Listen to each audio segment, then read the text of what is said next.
The story begins with a young man who believed that even someone like him, whose talents had awakened on the battlefield, could start a new life. In that new life, he dreamed of building a family, something he had always wished for with all his heart. However, over time he realized he was mistaken. It had been a long time since anyone had forced him to wield his sword more than 10 times in a row in combat. Suddenly a man approached and asked if he was the famous Argrich, the talent that had bloomed on the battlefield. Argrich was surprised as he didn't expect someone to recognize him so easily, but he felt strangely happy about it. He stood up and said it was an honor to be recognized, calling the man Duke Thermion. They were in the territory of Drenik, Argrich's homeland. Duke Thermion then asked if he knew his name, and Argrich confirmed. He knew that man was one of the 6/6 class knights of the Empire of Altheon, and that it had taken only one day on the battlefield to feel the weight of his presence, as if he were a true black wave. Thermion, coming from the powerful Empire of Altheon, asked if the boy dared to face him even knowing who he was. He then said it would be a pity to eliminate someone so talented prematurely. He asked if the young man intended to surrender, but Argrich said he would never do that, for he was born on the battlefield and intended to die there as well. Despite the harsh words, the Duke saw regret in the boy's eyes. He said that if the boy had had more time to grow, he could have been a worthy rival. But if that was the fate he chose, then he hoped that in a next life he could say goodbye to his regrets. So the two resumed their fight. The war between the Empire of Drenik and the Empire of Altheon lasted many years. Argrich's mother was a young widow and a war refugee. She left him alone in that chaotic world when he was still a child. When she took her last breath, Argrich's fate as a war orphan was already sealed. He lived a life focused solely on his own survival, willing to do anything to stay alive. At 14, he was sent to his first battlefield. It was in that bloody place that his talents awakened. The mana core in his heart enhanced his movements and senses to levels never seen before. His commander pulled him aside, calling him Commander Argrich, and said he intended to recommend him for a special knight appointment. Over time, Argrich surpassed 3 mana cores and became a quad core with 4 cores. He then asked to join the 5 knights of the Exa class of the Empire. This, though difficult, was not impossible. He believed he had finally reached the opportunity he always dreamed of. After that war, he might find peace after a weary life. During the war, he kept fighting and killing enemy soldiers, believing he was very close to achieving everything he had always wanted. But suddenly, a mysterious man appeared in the middle of battle and attacked him with brutal force. Argrich thought it was unfortunate, for he wanted to go much further. The man struck him hard, making him cough up blood. The boy only wanted to build a family, but with that single blow, he was thrown far away and fell to the ground, on the brink of death. His dream was slowly crushed by fate. As he was about to die, everything went dark, but amid the darkness, a light appeared. He heard a voice saying that the little Dane had finally woken up, and another voice said he was a good boy because he wasn't even crying. Confused, Argrich began to wonder what was happening to him. At last, he opened his eyes. One of the people nearby commented on how clear and beautiful his eyes were, and said she was sure that child was a gift from God. It became clear that Argrich, who had died on the battlefield, had been reincarnated as a baby. Still conscious in his new form, he didn't understand what they were saying, or why they were calling him a child. He wondered what was really going on. Then, the man picked up the child in his arms and said he should become a great lancer, following in his father's footsteps. The boy was confused by that, not understanding what he meant by father. The man's name was Arkan Sogris. However, a blonde woman named Lily Sogris slapped his hand and questioned what he was saying, insisting that their son would become a great assassin. Arkan was irritated and asked how she could want to turn their youngest son into an assassin. He thought it was horrible since, according to him, a man should use a spear, considered the most beautiful and complete martial art. Lily, also irritated, replied that an assassin was better than a lancer, as he could hide in the dark, kill his targets, and vanish without a trace, which to her was much more interesting. Dane,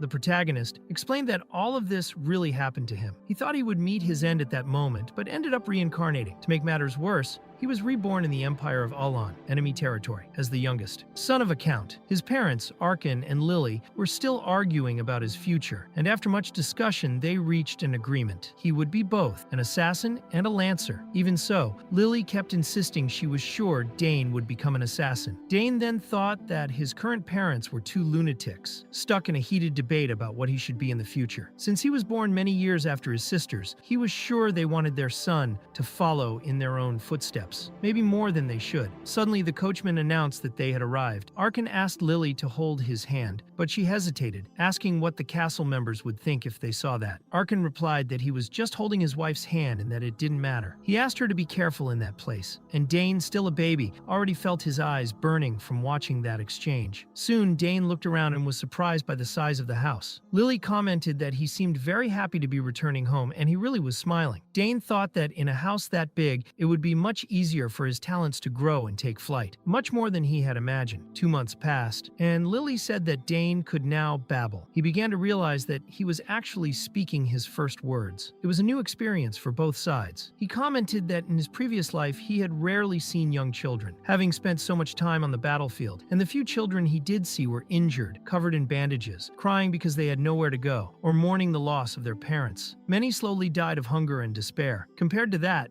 the Sogris household was extremely wealthy and fortunate. Dane was certain he would not die of hunger there. Suddenly, Arkan burst into the room holding a spear, presenting it to his son for the first time. Dane was shocked, thinking that this crazy man was really his father, the strongest lancer of the Hexa class in the Arkan Sogris Empire. Despite his appearance, he was a war hero known as the Blue Whirlwind. Lily was furious, asking how he could enter a child's room with something so sharp. Arkan, startled, said he only wanted to show the spear to his son. She, irritated, reminded him that she had already said it was too early for that kind of education. He replied that she was once the best assassin in the Empire, known as Lily Sogris. Lily threatened to start teaching stealth to their son while he was still young if Arkan kept behaving like that. Dane, watching the scene, thought his mother had a much louder voice than he would expect from an assassin. His father said everyone was doing that kind of thing that day and mentioned the magical house tradition of teleporting a child at birth with a staff placed beside them. Arkan then asked if a spear could now be considered a symbolic item like that. The spear, in truth, was a sharp and dangerous weapon, and Dane began to think that, despite everything, this was a harmonious family. His parents were so concerned about his future because both of his older sisters had chosen completely different paths. Neither followed the way of the spear or assassination. In another scene, Dane was lying in his crib, and his 2 sisters were beside him. One of them said that if he did that, his cheeks would get chubbier. The long-haired girl was Arabella Sogris, and she had magical talent from a young age. Arabella had followed the path of a mage early on, and at the age of 12, she was already a 3rd circle mage, since the highest level for a mage was the 9th circle that made her a true genius, far above average. Arabella asked her brother if he wanted to learn magic with her, since she was bored studying alone. Dane, internally, just wished she would stop poking his face. The other sister, named Claire Sogris, suggested that summoning was also a good path. Claire had monstrous talent for summoning, having managed her first summon at the age of 7. Now she could already summon 2 creatures at the same time. Arabella then smiled and said their brother was very small and cute. However, Claire didn't look too pleased. At first, Dane thought she didn't like him, but soon realized it was more like the jealousy one feels when gaining a younger sibling. At that moment, she seemed less guarded than usual, but still approached, touching his nose and asking how he could be so soft like that. Claire then said Dane could be a lot of fun, especially if he turned out to be talented in summoning as well, and promised she could teach him everything in the future. Dane then thought that now everyone wanted to teach him their specialty. His father, a hexaclass lancer. His mother, a legendary assassin who once intended to kill the emperor. His eldest sister, a prodigy mage. His other sister, a genius summoner. The Sogris household was noble and powerful, exactly the kind of ideal family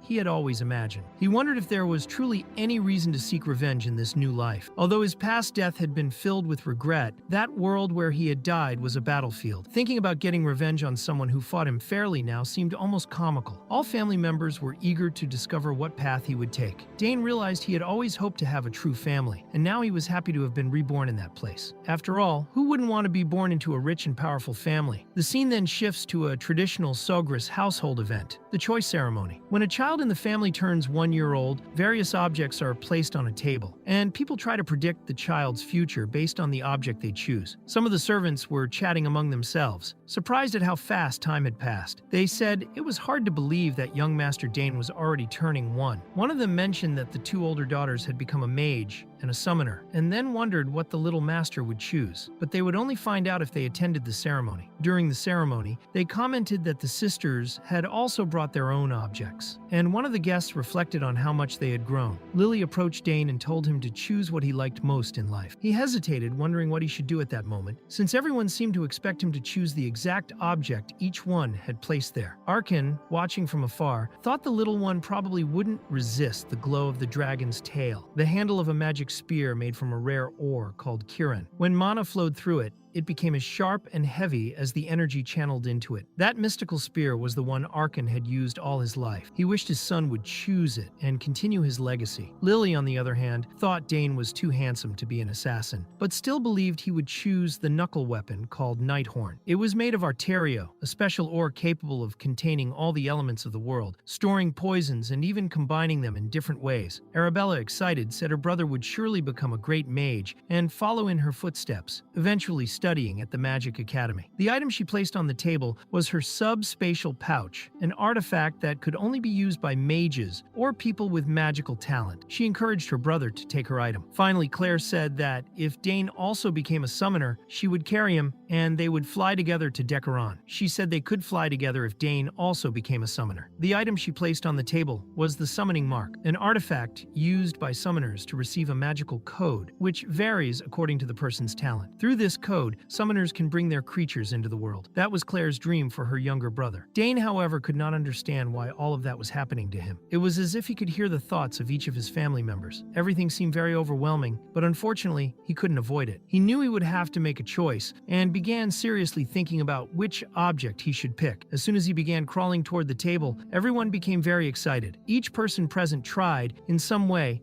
to influence Dane to choose the object that represented their own area. Everyone believed he would do much better following the same path as them. At the moment he approached the objects, something unexpected happened. All of them began to glow at the same time, and Dane was confused, trying to understand what was happening. Lily, surprised, asked her husband what that meant, but Arkan said he didn't know either. The people present were astonished. It was as if the glow meant that young Master Dane was truly a genius. Dane himself reflected that in his past life he had been a genius of war, but now, in this life, he was on another level. Arabella asked her father if something like that had ever happened before, and he replied that he couldn't wait to see what would happen next, because even he couldn't believe what his eyes were seeing. Everyone began wondering if they would have to teach all 4 specialties to Dane, and that left them completely stunned. The scene changed. Now, at 7 years old, Dane was already training with his father in the field. Arkan praised him, saying he was doing very well and had perfected the technique he had been taught. Dane thanked him respectfully, showing that he had learned to value training. His father continued, saying he really was an amazing boy, as expected from his own son. Suddenly, a man appeared holding a package, saying he had brought the gift. Arkan, pleased, said the present had arrived at the perfect time. Dane, curious, asked what it was, and his father explained it was his birthday gift. Originally, he had intended to present it during the banquet, but decided to give it to him earlier to beat his mother to it. The gift had been ordered 2 years ago, made by a well-known craftsman from the capital. Arkan, with a proud smile, wished his son an early happy birthday, and handed over the item. When Dane took the spear into his hands, he was amazed. The black shaft and silver tip matched perfectly, and it was surprisingly light. His father asked if he liked it, and Dane said he loved it. Arkan explained that he had the weight and size of the spear adjusted to fit his son's body, so he needed to get used to using the weapon from a young age. As the boy admired the weapon, Arkan asked if he remembered the difference between a sword and a spear. He explained that because of its length, a spear allows you to keep your enemy at a distance and control the surrounding space better. Dane replied that in close combat, a spear has an effective attack range. His father agreed and added that this was true, but that at a certain level, a spear would become more difficult to use than a sword. The main issue was that to attack with a spear, you must maintain a minimum distance, which could be a disadvantage in some situations. Every weapon had its pros and cons. Even the sword, considered one of the most complete martial arts weapons, became weak at certain moments. Dane said he would take all of that into account. His father smiled and said that now that his son had a new spear, he would show him something amazing. Dane started wondering if that was the true magical power of a hexaclass lancer, because even the magical aura his father emitted was extremely heavy. Then his father conjured an attack with the spear, which left Dane completely impressed by the strength of the blow. His father explained that the reason the space around them had distorted was because he released magical power through his whole body at the same time as he used the spear technique. That was a technique based on a mana core, which concentrates magical power into a single point. Dane remembered hearing something similar from his sisters, about how humans could surpass their physical limits through the use of magical cores, and that the greater the number of cores, the higher the limit the body could reach. He then thought that in his past life, he had developed a quadruple core. His father, smiling, confirmed that he was right. and praised how much Dane had studied. He himself, Arkin, had only 6 mana cores, which left Dane even more surprised. The boy then thought that if he hadn't died in his past life, he might have reached that level too. Arkin then asked why his son did not try using that technique with his new spear. He told Dane to relax his mind, forget all thoughts, and simply thrust the spear with all his strength. Dane agreed and decided to follow the advice. He reflected on how, in his past life, he never had any interest in spears. After discovering his talent as a swordsman, he only used the spear as a secondary weapon. But now it was time to truly dedicate himself. With the spear in hand, Dane began to focus. His father watched and thought the boy had good form. Arkin himself had taken years to master that technique, and now he wondered if Dane,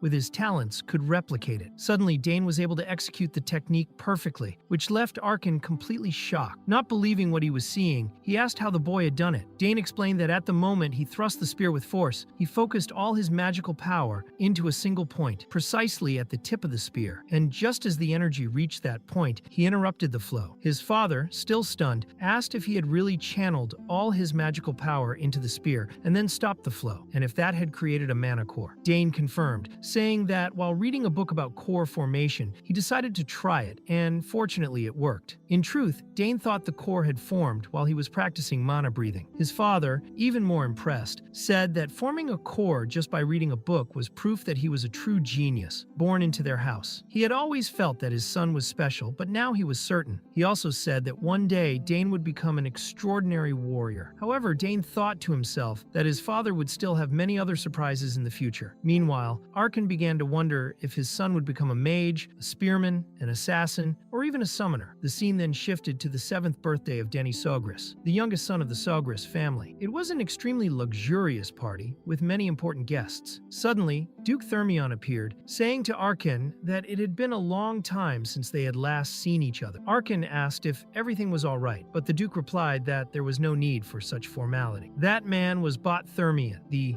highest authority of House Thermion, part of the Altheon Empire, and also the head of the duchy. Arkin commented that many people were watching them and promised to be less formal later. The Duke said he could act however he preferred, and then explained that, besides greeting his friend, he wanted to meet his son. So Arkin called Dane over to greet Duke Thermion. As he approached, Dane was overcome by bitter memories of that man. The Duke then asked if that boy was Dane, the son he had always heard praised. The protagonist then said that his name was Dane Sogris. Dane thought he could not help but feel anger upon seeing him again, but still said it was an honor to meet him. The Duke commented that his son seemed very confident, and it looked like he had nothing to worry about. At that moment, a little girl appeared and politely greeted everyone. Her name was Layla Thermion, the youngest daughter of the Thermion Duchy. She introduced herself, saying it was an honor to meet everyone. Shifting scenes, Arkin asked if he could talk about the Baroness. They replied that they were trying every possible method, but had not made significant progress yet. Arkin said he had done everything he could in search of a solution, but he believed she would recover. He mentioned that if he suddenly disappeared, he wanted his friend to understand that it meant he had used the scroll to quickly return to the capital. Ark then asked where Dane was, since he seemed like a lively boy, and he wanted to talk to him. He also noticed that Layla was not around, and the two looked out the window. They saw the two children talking and commented that the party seemed very boring for them. Layla said she did not know how she managed to follow her father everywhere, but she was glad she had. She thought Dane looked even more handsome under the moonlight. Dane replied that he was happy to hear that, and commented that their territory was a pleasant and peaceful place. Layla agreed, but said that in Thermion territory, there was always something happening. She said that every day nobles went there to bow before her father, and sometimes even the imperial family appeared. And when that happened, she had to greet them wearing dresses, which she hated. She said she liked dressing more simply and using a sword. Dane was surprised to learn that she was a swordswoman. Layla then asked what he liked, and he replied that he liked both, the freer style and the discipline. He said that place was as lively as the capital, and that he was more and more excited for his spear training every day. Layla was surprised to hear that he trained with a spear, and said she had forgotten that Count Sogris's nickname was Blue Whirlwind. She said her father always talked about how amazing he was, and asked if Dane was also trying to gain admission to the academy. He replied that he was not, because he did not train with a spear for that reason. She asked why not, since entering the academy was an obvious choice, even though it was extremely difficult. Dane said he was training to perform even better when he finally tried to enter the academy. If he failed to register in time, he would try again, and if he failed once more, he would accept that the path was not meant for him. Layla said she could not believe he thought that way. He asked if she was not afraid of disappointing the members of her house, and she replied that personally,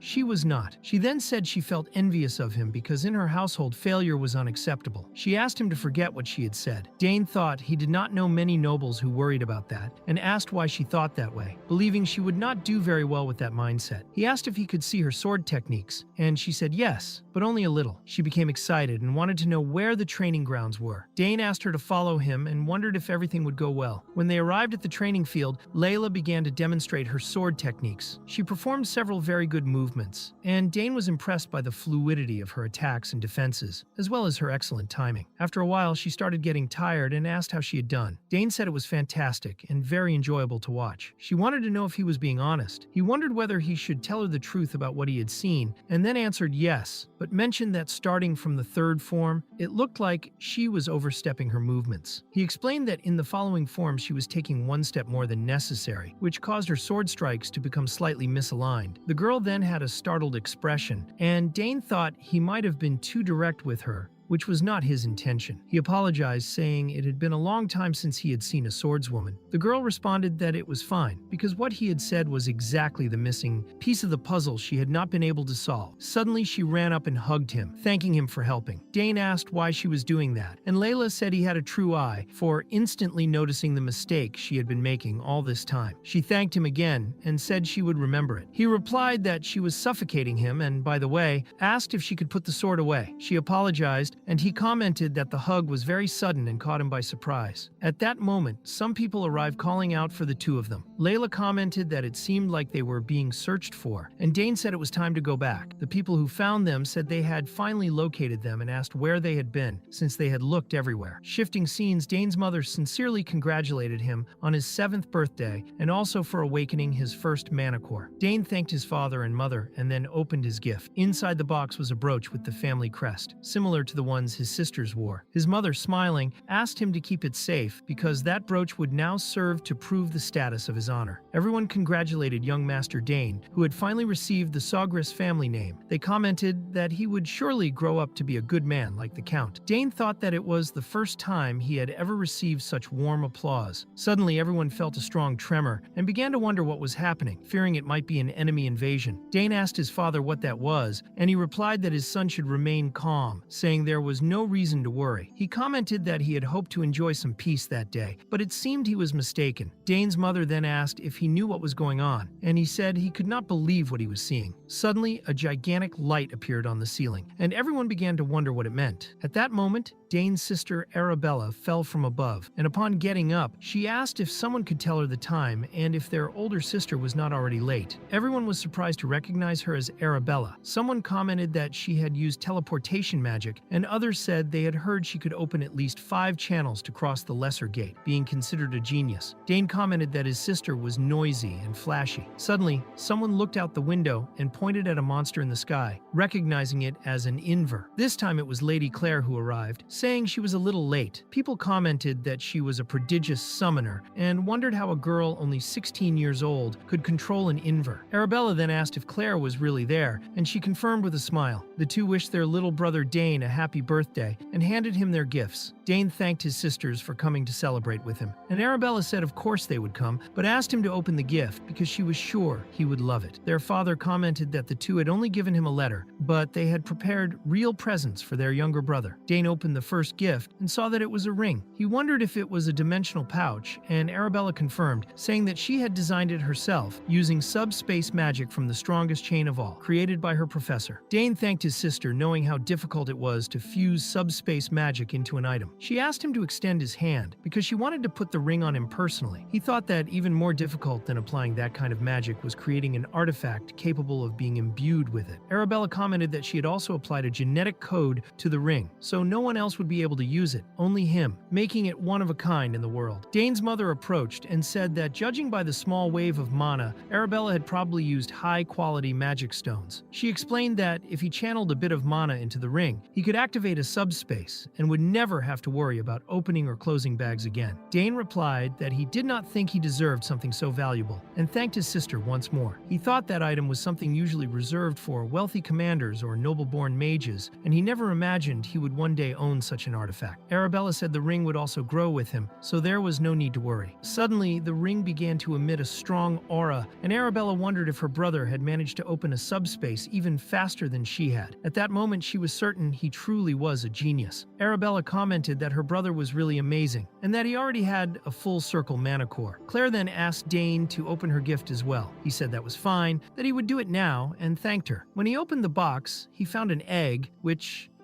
left everyone confused. Dane asked why he had received an egg, and Claire explained that it was not just any egg, and that he had to be very careful with it. Still curious, Dane asked what exactly it was. Claire came closer and whispered that it was something familiar. She said that once she tried to summon a Decaron, and what came out was that egg, but she did not know what kind of summoning would hatch from it. Even so, she knew that everyone understood how precious it was. Dane replied that yes, he had heard about familiars. He knew that unlike common summons, a familiar is a different kind of entity, similar but more permanent, and once summoned, it can remain in this world permanently. Claire asked her brother not to tell anyone, since no one else knew about the egg yet. They said the best option was to keep it a secret until it hatched. Dane agreed. Right after, Arabella, annoyed, asked why they were taking so long and why they were whispering. Claire then explained that she did not know exactly when the egg would hatch, but that Dane needed to pour mana into it every day, once in the morning and once at night, so the creature would recognize him as its master. Dane said that was fine. He would do it every day. Their mother commented that those gifts were truly incredible, and asked if it was not wonderful that his sisters had finally returned. He replied that yes, he was happy about everything. Then their father remarked that although he was glad the daughters had managed to come, even after saying they could not, they could have at least greeted their parents. The two apologized, saying they had been so focused on giving their little brother his gift that they did not even notice their father was there. Very happy, he hugged them and said it was fine, that both looked very healthy, and that they had come all that way just to see Dane, so they needed to rest. Meanwhile, Lily was watching Dane. He noticed her gaze and wondered if she was about to leave, but also questioned why that girl seemed so lonely, which he found very suspicious. Shifting scenes, the Duke commented that the girl was even more incredible than he had imagined. As expected from the greatest mage in the academy, she truly had enviable talent. He thought that if their two houses were united, it would create a faction so strong that not even the imperial family would dare to interfere, ensuring that no one would ever touch his house or his children. He also thought he should mention the involvement of his older children during that day's conversation. Suddenly, he heard a noise and wondered if someone was already training that early. When he went to check, he saw that the one training was Dane, the youngest son of House Sogris. Watching the boy's movements, the Duke was impressed, as nothing in his posture or strikes looked like they came from a 7-year-old. Even the simple dagger attacks showed refined technique, and he thought that even veteran spearmen could learn just by watching that boy. He wondered how something like that was possible. He remembered the rumors that said Dane showed absurd talent even at the age of 1, but until now he had thought it was an exaggeration. Now he saw it was true. The boy's steps and stability reminded him of an experienced swordsman. He could not believe a child had learned something so creative on his own. Dane, noticing that he was being watched, said he did not know who was hiding there, but that he would help clean his face once he came out. The Duke then thought that the most curious thing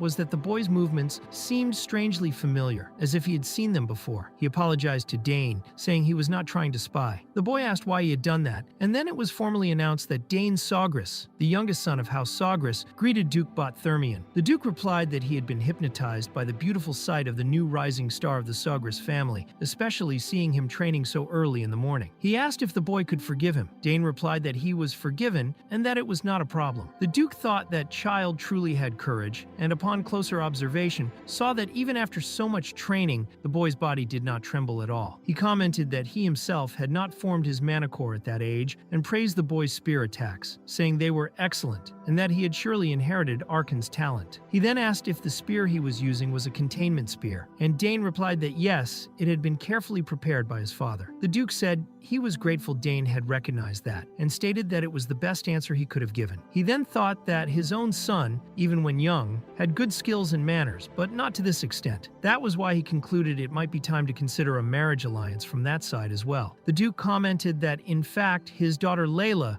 was also training as a swordswoman, and that since she and Dane were the same age, they could become good friends when they met at the academy. Dane replied that with the Duke's permission, he would do his best to build a good relationship with her. The Duke said he liked the young man's sincerity and then commented that he was probably disturbing his training and it was time to leave. However, before leaving, he admitted he was curious and asked if Dane had already trained as a swordsman. Dane became concerned with the question, thinking that he might have developed bad habits without realizing it, and he was not surprised the Duke had noticed it just by watching. He then explained that he had only read about swordsmen in textbooks, but had not trained in that way yet. The Duke, however, found that odd. He could have sworn he sensed similarities between the boy's movements and those he had seen on the battlefield, even though he knew that seemed impossible since Dane was still just a child. The Duke commented that he had spent too much time on that walk, and that he would see Dane again when it was time to say goodbye. Dane replied that it was fine, and he would wait for that moment. The Duke then said that when Dane went to the capital, he should look for him, as he wanted to return the hospitality he had received at the Count's castle. He also mentioned that he had become very interested in Dane and was certain that one day he would go to the capital. Dane found all of that very interesting and began to wonder if that man would remember him. He thought that defeating someone who had once defeated him was something that made his blood run faster, and that if he started preparing now, he would certainly be able to win. He then reflected on Bolt Thermion and promised himself that in this life he would defeat him. Changing scenes, the butler informed the young master that it was time to leave. Dane asked if Herman was waiting for him, and he replied that it was his duty to always attend to the needs of House Sogris. Dane thought that Herman needed stealth lessons, as he seemed talented enough to be an assassin. He asked if everyone was busy at that moment, and Herman confirmed, saying they were preparing for the second banquet, since the other nobles had already begun to arrive. After all, coordinating the arrival of 30 noble families on exact dates would be difficult. Dane asked about his sisters, and Herman said they had just opened a teleport portal together and returned to the academy, as they had no choice but to take their exams in the middle of the term. Dane found that a bit embarrassing, but asked him to return. He was told that when he had more time, he should calmly take a look at the gifts he had received from his sisters. Changing scenes again, Dane went to the banquet and spoke with several people during the event. After many hours, he thought that noble life was truly exhausting, and that his schedule was fuller than usual because of his birthday. At least he found some comfort resting in the garden. He thought the gardener had done a great job cultivating the place, which looked very beautiful, and he felt a strange peace as he looked at the flowers. He remembered that his older sister had said that flowers were the things that contain the most mana in nature. Thinking about that, he decided to use the moment to analyze the mana within them and began to concentrate. As soon as he closed his eyes, he reflected that he had been training as much as possible, but still hadn't made any noticeable progress in magic or summoning. He knew he needed to focus much more on his training, and that sometimes having too many talents could also be a problem. He soon noticed the movement of the flowers, and realized that one small flower contained a very broad flow of mana. He thought that if someone could sense the flow of mana in nature and make it harmonize with their own body, it could settle and become a magic circle. The mana affinity in that body was tremendous, and Dane was able to see some things that normally could only be perceived by a sixth sense. He understood that this was exactly it. The mana, which he previously sensed only faintly, was becoming clearer. In this life, he was able to see what had once been impossible. When he closed his hand, shards of light appeared around him, as if he were breaking the very air, and he wondered what had happened in that moment. Suddenly, a few boys appeared in the garden. One of them commented that he was bored because his father was too busy talking to the other nobles. Even though they had just arrived, they had been completely ignored. The older boy commented that they only needed to show their faces at the event, and could then go back to their room and rest, like the last time. The younger brother asked if they had permission to do that, and the older one replied that it wasn't as if it was their birthday, so they didn't need to care. He also said he doubted the young lord of House Sogris would care about it. As they walked, the two began stepping on the garden flowers, destroying part of the flower bed. They asked why the garden was so absurdly large. Soon they spotted Dane standing still, and the younger brother asked if that child had also gotten lost. The older brother, seeing Dane's clothes, assumed he was just a servant and ordered him to take them to the exit. Dane,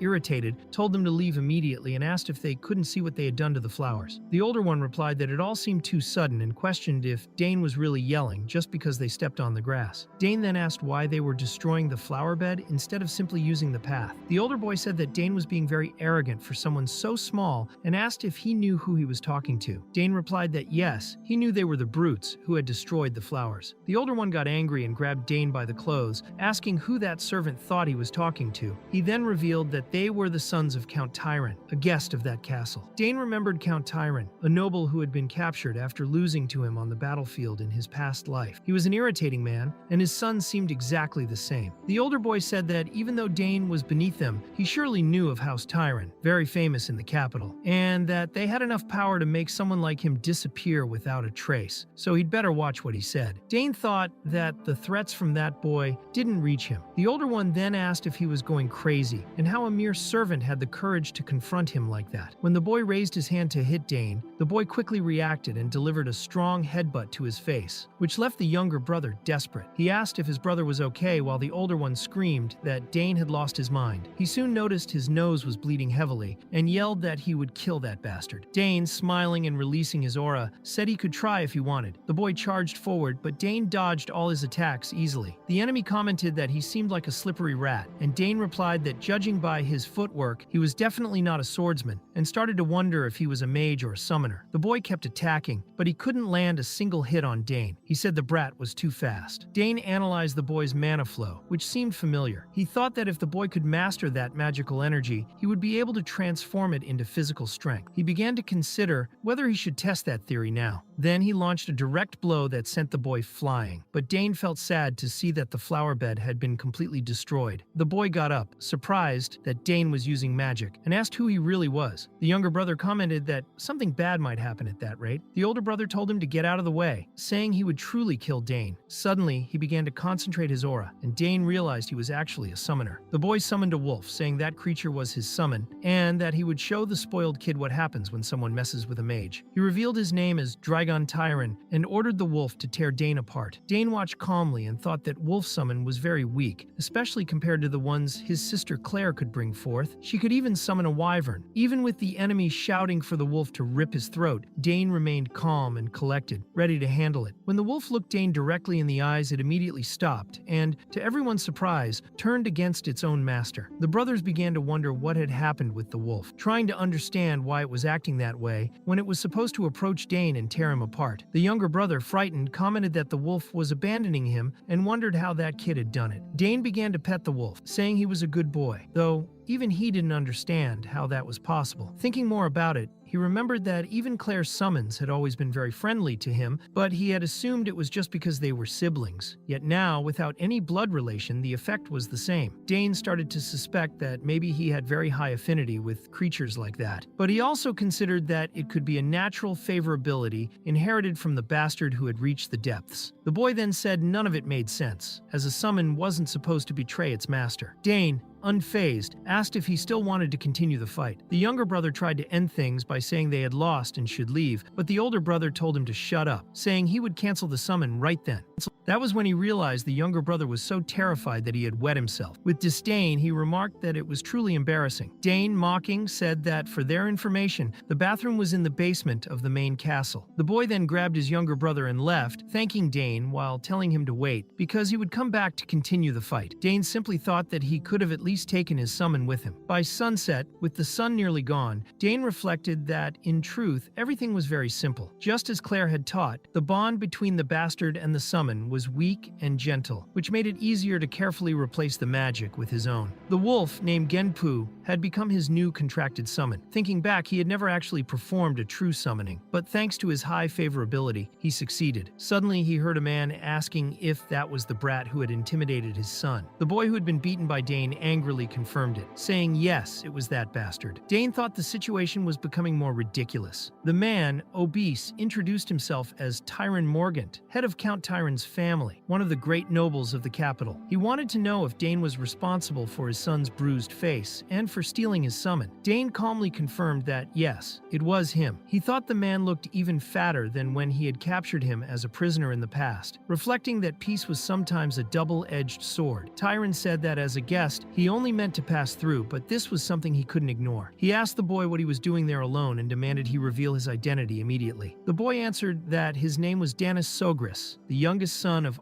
Sogris, Lord of the South and head of the Sogris Count family. Upon hearing that, the two were very surprised, questioning if that brat was really Dane. Then they realized that child truly was the youngest of House Sogris, and that things had taken a completely unexpected turn. He remembered that he had been imprisoned because of Tyron, who, even after accomplishing nothing in the war, manipulated the situation to blame the Count and used it as a pretext to demand mining rights. Now, the same nobles who had once looked down on him were bowing before him. The man then asked if he was the birthday boy, Dane, and he confirmed it. But Tyron just thought the brat was far too arrogant, doubting that he had come from the remote southern lands just to celebrate a birthday. He then asked what the boy intended to do about the fact that he had injured his son, a guest, and even stolen his summon, which was considered a serious crime. Tyron said he would speak personally to Count Sogris to hold him accountable, and that Dane would learn his lesson the hard way. Dane calmly replied that before anything else, he expected an apology. Everyone wondered what he meant by that, thinking it was already far too bold. Dane then explained that while it was true he injured the boy's nose, he had only defended himself after being threatened. He also made it clear that he didn't steal the summon, as the wolf had simply chosen him on its own. The boy denied it, saying it was impossible for his summon to act that way, and accused Dane of lying. Tyron then thought that he had heard of the family's second daughter, a brilliant summoner, and considered that this might actually be true. Maybe the sister had taught Dane how to forcibly break a bond. The man concluded that even if that were true, losing a summon was still unacceptable, and it was fair to expect some kind of compensation. However, Dane made it clear that he, in fact, expected an apology first. Dane said that was right, and the boy thought, outraged, who did that kid think he was to speak like that? He thought Dane was far too arrogant for responding that way, even when the elders were talking. Tyron began to feel that even getting mad at that boy was giving him a headache, so he said that it was fine, he wouldn't scold Dane any longer, and that he would tell the Sogris family everything to see what they had to say about it. Dane thought that man seemed really eager to do just that. Suddenly, Dane's father appeared, asking if they were looking for him. Both Tyron and his son were shocked to see him, especially because Duke Thermion was with him. The boy explained that he had gotten lost in the garden with his younger brother, and then asked the Duke's son to guide him. The conversation continued among them. Dane thought his father was truly exemplary, someone who deeply cared about his family but was never biased. Even in the middle of strange conflicts, he always managed to distinguish right from wrong. The boy complained that Dane had headbutted his nose and used a strange technique to mock him. He said Dane had summoned a creature just to scare him, stolen his summon, and even tried to attack him again. Dane thought that with so many blatant lies, he was actually curious to see how things would unfold. Tyron then asked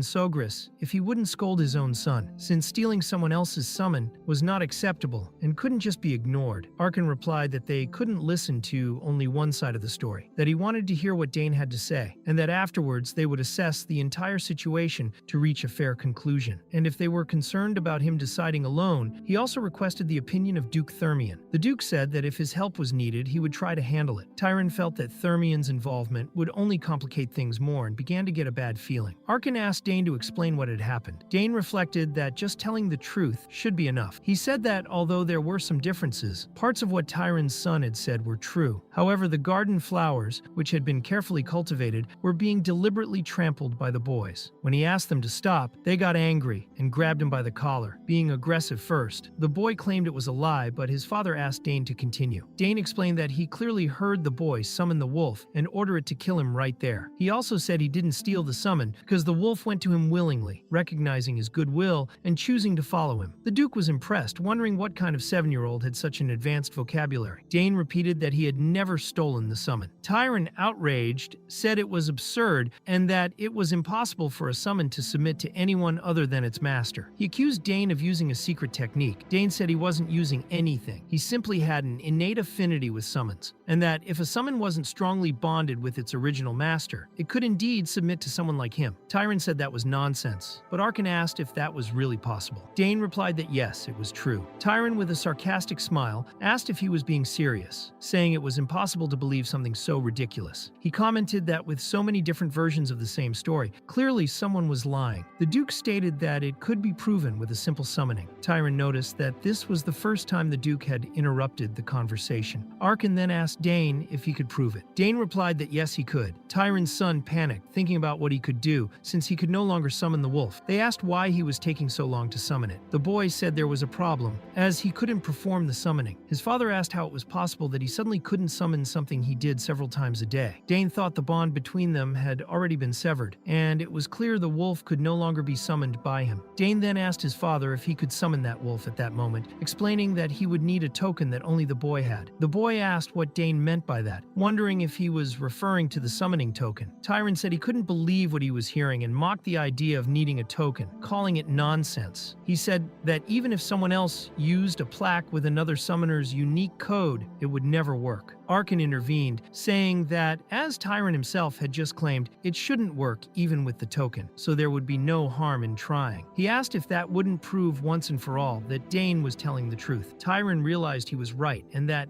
at this point, he couldn't refuse the suggestion. He then asked his son to hand over his summoning code to Dane. It was explained that a summoning token contained a unique code tied to the summoner's mana, and because of that, no one else could use it. However, with that wolf, who had already been imbued with mana and bonded with Dane, the summoning token worked merely as a medium. The wolf would now respond to the new caller. Dane then successfully summoned the wolf Gendpu. The boy was in shock, unable to understand how that was possible, and his father said it was truly impossible. Duke Thermion stated that Dane was incredible, and wondered if this was the same child who had said he was only learning to use a spear. Arkan confirmed, saying he was sure of that, but admitted he had no idea what could have caused this. Dane then apologized for the summoning and thanked the wolf for appearing.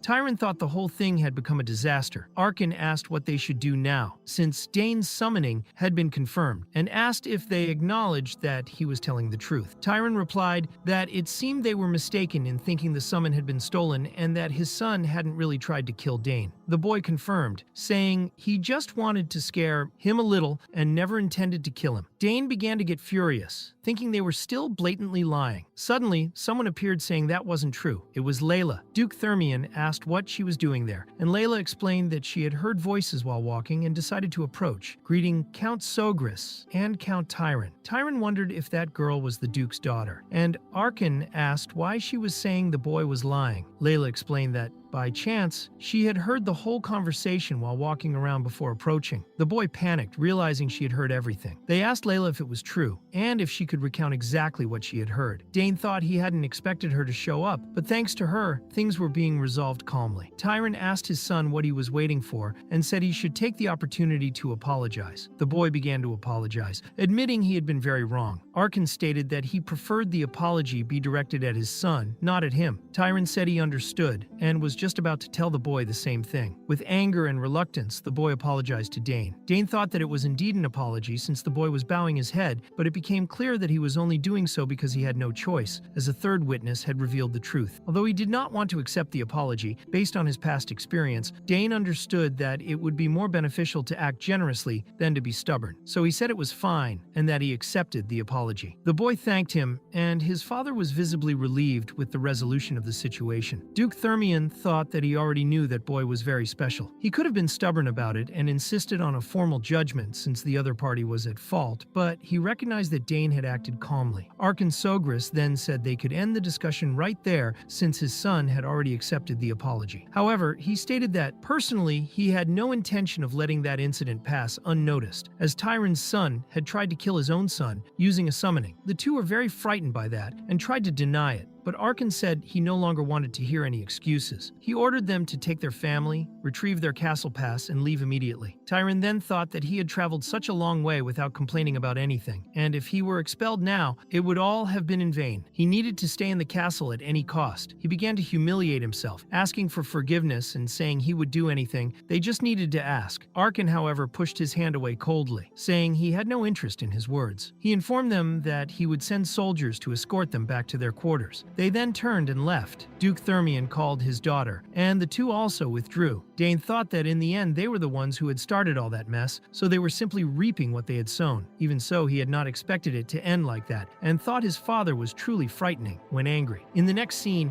the Duke asked if it was true that Dane had defeated the boy using a mana bullet. Dane confirmed, and the Duke commented that he had used a spear, a summoning, and now magic. He said the boy was truly incredible, and asked if anyone had ever heard of someone with so much talent. Arkin replied that he was very happy to have such an exceptional son. He said talent was important, but what impressed him most about Dane was his composure. Usually children involved in fights get agitated and insist they are right, but Dane was different. The Duke commented that he had no doubt that Dane would grow up to become a great man. Arkin responded that it was still too soon to say, and that they would have to wait and see how he developed. He said the incident had been resolved peacefully thanks to Layla, and that without her testimony, things could have gone much worse. The Duke noticed that everyone was looking at Layla with respect and thought that in this case, he could bring up something more. He said that since she had just told the truth and helped resolve everything, it might be worth talking about a possible marriage between the two. Arkin was surprised by the suggestion, not believing that he was talking about marriage between Dane and his daughter. Cleverly, Arkin looked at the sky, commented that the sun was already setting and that it was almost time for the banquet, then ran off, ending the conversation. The poor Duke could not even continue the topic. Before leaving, he told Layla not to worry about the time and said she could stay there with Dane, then ran after Arkin, saying that the two still needed to talk a bit more. In the next scene, Layla was talking with Dane and asked how a summoned creature had ignored its own master and obeyed him instead. She said she had seen famous summoners dueling in the capital, but had never seen anything like that. Dane replied that he was not exactly sure how it happened. He just knew that it did. Layla commented that she thought he was hiding something and that it was not fair to her, since she had helped him during the mission. Dane reminded her that he had helped her too, asking if she did not remember when he assisted her in sword training. Layla thought for a moment and agreed, saying that now she remembered. He was right. Dane thought that, in fact, she had been a great help this time. He then suggested that they just consider it a fair trade, and that they could help each other more often in the future. Layla loved the idea and said she wanted to start right at that moment. Dane thought that she really was very impatient, and became curious to know what she would ask for next. Dane asked what Layla wanted, and she replied that she wanted him to teach her how to use a mana bullet. He wanted to know why she wanted to use something like that, and she explained that she wanted to grow quickly and form at least 2 mana cores before entering the academy. Dane thought she was still very young and wondered why she was so impatient, but Layla repeated that she wanted to grow fast to protect her mother and make her happy, as she was sure her mother loved her very much and would be very happy if she became strong soon. Dane commented that he had already heard the adults talking about it, and that Countess Thermion was bedridden, so if that was the reason, he said he could not refuse the request. Layla asked if he was serious and if they could start the next day. She said she would definitely be there, but also asked if they could not start that same night. Dane replied that she could do whatever she wanted, since the mana shot would not be that difficult once she understood the mana flow. Layla got very excited and said it was now Dane's turn to ask her for something. He then began to think about what he wanted. The scene changed to the banquet,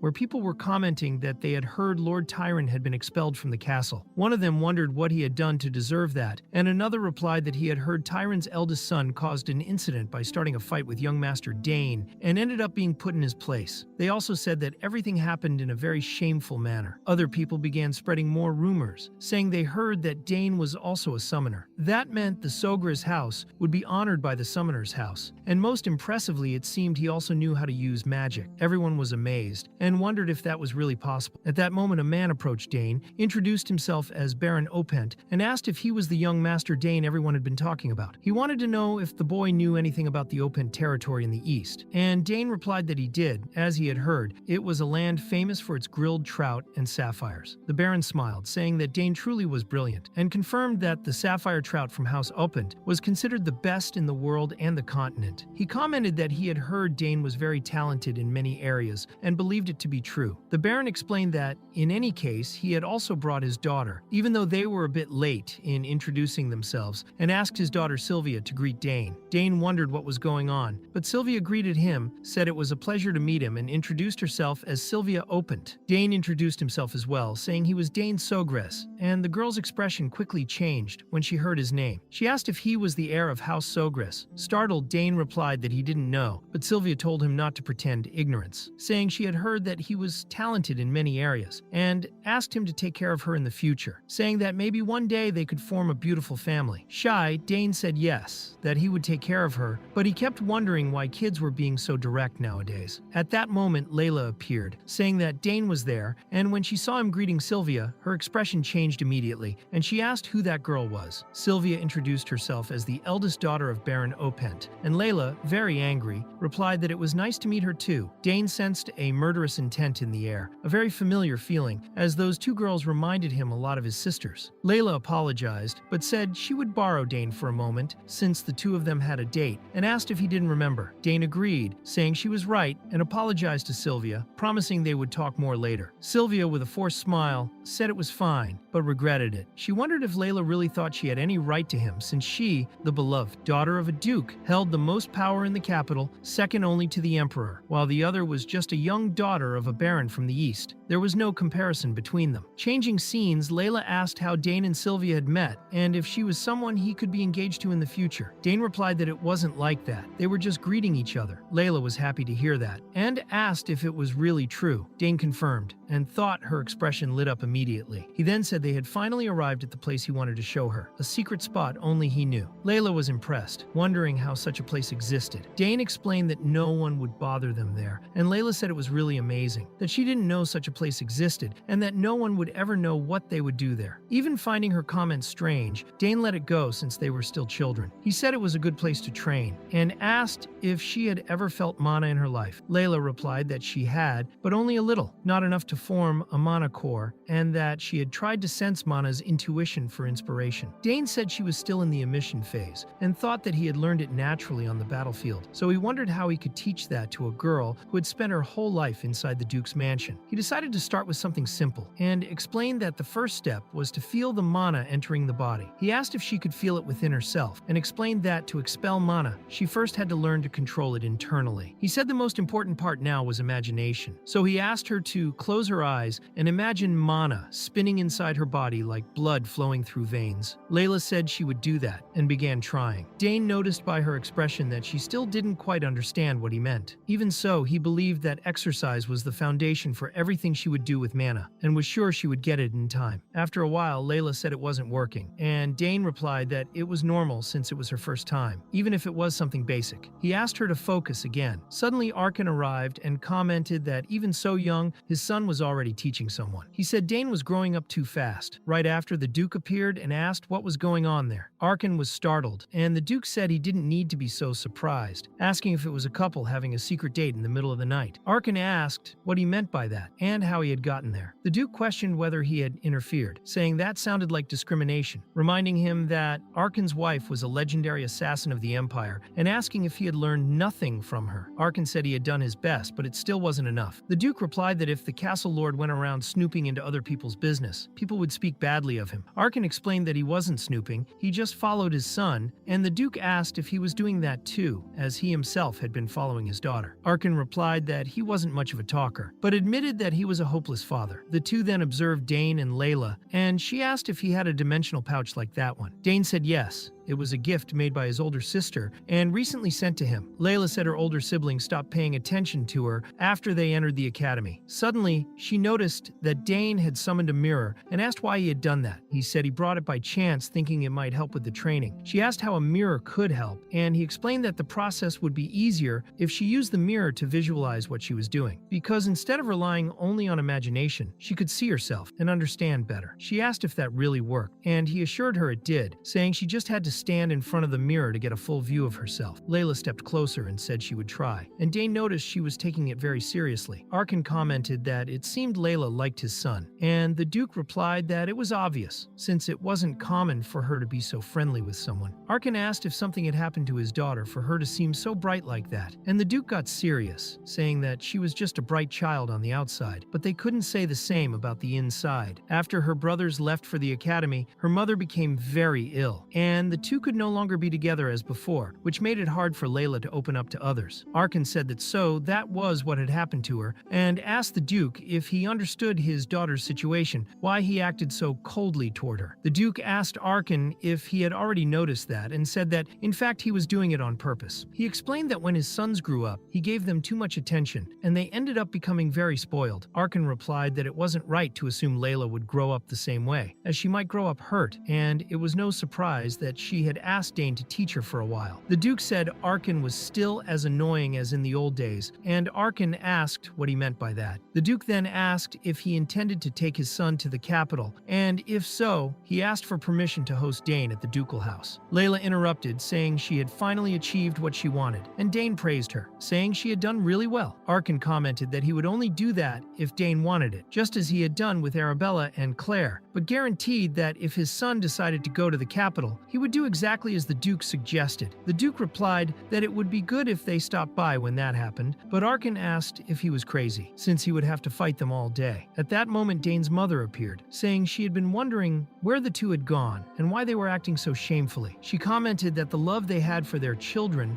awakened a strange power, and that she wouldn't pretend she hadn't seen any of that. Changing scenes, Layla thanked Dane, saying he really was a genius. She said that many people had already called her a prodigy, but compared to him, she didn't feel that way. Dane replied that it was just the beginning for her, and that she would also grow a lot. He thought that the adults had left quietly. Layla asked if he was also going to the academy, the place where all the geniuses of the Empire gathered. He said he didn't know yet why he should go, since he could get much stronger training on his own. She said he was an idiot, because studying wasn't everything, and that was the place where he could form his noble faction and make important connections from a young age. Dane thought that for a 7-year-old child, Layla had a lot of knowledge about how the world worked. He said he knew that, but he still wasn't interested in going to the academy because there was a mountain of books in the library he hadn't read yet, and he still had much to learn from his parents. Layla agreed, but asked if he didn't want to play with other children. She also said she had heard that his older sisters were studying at the academy. Dane thought Layla was very insistent, and answered that he was thinking about going in the future if he felt like it. Layla asked him to tell her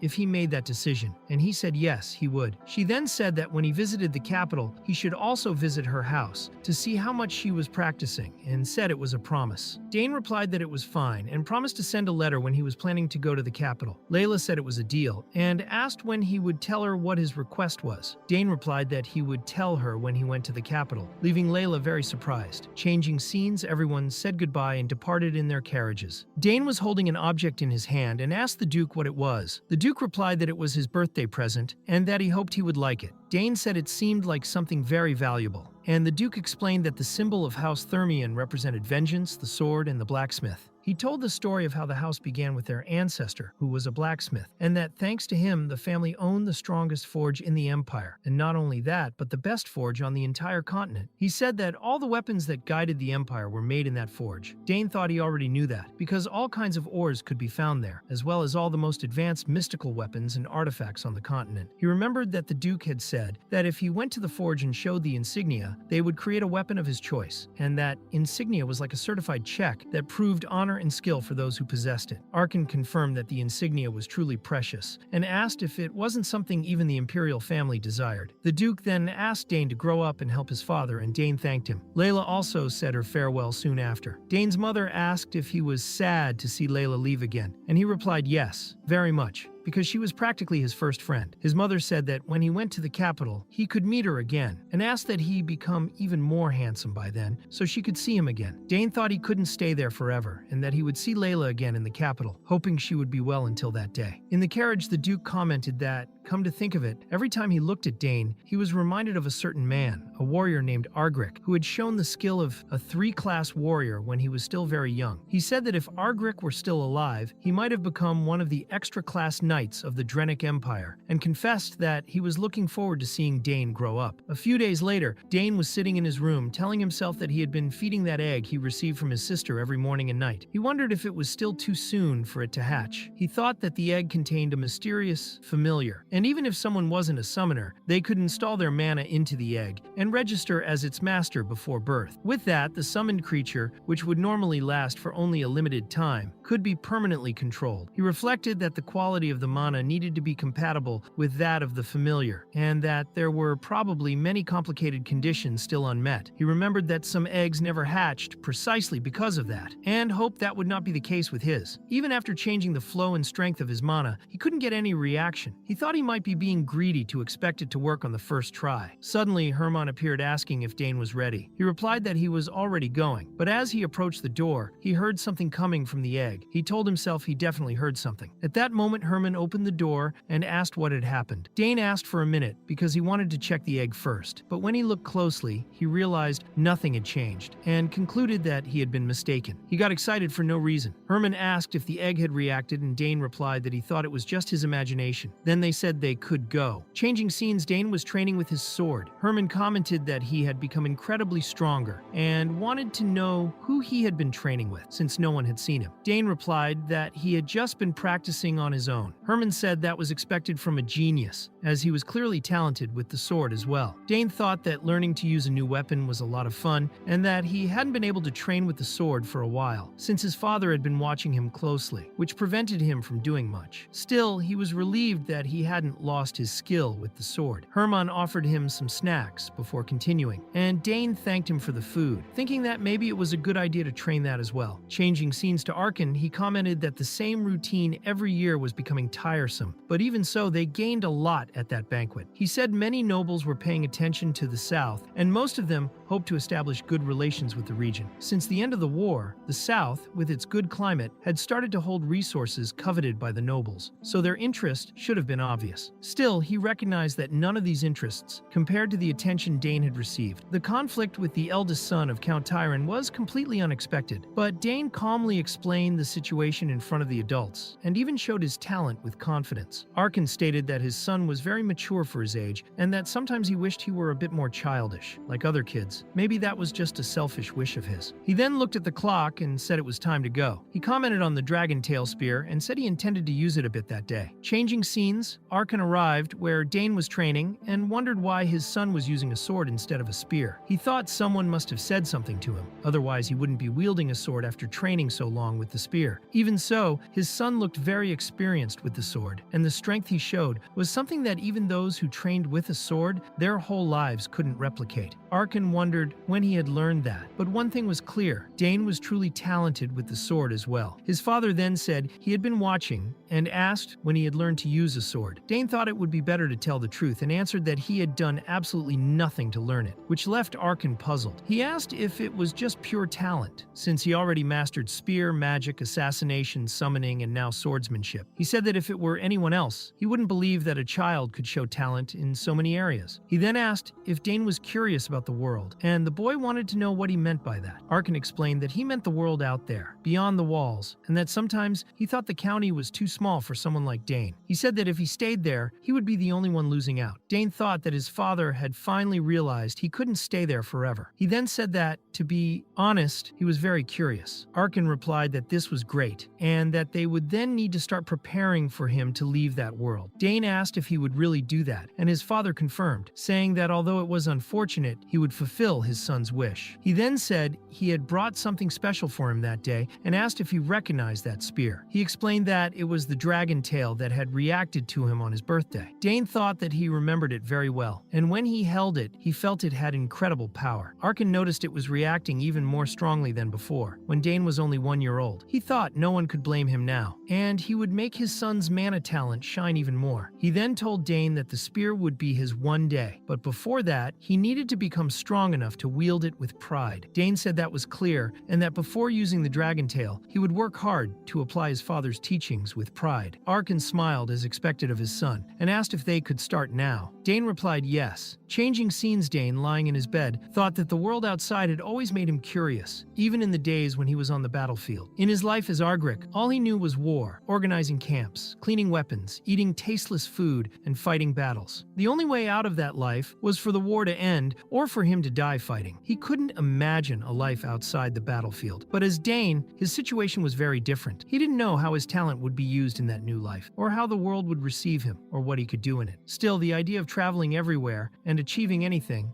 seemed truly incredible. He thought that for a long time he just wanted to stay there, enjoying the comfort and warmth of that home. But because of his father's question, his thoughts had changed completely. At that moment, his mother entered the room and asked if he had already made a decision. He wondered when she had come in, and she replied that he didn't need to worry because he was so deep in thought, he didn't even hear her knock. She said she had heard from his father that he was deep in thought and asked if he was really curious about the outside world. Dane replied, yes, that his father had said it would be a waste of talent if he stayed there. And after thinking about it, he too became curious about what was beyond. He apologized to his mother, but she said he didn't need to.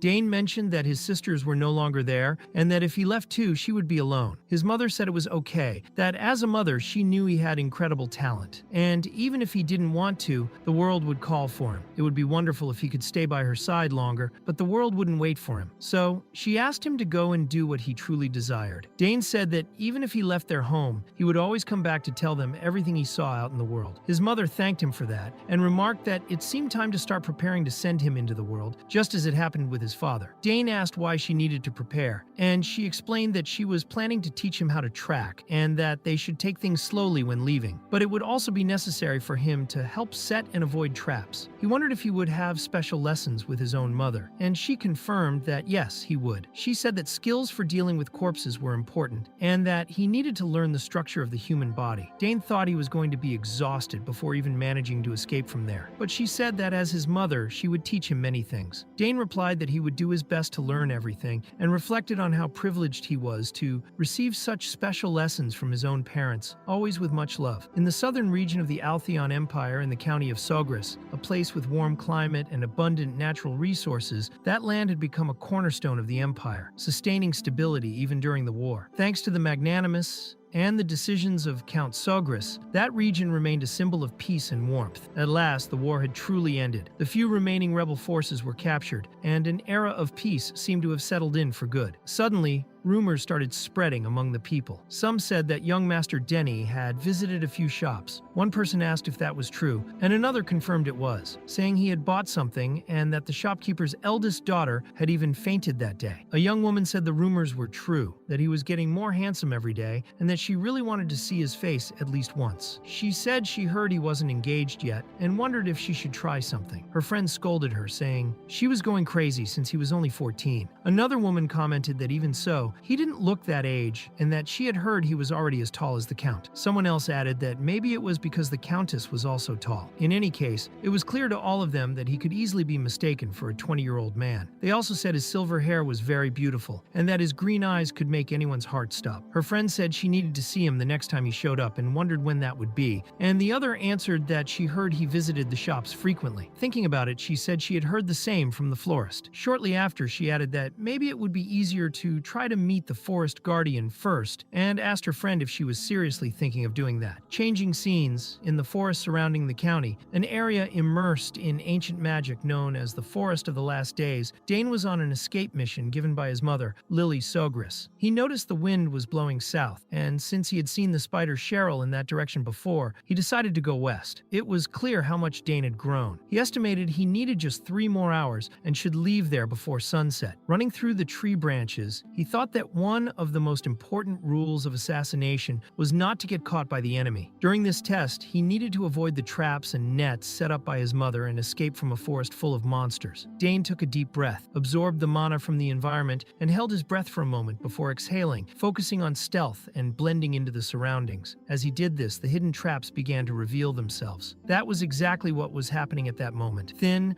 almost invisible wires filled the area, activating with the slightest touch. Although it was the most basic type of trap, it was also the most dangerous because it was hard to detect. Dane was relieved that this type of trap was easy to disable, but suddenly he noticed monsters among the trees. All of them charged at him. He didn't expect them to appear there, especially not with such frightening speed. He knew he needed to act quickly. He thought it might be more dangerous to trigger a trap in the process, but concluded that there was no other choice. He had to get out of there immediately, so he started running, with the monsters chasing right behind him. Those monsters ended up touching the the wires and activated the trap, which pierced all of them at once. Dane was very happy to have dealt with them without needing to do anything, but suddenly he noticed more monsters had appeared, and one was already very close. He barely dodged in time and saw that the creature was incredibly fast. Right after, the monster spat something in his direction. Dane managed to defend himself with some ease, but he knew that anything spat by that creature was extremely dangerous, and he couldn't waste time there. He moved forward quickly and sliced the monster in half with his spear. At sunset, Dane lay down on the ground, saying to himself that he felt like he was going to throw up. He had barely escaped the forest alive. Suddenly, he sensed a presence and wondered if there were more monsters nearby. He got up quickly, realizing he had let his guard down, but soon recognized it was his mother. She said she was impressed with him and commented that the total time for the mission had been 3.5 hours, much faster than she would have done it herself. Dane asked if she had been watching him the whole time, and she replied of course she had, because she couldn't let him go alone. She knew her son's talent better than anyone. But as a mother, the feeling was different. Dane said he understood her side. She commented that he had done incredibly well and that she hadn't found a single flaw in his execution. She asked if he was hurt, and he replied that he was fine. Then she said that at the pace he was going, he would soon be recognized as a true assassin. She then handed him an item, saying it suited him more now than it did her. Dane saw that it was the Nightthorn dagger and asked if he could really use it. She replied of course, since she wouldn't be using it anymore anyway. Dane explained that Nightthorn was crafted from the mysterious ethereal ore, a mineral capable of absorbing the elements of any substance. If the user wished, it could store all the poisons in the world within it, even allowing them to mix the absorbed poisons and use them. He thanked his mother and promised to make good use of the gift, saying he thought that would be all the training he would receive from her. Suddenly he heard a noise and asked if she had heard it too. She confirmed, saying there seemed to be someone in the forest and that they needed to leave quickly. Dane agreed, and the two of them left. The scene then shifts to the county of Sogris in the Annex Tower, where a man woke up startled in his bed, saying he was certain he had eaten mushrooms in the forest. At that moment, Dane appeared and asked if he was awake, explaining that he was in the process of detoxification and asking him not to move too much. The man asked what a young person was doing there and whether he was the one who saved his life. Dane confirmed, saying he had eaten a red-nosed mushroom and that luckily he was nearby and found him in time. The man named Sidra Gauss asked if it was really a red-nosed mushroom. Dane confirmed, saying that it was an extremely dangerous mushroom and that if they had been any later, he would have died. He then offered the man some water, and he thanked him. Dane noticed that on his belt was an insignia from the Nixian Magic Tower. Realizing he wasn't an ordinary person, he thought that if it weren't for Nightthorn, he wouldn't have been able to save him. Sidrain thanked him again and asked where they were. Dane replied that they were in the Annex Tower in the county of Sogris. Sidrain then realized that not only had he gotten lost in the southern region, but he had also been poisoned by a mushroom and walked there in critical condition. Dane told him to rest a bit more, saying he would inform his father and that he would come see him soon. Sidrain then commented that if he said father, then he must be the youngest son, and Dane confirmed, saying he was the youngest son of Count Sogris, Dane Sogris. The man then recalled that the boy was Arabella's younger brother, a girl considered a genius observed by every magic tower. He asked how Dane found him. Dane explained that he was training with his mother in the forest. Sidrain was shocked and asked if he was out of his mind for training in that crazy forest. He reflected that even as an 8-stream mage, he got completely lost in that place, and that the mana flow shifted while he was casting a spell, which ended up damaging his body. He asked if it was true that the forest contained ancient magic and was full of cursed traps. Dane confirmed, saying that the forest was owned by their family and was extremely dangerous for anyone not from House Sogris. He further explained that the mana flow in that location was different from what modern mages were used to using, making it the worst place possible for a mage to be, and that the man was in great danger because of the mushroom. The old man then commented that he really had almost died, but realized that the boy was already strong enough to train in that forest, which was truly impressive. He asked if Dane was the one who prepared the antidote, and the boy confirmed. Sidrain Gauss thought that Dane still seemed to be somewhere in his teenage years, yet was already able to formulate an antidote that required extensive knowledge and very precise production skills. He wondered how a family like that could exist, where, besides the two generational geniuses, even the youngest son was also a genius. He thought that if they were still at war, the county of Sogris could have become the most powerful noble house in the Altheon Empire. Sidrain said that he was indebted to the boy, and Dane replied that yes, he was. The old man thought that the boy was really quite bold. Then he said he needed to repay his debt, and that first he had to introduce himself. He revealed that his name was Sidrain Gauss, and that not long ago he had been the head of the Nixian Magic Tower. He invited Dane to share whatever he wanted with him, as he had everything at his disposal disposal, except for what he no longer possessed. He emphasized again that he was the former head of the magic tower, and Dane thought he was probably referring to a subspace. Dane then asked if he was being serious, reflecting that many mages lived without a home, keeping everything inside subspaces. The old man was surprised by the boy's attitude. He had revealed that he was the head of a magic tower, and usually people were either impressed or humbled by that, but Dane didn't seem to care at all. Sidra said Dane wouldn't get another opportunity like that, and that he could say whatever he wanted at that moment. Dane replied that he would think about it later. The old man became very irritated, thinking the boy was being indifferent until the very end, and wondered what kind of thoughts ran through that boy's mind. Dane simply turned around, recommended that he get some rest, and closed the door. Sidra commented to himself that Dane was the first person to treat him that way. He said he had planned to say his goodbyes in a day or two, but that wouldn't work anymore. He needed to keep a closer eye on that interesting boy. Dane went to speak with Herman and asked if that man was really the former head of a magic tower. He said the man must be extremely skilled in combat. Herman replied that if he really had 8 chains, then he was even stronger than Arabella. Dane confirmed that was true. Herman pointed out that meant a powerful figure now owed him a favor and reminded him that magic towers function like independent territories across the continents, almost like nations. Dane said he would never have imagined that man to be so influential, and Herman replied that he also wondered why the head of a magic tower was wandering through a forest. Dane explained that the place wasn't just any forest. It was what mages called a forbidden zone, known as the Forest of the Final Days. Herman said the name certainly sounded like a challenge for mages, but he had been lucky to survive thanks to the young master. Dane asked Herman to get him a new sword, since the one he was using felt too light and short. Herman understood and said he would prepare a longer sword for the next day's training, using the spoils of war the Count had brought back. Dane thanked him and said he would wrap up the day there. He then remembered something very important: the insignia Duke Thermian had given him. 6 years had passed since that day, and he thought that if he went to the capital, he would definitely have to visit him. In another scene, his father asked Dane if he had trained too intensely that day. Dane confirmed and asked if he didn't have business outside the castle and why he had returned so early. The Count replied that there were more unresolved matters than he expected, and that there was a reason he had rushed home. Dane asked if it was because of the head of the magic tower, and he said it was more or less that. Perhaps the man could help Arabella, since he might be a good master for her. Dane thought that was expected. His father was also considering that the former head of the magic tower could be useful to Arabella, although he wasn't sure if the man could handle her temperament, since she had once punched her former teacher in the eye. Arkin commented that, in any case, his son had helped someone survive, and Dane replied that he simply did what had to be done. His father pointed out that not everyone could have done that, and what he did was truly remarkable. Dane then asked if his sisters couldn't go this time, and his father wondered why it was so hard to catch a glimpse of his own daughters' faces. Arabella had just finished her extended semester and was choosing a magic tower to join, while Claire had reportedly received an offer from her professor to become an assistant teacher. Dane said both of them were impressive, and his father agreed, saying he also had high expectations for him. He wondered how the world would deal with so much talent, and Dane said he was wondering the same thing. His father smiled, saying being caught off guard by him was already enough to make him laugh. Dane thought that during his fight against Duke Thermion, he would like to face him again, but for now, he kept wondering how Lily was doing, since her last letter was over a year old, and he imagined he might find out when he went to the capital. A few days later, the old man still hadn't fully recovered and was going crazy being stuck in that room. The man caring for him said he could go out for a bit, but shouldn't go far and was forbidden from using magic for now. His mana flow still hadn't been completely purified, and the poison in his body hadn't been fully eliminated, so he would have to wait a little longer. Sidra said he didn't have much of a choice. It had been a long time since he hadn't been able to use magic, and this would be a real change of pace. He stood up saying he couldn't stay there anymore and was going out for a while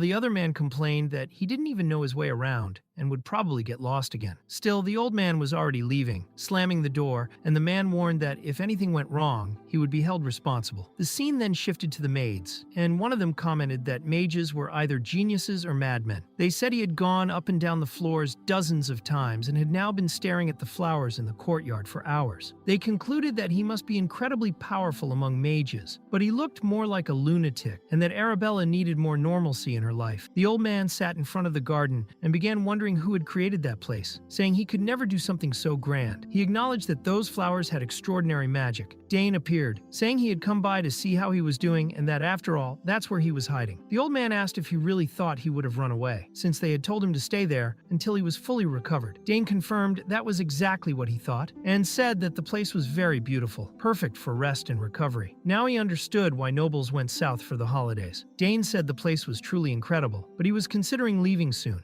The old man asked why he wanted to leave and where he was going, and Dane replied that he wasn't going very far. He planned to go to the capital. Sidra concluded that if he was going to the capital, he must be going to the academy, and asked if his sisters were already there. Dane replied yes, and the old man commented that he would have an easy life there, since his sisters were very famous and incredibly talented. He then began to wonder just how much talent that boy had. He decided to take a look, and the moment he observed Dane's mana, he was shocked, questioning what kind of dense mana that was. His mana was absurdly thick, and if the geniuses of his age were to be compared to a current, then Dane was the fastest and most furious of them all. That amount of mana would normally be so unstable that it would explode, so he couldn't understand how Dane was able to keep it under control. Dane then commented that evaluating someone's mana without permission was a bit rude. The old man apologized, saying he had acted recklessly, but inside, he couldn't believe what he had seen. He wondered if someone with mana as incredibly dense as that boy's could really exist. Dane was trying to understand what the man had seen that made him so surprised. The old man began to question why he couldn't see any magic circle in the boy, since with that level of mana density, he should be able to visualize one. Then he noticed something unbelievable. Dane had 2 mana cores. He wondered how the boy had managed to form 2 mana cores, and Dane asked if there was something wrong with that formation. The old man said of course there was. He was shocked that the boy possessed such an absurd density of mana, and still planned to wield a spear and use magic with only 2 cores and no magic circle. He realized Dane was deliberately ignoring the greatest magical talent he had ever seen. Dane then asked if he couldn't just use both at the same time. The old man became frustrated upon hearing that, and didn't even know where to start explaining. He asked if Dane knew why the lifespan of a magic swordsman was so short. He explained that they were powerful because they had both cores and circles, but one interfered with the other. When the two collided, a huge problem arose, as it was a natural law of mana. The mana compressed in the core would be transferred to the circle, and if the circle couldn't handle the force, it would explode. Dane thought he had discovered that by himself, but he still wondered if it was really that serious and truly impossible. The old man said it was a waste of talent. Dane then asked if it was impossible to use magic without a magic circle. The man replied that although it wasn't impossible, without the refinement of a circle, he couldn't cast spells that required purified magic. Besides, it wasn't like no one had tried it before, but most attempts had failed. Dane asked if he should try anyway. He had never done it before, but felt that maybe it was possible. The old man was shocked by what he was saying, but Dane said that if he could remember the magic code, he might be able to use the technique. He began to summon his mana, and his body became completely enveloped in flames. Even so, Dane commented that it was still just a basic first current spell. The old man was astonished, unable to understand how that was possible. Dane clearly had a magic circle, but could use magic without refinement. It was absolutely unbelievable, since in theory only raw magic could be used in those conditions. Dane mentioned that his sister Arabella had said his affinity with magic was very high, and maybe that was the reason. The old man thought that was exactly what commoners meant when they said the boy's gifts were impossible to imitate. He began to wonder if something at that level could even be called a natural talent. Dane realized that it really worked, which meant he could use magic even without a magic circle. The man was frightened, thinking that this natural affinity, combined with the purest mana in the world, made Dane the most promising talent of his generation. The old man then asked if Dane was considering becoming his disciple, saying that ignoring such talent would be a shame. He also asked if Dane knew how to use second current magic, but the boy said he didn't know the necessary code, so he couldn't use it. The man was pleased because if Dane became his disciple, he could teach him even 8 current magic. However, Dane refused. The old man became extremely irritated by the refusal. That was when Arkin appeared, saying he didn't know the man had already gotten so close to his son. He asked what they were talking about, and Dane explained that the man kept insisting that he become his disciple, but he had refused. The man, slightly embarrassed, commented that his son had incredible magical talent and might become someone greater than anyone expected. He also said that Dane had managed to use current magic without a circle. Arkin was surprised and asked his son if that was true. Dane confirmed, and Arkin said he was sure Dane didn't even have basic magical knowledge. The man commented that was exactly why Dane's talent was so impressive. Arkin said that, as expected from the former head of the Magic Tower, he had immediately recognized his son's talent. But the man replied that it wasn't just talent. The boy was a true genius and had the potential to become a rare magic swordsman. At that moment, Arkin began to reflect deeply on it, while Dane thought that was a word that should never be spoken in front of his father. The man insisted that yes, a magic swordsman, and asked if he was finally interested, because if Dane became his disciple, he would take full responsibility and turn him into the greatest magic swordsman in the entire empire. Realizing that Arkin didn't like that at all, the old man fell silent until Arkin, shouting in anger, said that Dane couldn't become a magic swordsman. The man, startled, asked why, why, since the boy was perfectly suited for it. He wanted to understand why Arkan thought it was such a bad idea. Arkan replied that instead of becoming a magic swordsman, Dane should become a magic spearman. The man was confused, trying to understand what he meant by that, and wondered why everyone in that family was like that. In the next scene,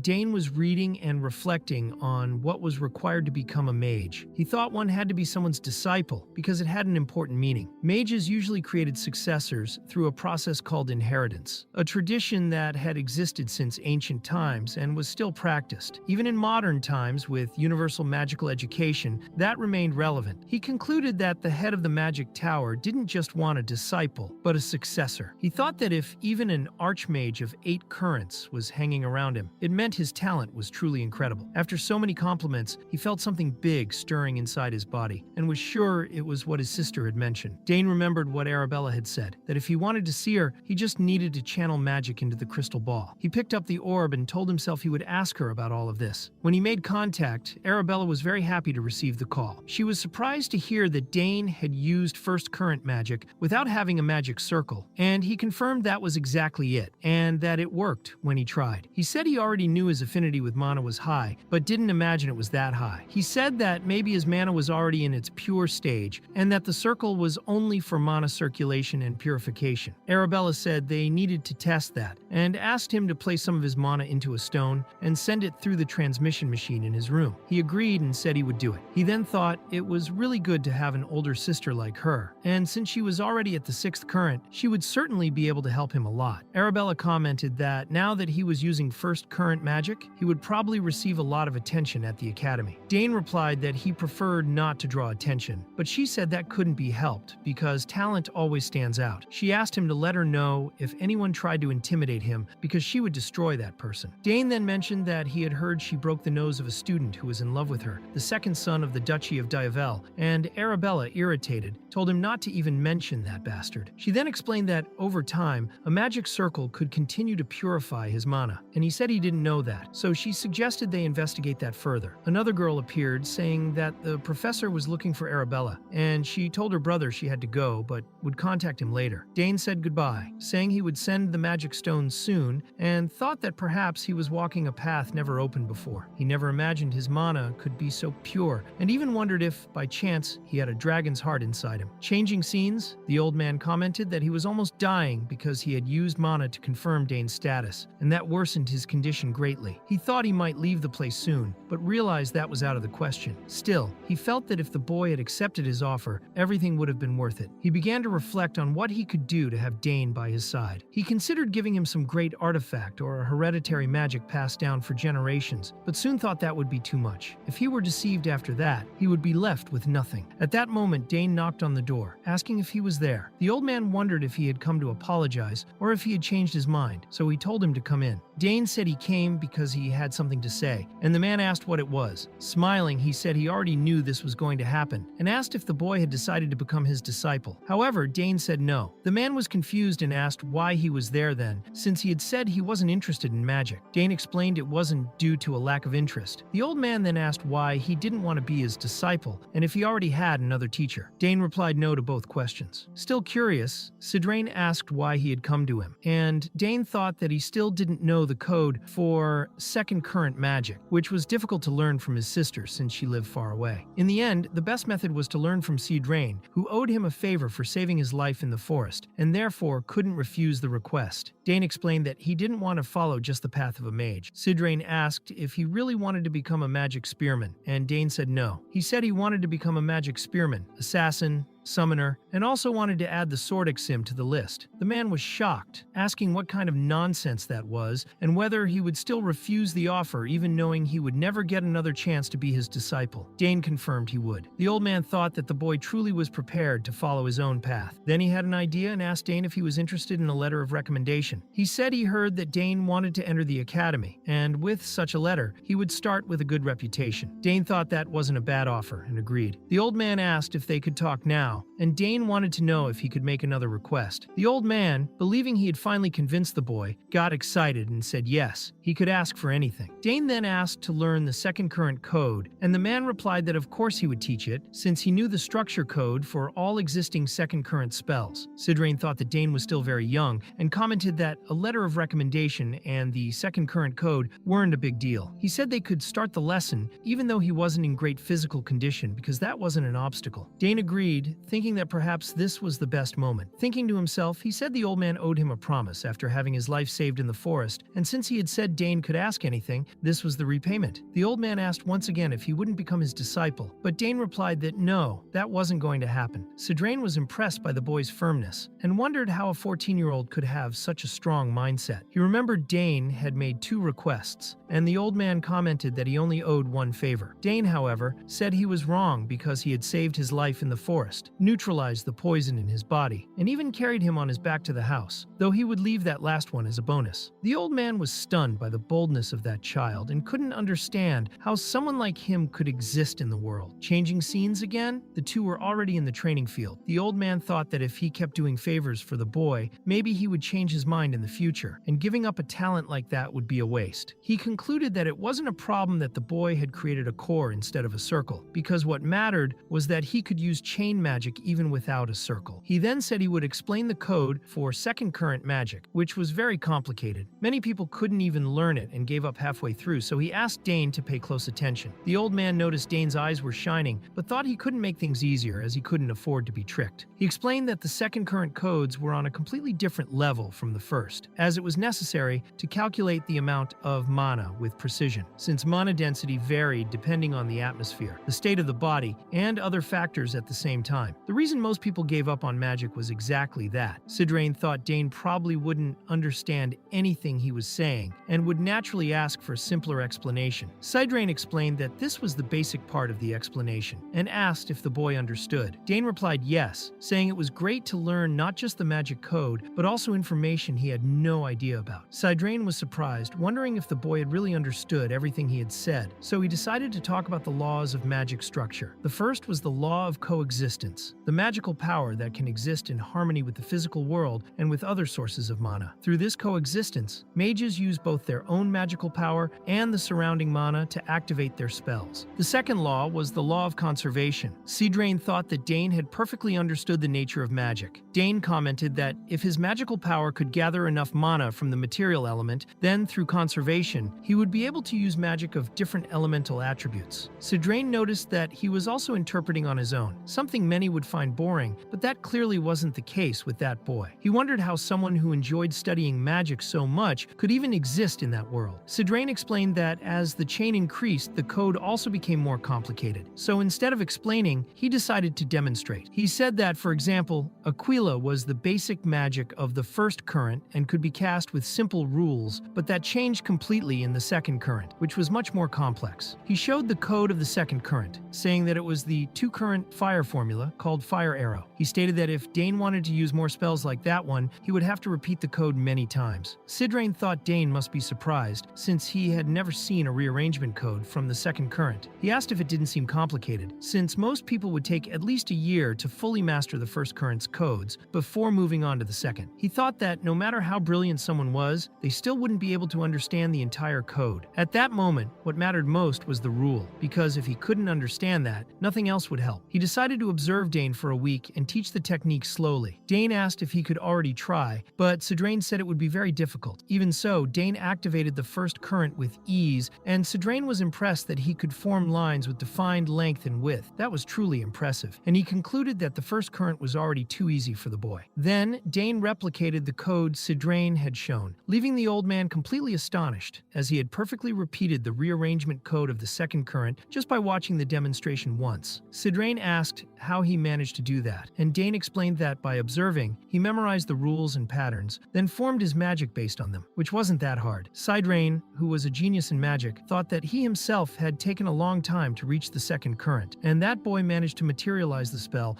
without even using a circle. When Dane tried to cast the fire arrow, he did so with great ease, leaving the old man even more impressed, since it was absurd for someone to replicate that so easily. He thought that if he had that boy's talent, he would have reached the 9th current. Dane asked if he was doing it right? And the old man replied that he was, saying he learned much faster than expected. Dane said he was also surprised to succeed on the first try. Sidra thought that when the world found out about a circleless mage, it would go mad, so he had to completely hide the boy's talent, at least until he became his disciple. Sidra then asked if they could schedule the learning of another code, and Dane agreed, but the old man was more concerned about how he would write his recommendation letter to the academy. Later, back in his room, Dane lay on his bed thinking that the magic lesson had been much more fun than he expected. The theory, the practice, and the explanation about the currents were all learned on the same day. Now that he could finally use magic, he remembered something because in his previous life, he had reached a point where he had no choice but to give up on magic. In his past life, Dane didn't even know how much time he had left to live, and trying to find time to learn magic was a luxury he simply couldn't afford. To survive, he had to fight with a sword because magic, to a certain extent, requires a strong focus on theoretical learning before allowing confident practical use. That made him view this new life differently, and by combining the theory he learned from his older sister with his natural talent, he was able to show explosive growth with only simple guidance. Now that he was being taught by a former tower master, Sidra, he wondered what kind of magic he could learn the next day. As half a month passed, Arkan asked Dane what he would like to have done, wanting to know if it was some kind of magical reagent, and Dane confirmed that it was. Since they didn't have the necessary materials in the territory, they would need to leave, but he said his father didn't need to worry, as he had already learned 4 rearrangement codes. Arkan then commented that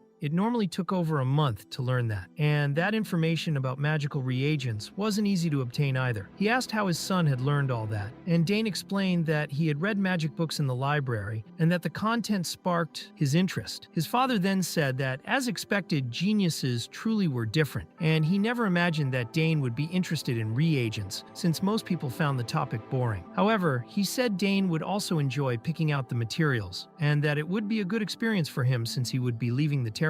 In the next scene, Dane was riding his horse, and the people around him were commenting about him, admiring his silver hair and saying how beautiful it was. Dane then asked if everyone was doing well and promised to come back later to get some snacks. One of the men there thought that Count Sagras didn't seem like a cruel person, especially observing how he treated others. He commented that there were many good things in the south, like delicious snacks, great weather, and kind people, and seeing all that, he thought it would be hard to want to go back to the capital. Dane agreed, saying that it really was very hot there. The man then asked how much longer it would take to reach the magic supply store, and Dane replied that he wasn't sure, since he had never been there before. So he asked Herman to guide them, and he replied that it wasn't far. In the next scene, they arrived at the magic supply store. The store owner welcomed them and commented that the rumors were true, saying Dane's silver hair and emerald eyes were truly beautiful. Dane asked how business had been lately, and she replied that things were the same, with few people buying magic supplies. She said she was mostly selling to foreigners or to people interested in magic. However, she said it was certainly a pleasure to see the former master of the magic tower, Sidra. Dane thought that she recognized him immediately, which made sense since only a few people were known as leaders of the magic towers within the empire. The woman then asked everyone to make themselves comfortable and said that if they needed anything, she would look for it. She mentioned that since it was Dane's first time there, he could browse freely, and then stepped aside to talk to the shop owner. Dane replied that it was fine and began observing the products around him. The place was filled with fresh items, and in a strange way, he felt a slight sense of déjà vu. When he touched the magical sources, he could feel their reactions, which was probably due to his high affinity with magic. Suddenly, he heard a different sound coming from a corner of the store. He felt a particularly strong magical reaction coming from that direction and, curious, started wondering what exactly it could be. The woman explained that those objects were just decorative items. Sidra then suggested they go together to check out the ingredients and potions, saying that moonroot would be a good basic ingredient. The woman confirmed that it was an excellent choice, as there were at least 50 different potions that use moonroot in their composition, and all the ones there had been processed personally by her, so they were of high quality. Dane then commented that something in the environment felt very strange. He realized that what was really drawing his attention was a specific stone, and walked toward it. Herman asked what was going on, and Dane explained that he felt something strange coming from that stone. Herman wondered if it was just another decoration, but Dane said he wasn't sure, only that the stone was very unusual. He then mentioned that the more magic he used, the stronger the reaction became, and questioned whether it was reacting exclusively effectively to his mana. The woman, watching this, commented to Sidra that he really had a good eye and said that the stone would be perfect as a sample. Dane asked where she had gotten the stone, and Sidra also wanted to know if it was some kind of artifact. The woman repeated that it was just a decoration. Sidra found that explanation impossible, as it made no sense for a mere decorative piece to react to magic like that, and just thinking about it irritated him. He then asked if someone had tricked her with that object. She explained that a few years ago, a masked man had given her a large package as payment. Inside it was that stone. She didn't know what it was, so she had a mage evaluate it, but the result was that it was just a common stone with no magical value. Since she didn't have a better place to put it, she decided to leave it there as part of the decoration. Dane thought that was really strange, since it was obvious that it wasn't just an ordinary rock. The woman then said that if he was looking for something good, he should follow her, as she had some special magical artifacts to show. She explained that what she held was her scroll card, and when placed in a special holder, it would automatically store any recorded information. All he had to do was say someone's name, and the corresponding business card would appear. Dane replied that he would take the scroll card and also the stone. He asked himself why he would want a seemingly useless stone, but deep down he knew that it wasn't a common item that could simply be left behind. Sidra asked what he intended to do with that thing, finding it odd since Dane had never shown interest in decorations or art pieces, and questioned whether there was something special about the stone. Dane replied by asking if he hadn't noticed, because it was clear that it wasn't just a decorative stone, as it was reacting to his magic. Sidra admitted that he also wasn't sure what it was, but hearing that piqued his interest. Since there were many people around, he suggested they return to the castle to analyze it more carefully. He asked if he could figure out the nature of that stone with his resources, and Dane replied by asking if he was underestimating his own magical analysis tool, which was considered priceless. Sidra answered that with that equipment, he would definitely be able to find out. Dane commented that even so, a mage had already evaluated the stone and found nothing special. Sidra then replied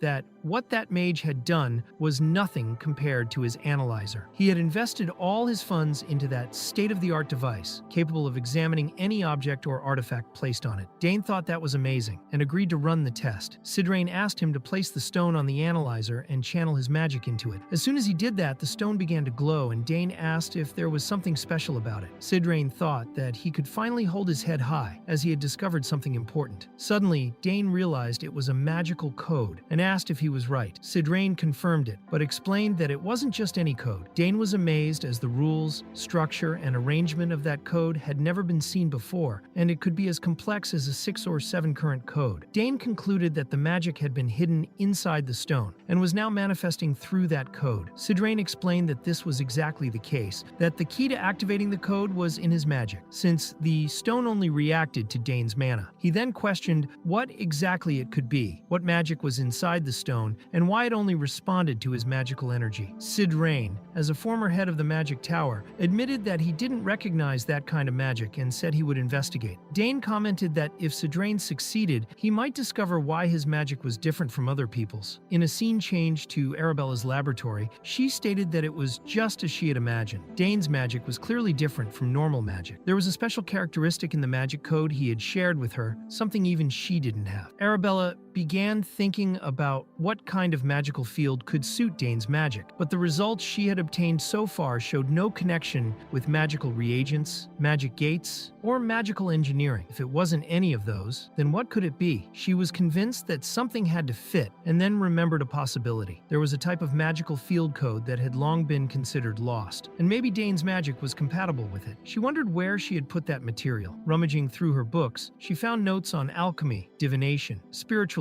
and necromancy. There was even an ancient, primitive magic code among them. Suddenly, another book fell beside her. When she picked it up, she realized it was a tome of ancient magic. Thinking back, she remembered that a long time ago there was a magical kingdom that used a form of inherited magic called arcana, also known as arcana. It was a form of magic from 2,000 years ago, and today, no one knew how to use it anymore. Even doubting that Dane's magic was related to it, she knew she had nothing to lose and decided to try. She began channeling her mana into the magical analysis crystal and noticed it started to react, beginning to display information that made her curious. She wondered whether it was related to alchemy or divination, hoping it wasn't necromancy. However, the moment she read the information revealed, she was completely shocked by the result. It was unbelievable. She couldn't understand how that was possible. Meanwhile, Sidra with Dane, announced that the seal on the stone had finally been broken. Dane asked what was inside it, and the old man said he would take it out now. Upon opening the core of the stone, he revealed a silver bracelet, seemingly ordinary, like any that could be bought on the street. He thought there might be something special in the material, but felt nothing coming from it. Since it had only reacted to Dane's magic, he suggested the boy try it. Dane placed the bracelet on his wrist and it began to glow. Sidra commented that the reaction was happening just as he expected. Dane said he was starting to see some strange things appearing and asked if the old man knew what it was. Sidrain was very impressed when he realized that the symbols appearing were ancient runes that no one in the current world could read anymore. They were characters used by the ancient kingdom of Arcana. Dane said he had heard Arabella mention it when he was younger. She had told him that in that era, everything originated from magic. Every detail of life revolved around magical energy, until one day, everything ended suddenly. The only things that remained from that time were relics and stories passed down through generations. And now, right before them, was a single living magical code from that vanished era. Sidrain admitted that he had always known Dane's magic was special, but he never imagined it would be related to the ancient magical kingdom of Arcana. Dane commented that maybe that was why he could move so easily through the forest in recent days. Sidrain agreed, saying that made sense since the magic present in that forest also originated from Arcana. He thought to himself that he had always wished to have a disciple like that boy. Dane looked again at the bracelet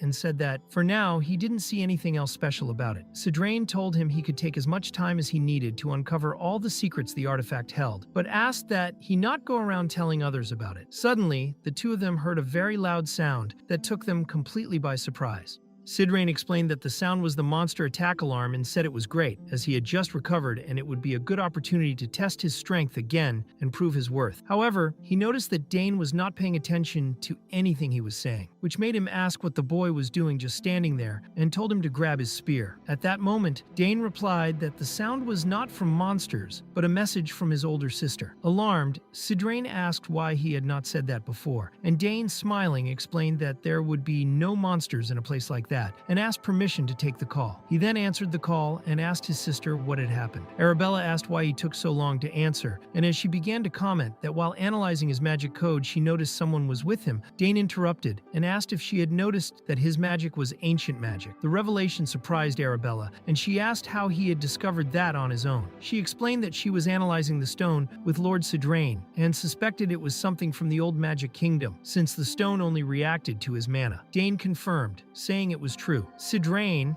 upon hearing this, was impressed by Arabella's ability to discover everything just by analyzing magic. He already knew she was brilliant, but her talent exceeded his expectations. Arabella then asked if anyone else knew about it, and Dane replied that no one did. She asked him to listen carefully to what she was going to say, and also asked Sidrain to pay attention. She explained that it would be better to keep it all a secret, because if the information spread, Dane would not be able to handle the consequences. Sidrain commented that Dane talked a lot about his sister, and Arabella apologized for being too direct and not even introducing herself. Sidrain replied that she did not need to worry so much about secrecy, because if that information leaked, not only Dane would be affected, but it could also cause a huge mess within the Sogris family. Arabella said that as expected, he understood everything quickly. Then Sidrain asked if the call was being recorded. Arabella replied that it was not, and that the message would be deleted as soon as the call ended. Sidrain said that was excellent, and that it was better not to leave any evidence since he planned to return to the Mage Tower to investigate the case further. Arabella thanked him for the help, and Sidrain replied that there was no need to thank him, as he had a strong sense of duty as a mage. He took the chance to say he had heard that Arabella was looking for a Mage Tower to join, and asked if she had already decided. Embarrassed, Arabella said not yet, but she was ruling out the Nixian Tower because it did not have an area she liked to study. He said her determination was expected, and that, as the saying goes, like sister, like brother. Sidrain smiled, saying it was understandable and that of course she was not obligated to choose their tower. Dane, watching, thought his sister was really honest. Arabella stated that many other talented people would surely go to the tower besides her and said goodbye, saying she would talk to Dane soon. Sidrain commented that Dane's sister was really amazing, and Dane agreed, remembering that the artifact had also been created by her. Called the Compact Sphere, it was very popular among young mages. Sidrain agreed that it was impressive, but explained that once you reached level 8, you no longer relied on items like that. Dane said he understood, but thought to himself that Sidrain did not seem to have many friends. The scene then shifted to Dane talking to his parents. He told them about the ancient magic, and his mother said she was very worried about him. His father, on the other hand, smiled and said there was no reason to worry because if anyone tried anything against Dane, he would handle it himself. His mother then said that if that was the case, she would also make anyone disappear without a trace. Dane, watching the two of them, thought his mother was really intimidating, but still, having them by his side made him feel safe and protected. Dane's father commented that, on second thought, maybe the power of ancient magic had been dormant in the family's blood. Lily agreed, saying it was possible their ancestors had this power, and that they should investigate the family lineage immediately. She began to wonder if, by examining both families, they could find some clue. Dane's father said that might not be so important, but even so, he was very curious, because it seemed like Dane had reached his learning limit there. Lily said that if he stayed in that place, it could end up hindering his growth, and maybe it was time to consider going to the capital. That suggestion surprised Dane. His father reminded him that the minimum age to enter the capital was 14, and that was exactly Dane's age now. Although he had planned to wait another year or two to send him, it seemed there was nothing else Dane could learn there. His mother then held his hand and said that if he wanted to, he could leave that place at any time. Dane was surprised, as he did not imagine his parents thought that way. His father assured him that Dane would do very well in the capital and asked him to show all his talent and make the family proud. Dane, smiling, said he understood their intention and would start preparing to enter the academy. His father smiled, saying it was a good decision. Dane thought it was time to take another step forward. The scene changed, and Sidrain asked Dane if he had already decided. Dane replied that yes, he would go to the capital earlier than planned. Sidrain agreed that it was a good decision, because keeping his talent locked in that place would be a waste. He took the opportunity to give some advice, saying that Dane should not show his talent right away. Although the academy, in theory, valued talent, not everyone there thought that way. Dane acknowledged that he was right, as his older sister had already commented on the absurd provocations in that environment. Sidrain warned that ordinary students would not be able to face him, but if it was the Thermian Duke's family, things could be different. This reminded Dane that he had promised to visit Layla when he arrived in the capital, and he knew that if he did not, she and the others would be upset. He then commented that he needed to start thinking about the weapon he would create using the emblem the Thermian Duke had given him. Sidrain said there were about 3 months left until the entrance ceremony, but they would need to leave within 2 months. Dane confirmed, saying it did seem like the right time, and asked what Lord Sidrain would do. Sidrain replied that he would return to the Mage Tower, as he still had unfinished business there. He thanked Dane for breaking the monotony in his life, and promised to share all discoveries he made about ancient magic and Dane's power. The boy found that amazing and thanked him, but Sidrain reminded him that there was still one problem: Dane's lessons. Since time was short, they would need to speed up the pace, as from level 3 onward, the difficulty increased greatly compared to level 1. Dane promised that he would study hard, and then said he had prepared a gift for Sidran, which impressed the mage. He explained that he had received the item from his older sister the previous day through a teleportation spell, and that it was something newly created. When Sidrain received the object, he was surprised to see it was a new version of the compact sphere, not yet released, recently developed by Arabella. He said the item was very small and elegant. He thanked him, saying that even though he did not need it, he would accept it as a gift. Dane asked him to use the sphere to get in touch when needed. Although he did not really need the item, Sidrain seemed visibly excited, and Dane thought he hoped he would not call too often. The scene changed again. Dane said he would prepare well during the remaining 2 months because his main interest was in the summoning field. His goal at the academy was to attend the Specialization classes in summoning and get a chance to take the exam to obtain certification. Since his younger sister was a teaching assistant, he believed he would see her often in class. He then looked at the egg in his room, remembering that he had almost forgotten to transfer magical energy to his familiar. For 7 years, he had been infusing his magic into that egg, morning and night, with great care. Although the egg still did not respond, he knew that the magical energy infused was not wasted. The bond with his familiar continued, and he believed that one day it would work. The scene then shifted to a conversation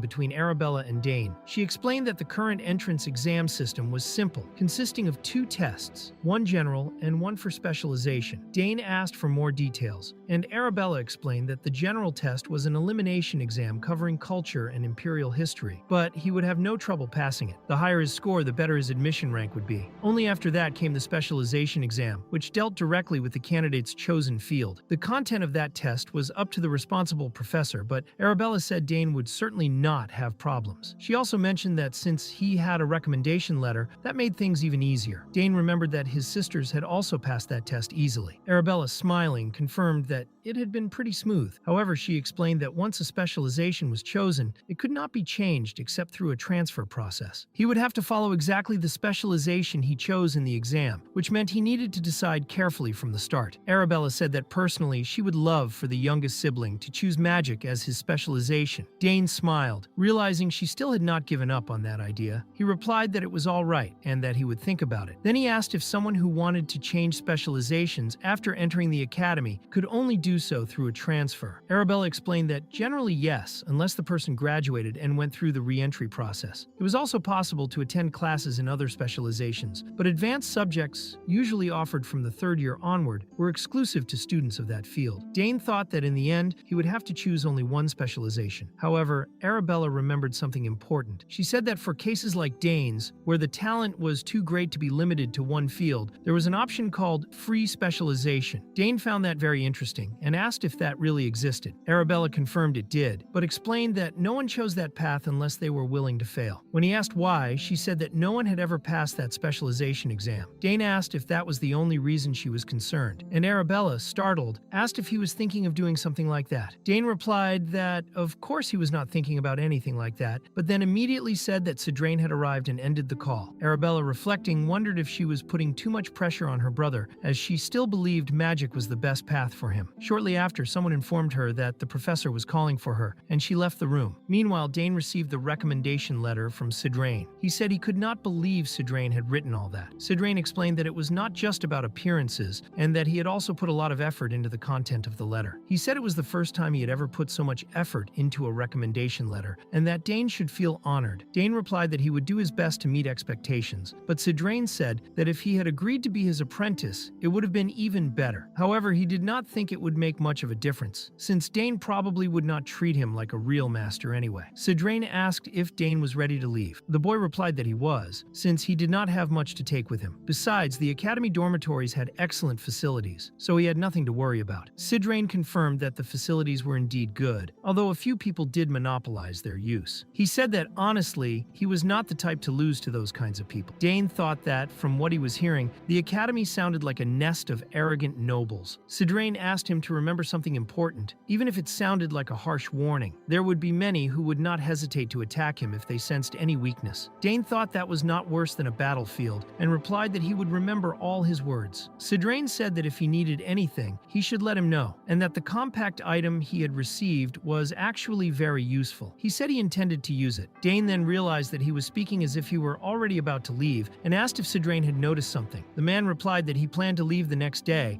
as he could not stay there forever. Dane's father had offered him a position as advisory mage, but he would only accept that when he truly had nothing else to do in life. He said he still had important matters to resolve, and although he had thought he had done everything he wanted in life, it seemed there were still a few tasks left. Dane understood that he was referring to ancient magic, and that by helping him with that, he was also benefiting himself, so he could not complain. Sidra thanked Dane for everything he had done, but the boy replied that he should be the one to thank him for all the support he had received. Sidra said he hoped to see him even stronger the next time they met, and said he was heading out, asking the boy not to say a formal goodbye because he found it too embarrassing. Dane simply asked him to travel safely, and in his thoughts, concluded that despite everything, he would miss that man a lot. The scene shifted to Dane's parents, and his mother mentioned that she had just heard that Mr. Sidra had departed safely. She asked if Dane would also be leaving that day. His father, Arkin, replied that yes, everything indicated he was ready. Lily said that with their son's departure, the house would feel even emptier. Arkin tried to reassure her, telling her not to worry so much. Lily smiled and said she could only feel at peace because she knew their son would be in very good company. Arkin reminded her that he would use the teleportation portal Arabella had prepared, so she really had nothing to worry about. Still smiling, Lily said that maybe she was worrying too much about Dane because it seemed they had raised their children well. She said that while children from other families were busy fighting over the position of head of the house, sooner or later, theirs would also have to decide that clearly. But for her, any one of them would be good enough to be the successor. At that moment, Dane entered, calling for his parents. His father asked if he was ready to leave, and his mother wanted to know if he would be taking the Nightthorn emblem she had given him. Dane replied with a smile that of course he would take it. Lily asked that if he ever found himself in an extremely dangerous situation, he should go to the place she had mentioned and show that emblem. Dane said he would remember and asked if the people there were her former companions. Lily answered that yes, they were very close colleagues, and it had been years since she had seen them, but they would surely help him. Dane's father, Arkan, looked a little uneasy and wondered if his son might end up following the path of an assassin if he went there. He asked that when Dane reached the capital, he look for Duke Thermion, since the Duke would surely help him until he was admitted into the academy. Lily then began to cry, saying that Dane was growing up too fast. Arkan reminded her that they should say goodbye to him with a smile. Dane thought that when the time to leave comes, your feet seem to grow heavier, but he said he was on his way and said goodbye. As soon as he left, his father, watching through the window, called for Gilead and asked him to escort Dane carefully, making sure he reached the teleportation portal safely and returned before Sidrane's departure. Lily commented that it had been a long time since she had seen Shadow and asked if he knew what to do. She requested that he watch Dane closely during the teleport, ensuring that absolutely nothing happened to her son. The scene then shifted to Dane and Herman. Watching closely, Herman said it was truly impressive. Dane explained that it was the teleportation portal installed by his older sister. Herman commented that Miss Arabella was truly amazing for having created something like that. Dane agreed and understood why she had insisted so much on that project for an entire year. He reflected on how much effort she must have put into it, since unlike other forms of magic, teleportation could not be activated just by rearranging code. It required continuous infusion of magic throughout the process. Still, the portal his sister had installed was a perfect device that met all the necessary conditions for functional teleportation. Herman asked the young master to take care during the trip. Dane replied that there was no need to worry because everything would be fine. He walked to the center of the portal and mentioned that they said the teleport would activate when he infused his magic. As he did so, a light emerged from the structure and then a brilliant glow filled the area. When he realized it, Dane was already in a completely different place. He wondered if that was the entrance gate to the capital of Atenea and was soon greeted by someone waiting for him. A man introduced himself saying he had been eager to meet the young master of House Sagris. His name was Luik Asmar, captain of the First Order of Knights of House Thermion. Dane found it a bit intimidating to be welcomed personally by a knight captain. Luik explained that from that moment on, they would accompany him. He ordered his knights to clear the way for the young master. As he walked through the city, Dane felt something strange, a mix of nervousness and surprise. He never imagined he would enter the heart of the Altheon Empire, a place he had always hated, and even more so as one of its most promising individuals. Along the way, he heard people talking about magic shows, commenting that a parfait had been frozen with just a simple bronze spell. Dane thought he had no idea the capital was so lively. Luik then pointed ahead and said they were standing in front of the Thermion estate. Dane was impressed as he observed the grandeur of the mansion, finding its scale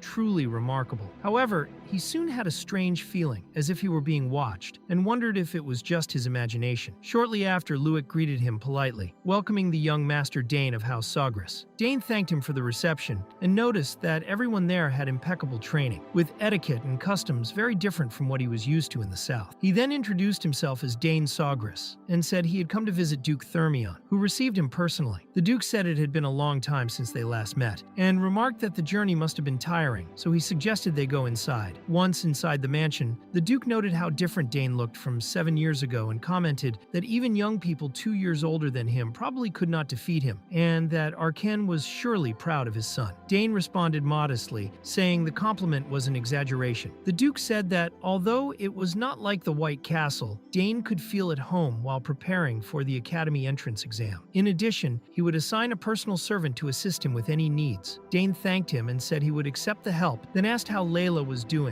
after all this time. The Duke replied that she was fine, but asked if Dane had fought with her. Not understanding, Dane asked what he meant, and the Duke explained that every time he mentioned Dane's name, Layla would get in a bad mood. Dane said he had no idea why that was. The Duke said it might be because of the pressure of the exam, but with her talent, she would surely pass without difficulty. With an awkward smile, Dane said he would ask her directly what was going on and wondered if it was just a rough phase. The Duke agreed and said they would talk more calmly later, but asked the boy to take things slowly, which Dane also did not fully understand. The Duke simply said he would understand soon and ordered that he be taken to his room to rest. A servant guided Dane to the room and wished him a good night. Once in the room, Dane thought he would stay there for about a week before taking the admission test, and realized that for a guest room, the place was far too luxurious. Even so, he decided to unpack and look for a training field. It was at that moment that Layla suddenly appeared in his room, saying she could show him the way to the field. Even from behind, Dane recognized her voice. Layla asked why he took so long to arrive, saying she had waited for him the whole time until she could not take it anymore. Dane was very happy to see his friend again and asked how she was. Layla replied that she was doing very well, then asked if he had nothing to say to her. Confused, Dane asked what she meant by that, and Layla, annoyed, scolded him for never having sent even a single letter, saying he could have at least written something. Dane explained that he had promised to reply to all the letters, but ended up forgetting, so he apologized. Still upset, she asked if that was all he had to say. He replied that he came to see her in person, and that he had been very busy lately with preparations for the trip to the capital. He asked for patience and a little understanding. Realizing she was truly upset, he asked if she wanted him to do something to make up for it, telling her to just say it. Layla wanted to know if he was being serious, thought for a moment, and then suggested they have a friendly duel. Dane thought it was a good idea and accepted the challenge. She smiled and asked if he was sure he would not regret it, warning that she was much stronger than before, and that she was no longer the same girl who struggled to learn magic release with him. Dane thought that indeed she had grown a lot over those 7 years, and maybe he was not only referring to her talent. He commented that he remembered a letter in which she said she had won a tournament. Layla confirmed, saying she had been champion of the Danter Cup, a tournament organized by the royal family itself. Dane asked if that was the tournament where boys and girls up to 15 years old competed. She said yes, that it was a very high-level competition, and that if he had participated, they probably would have faced each other in the final. Just thinking about it frustrated her. Dane said all that frustration could be resolved right then and there, but Layla asked if he was really sure everything would be all right, wondering what would happen if he got hurt before the entrance exam. Dane was then confused about who was really worried about whom and replied that she did not need to worry about that. Layla said that was fine, but since it was already late, the duel would happen the next morning. The next morning, Layla asked if he had a training weapon and told him not to use real weapons when she wasn't around. Dane explained that it wasn't about that, but because it would only be a light duel with clear rules, using training weapons, since even experienced warriors can't predict everything. If someone got hurt, there would be nothing she could do. Layla replied that he didn't need to worry about that, as her family always kept the best healer in the empire nearby. Dane, however, asked what would happen if something occurred so quickly that even the healer couldn't react in time. He said that if she really wanted to use a real weapon, she should have the right mindset for it. Layla insisted it was just training and asked why he was taking it so seriously. Dane then gave up on insisting and agreed to use training weapons. Layla asked her servants to bring the weapons, while Dane thought that she had indeed become a very imposing young woman. People said that soon she could catch up to her two knight brothers, maybe even become the first woman to lead House Thermion. The moment she learned to release magic had been decisive for her growth. Layla also reflected that, thanks to Dane, she managed to master the basics of magical control much faster than others her age. Now she didn't have just one mana core, but two. She had waited a long time for that day and began to wonder if, by winning, she would make Dane upset. Because of that, she even considered going easy on him. One of the servants brought the weapons, and she thanked him. Dane chose a training spear, noting that it was very light, as expected. But for him, that made no difference, since, on the battlefield, one must use whatever is available. Dane asked if they could start, and Layla agreed. He took his combat stance with the spear, and Layla also readied her guard. She thought that fortunately, she had faced opponents with spears during the Danter Cup, so it wouldn't be difficult. She knew the spear had good reach, but lacked power at close range, so she quickly charged at Dane, trying to close the distance. However, at the moment she thought her attack had landed, Dane vanished from in front of her. She wondered what had happened because he had suddenly disappeared. Dane appeared right behind her with the spear positioned at her neck, leaving Layla impressed by his speed. She asked how he got there so fast, and he said she was lucky they were using training weapons, because if it were real,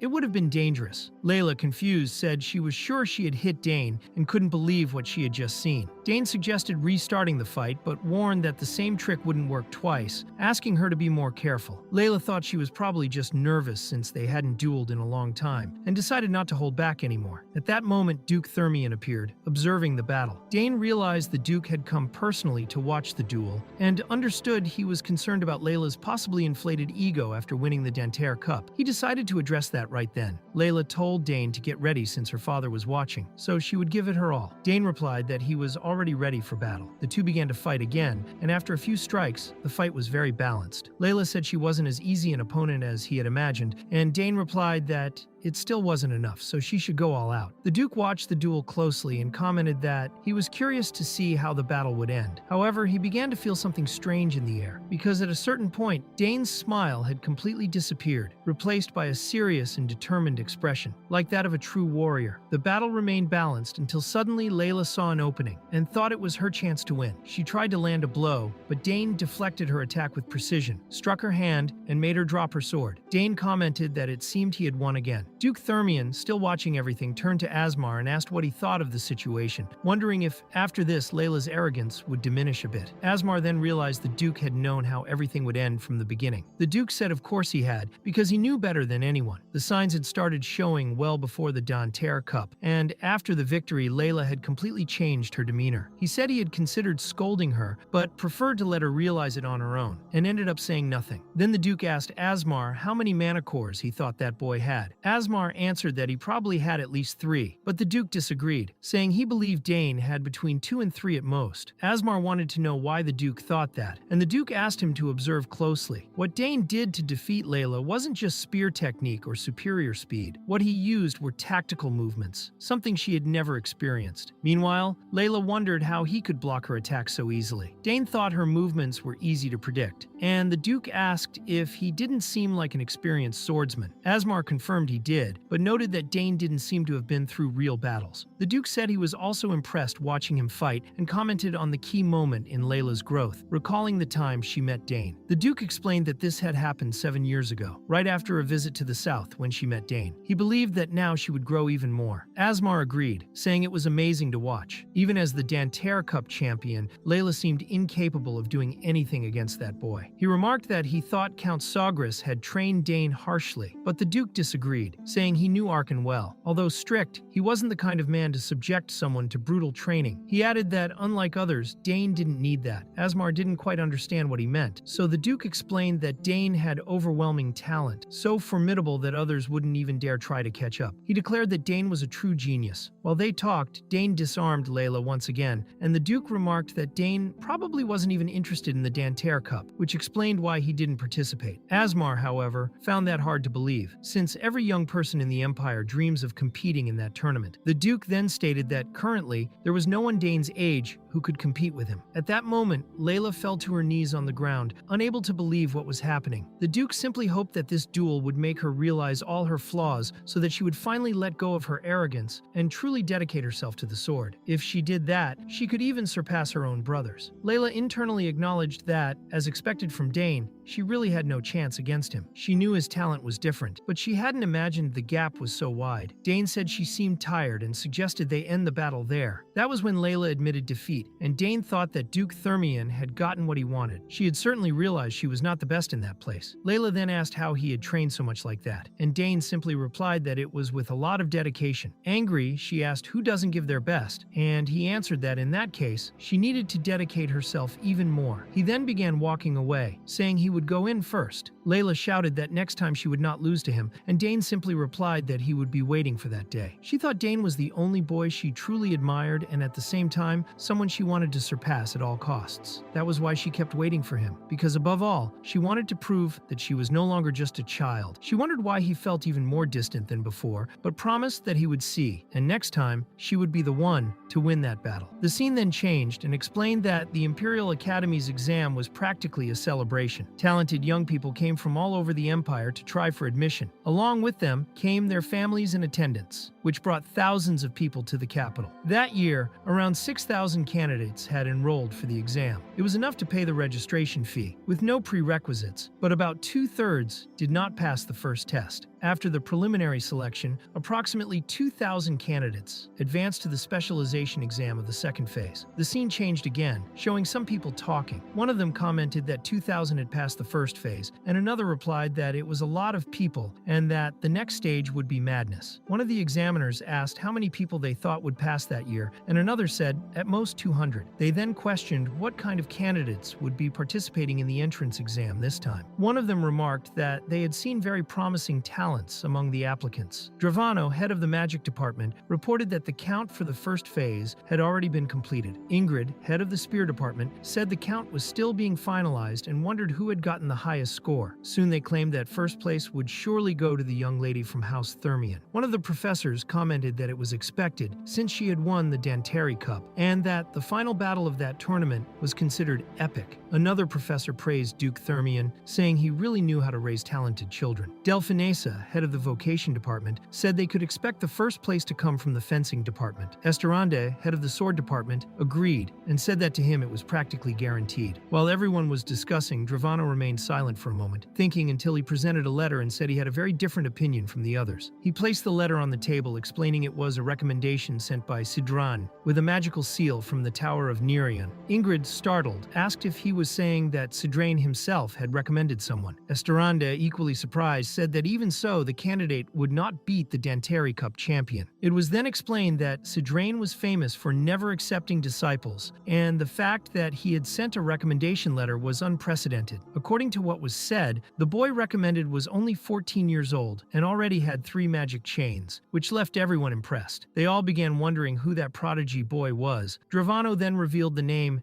Dane Sogris. Immediately, people began commenting that it was once again House Sogris, since 2 other geniuses from the same house were already in the departments of magic and summoning. Now, the youngest son even brought a personal recommendation letter from Sidran. Dravano stated that House Sogris should not be underestimated. Ingrid, frustrated, commented that the 2 greatest families on the continent were competing at the same time, and there would certainly be no shortage of battles and subjects to discuss. Esteranda asked if that family wasn't famous for spear fighting, and that now, with the recommendation of a mage, they might also gain fame in magic. Ingrid, annoyed, said she was sure Dane would join the spear department. Dravano replied that if he joined the magic department, it would be great to have him alongside Arabella. He thought that the Imperial Academy was the place where magic shines stronger than anything. At that moment, a woman entered in a hurry and, a bit desperate, apologized for interrupting the meeting. She announced that the candidates' results had just been released. Everyone became excited and asked for the list to be projected on the screen. It was revealed that the fencing department had 1,367 candidates. The magic department had 227, and the summoning department had 152. Someone commented that, as expected, the fencing department attracted many people. Esterande pointed out that the name of House Thermion was at the top of the fencing list. Meanwhile, Dravano was looking for Dane Sogris's name, but could not find it. Esterande questioned his absence, reminding them about Sidraina's recommendation letter. Ingrid also confirmed he was not listed in her department. Someone asked if there was any candidate not listed among the traditional departments, and the woman replied that yes, there was one registered in the free specialization category. That surprised everyone present. Then she revealed that Dane Sogris had scored the highest among the 6,000 candidates in the first phase, which left everyone at the table in shock, unable to believe he had taken first place. The scene shifted to Dane, who was reflecting that it had already been a month since he arrived there. Time was passing so quickly that it felt like just yesterday he was still training with Layla. He had already taken the first test and was now waiting for the result, but he felt relieved that the test had not been as hard as he expected. At that moment, Layla appeared and asked Dane if he had already seen the exam results. He checked and realized he had come in first place on the academy test. Upon hearing this, Layla became extremely upset, as she couldn't believe she had lost first place to him. Curious, she wanted to know how he had studied. Dane explained that he focused on the previous exams that his sister had sent him. Layla said she also studied those, but found the content very difficult, especially the military strategy part. For Dane, however, that was a subject he already knew from his past life, so he had a certain advantage. Layla complained, saying it made no sense to expect 14-year-olds to understand tactics and military administration. Dane replied that for him, that part was very easy and asked if she hadn't found it interesting. She reacted by saying he must be crazy to think like that, since besides military strategy, there was also art, music, and even the history of the Dranique Empire. Dane commented that history was actually his specialty and thought he had learned a lot about it while living on the battlefield. Layla then asked where he would take the second exam, and Dane explained that in his case, there were 3 different exam locations. Shocked, Layla concluded that he had really enrolled in the free specialization. Curious, she wanted to know what else he planned to do besides spear and summoning, but Dane, smiling, said he would tell her later. She insisted, saying it made no sense for him to choose the free specialization, no matter how much she thought about it. Dane replied that he simply wanted to learn everything. Layla commented that the approval rate was absurdly low, and he explained that in the free specialization, it was possible to attend any class in any field until the end of the course without needing to define a fixed specialization, and could also work on research with professors from all areas. Layla, annoyed, said that everyone knew that. The problem was that no one managed to pass. She then asked if he was trying to fail on purpose just to avoid studying with her. Dane replied that obviously that wasn't the case. She asked if he really thought he could pass and insisted that he say what else he knew how to do besides spear and summoning. Dane then started thinking whether he should tell her or not. The scene shifted to the academy department heads, who commented on the fact that everyone was finally gathered. They recalled that to pass in the free specialization, it was necessary to succeed in 3 different areas, and there was no way around that. Therefore, Dane would have to face exams in spear, magic, and summoning. They noted that the cores and principles of each of those disciplines often conflicted, making it nearly impossible to pass all of them. They began to wonder what that boy was thinking when he made that choice. Delphinesa, head of the vocation department, commented that even in the early days of the free specialization, when there was still some chance, few people managed to pass 2 areas, and most couldn't even pass 1. Dravano, head of the magic department, said it would be more sensible for the boy to choose and focus only on spear or magic. Delphinesa then reminded them that the free specialization had existed for about 200 years. Ingrid, head of the spear department, said that in all that time, almost no one had passed. Dravano commented that at the beginning, it wasn't so hard because the academy needed talents for the conquest era. Back then, if someone had talent and developed it, it didn't matter what they would become. But now, with the empire in times of peace, the criteria had become increasingly strict, and for that reason, candidates preferred to focus on just one area where they were truly good. Ingrid asked why they kept that specialization if no one enrolled or passed. Dravano answered that it existed because of its symbolism, the idea that only the greatest talents of the empire would be capable of entering. Delphinesa agreed, saying that concept was still important, but nowadays it had become only a title and a tradition. Dravano commented that in the last 100 years, only 2 people had passed, one of whom eventually gave up, and the other became the previous emperor. Ingrid concluded that unless the candidate was a true genius, it was impossible to pass. Delphinesa said that being the son of the new war hero, Argris, Dane didn't come from an ordinary family, so there was still some expectation, although he might just be another arrogant boy like so many others. Dravano suggested that they could make the test easier and let him pass, but Delphinesa refused, saying that as teachers, they could not do that sort of thing. The only option left was to observe. Dravano added that they would see if Dane really had enough confidence to challenge the symbolism of the free specialization. The scene changed again, now to the second phase exam location. Dane formally introduced himself, saying he was Dane Sogris, candidate for the Imperial Academy's free specialization. Dravano asked if he understood what it meant to register for that path. Dane confirmed that he did, and knew he needed to pass in 3 different areas. Ingrid, concerned, said he could still give up. She had great respect for Count Sogris, who was considered the best spearman in the Empire, and she didn't want to see his son fail and return home frustrated. Dane thanked Ingrid for her concern, but said he had come that far to give his best. The professors thought that if he were someone who would quit because of words like that, he wouldn't have registered at all. Dravano then said everything was in order, and in that case, he would have no choice. The exam would be divided into 3 tests, 1 for each chosen area, and if he failed any of them, he would be disqualified from all. Dane said he understood perfectly. Dravano explained that, as previously decided, they would start with the summoning department. Dane then stood before Professor Delphinesa and thought that people said she had once held the top of the Tower of Summoners of the Altan Empire, where she set a record by maintaining 3 level 2 or higher creatures active at the same time. The professor explained that the evaluation method of the vocation department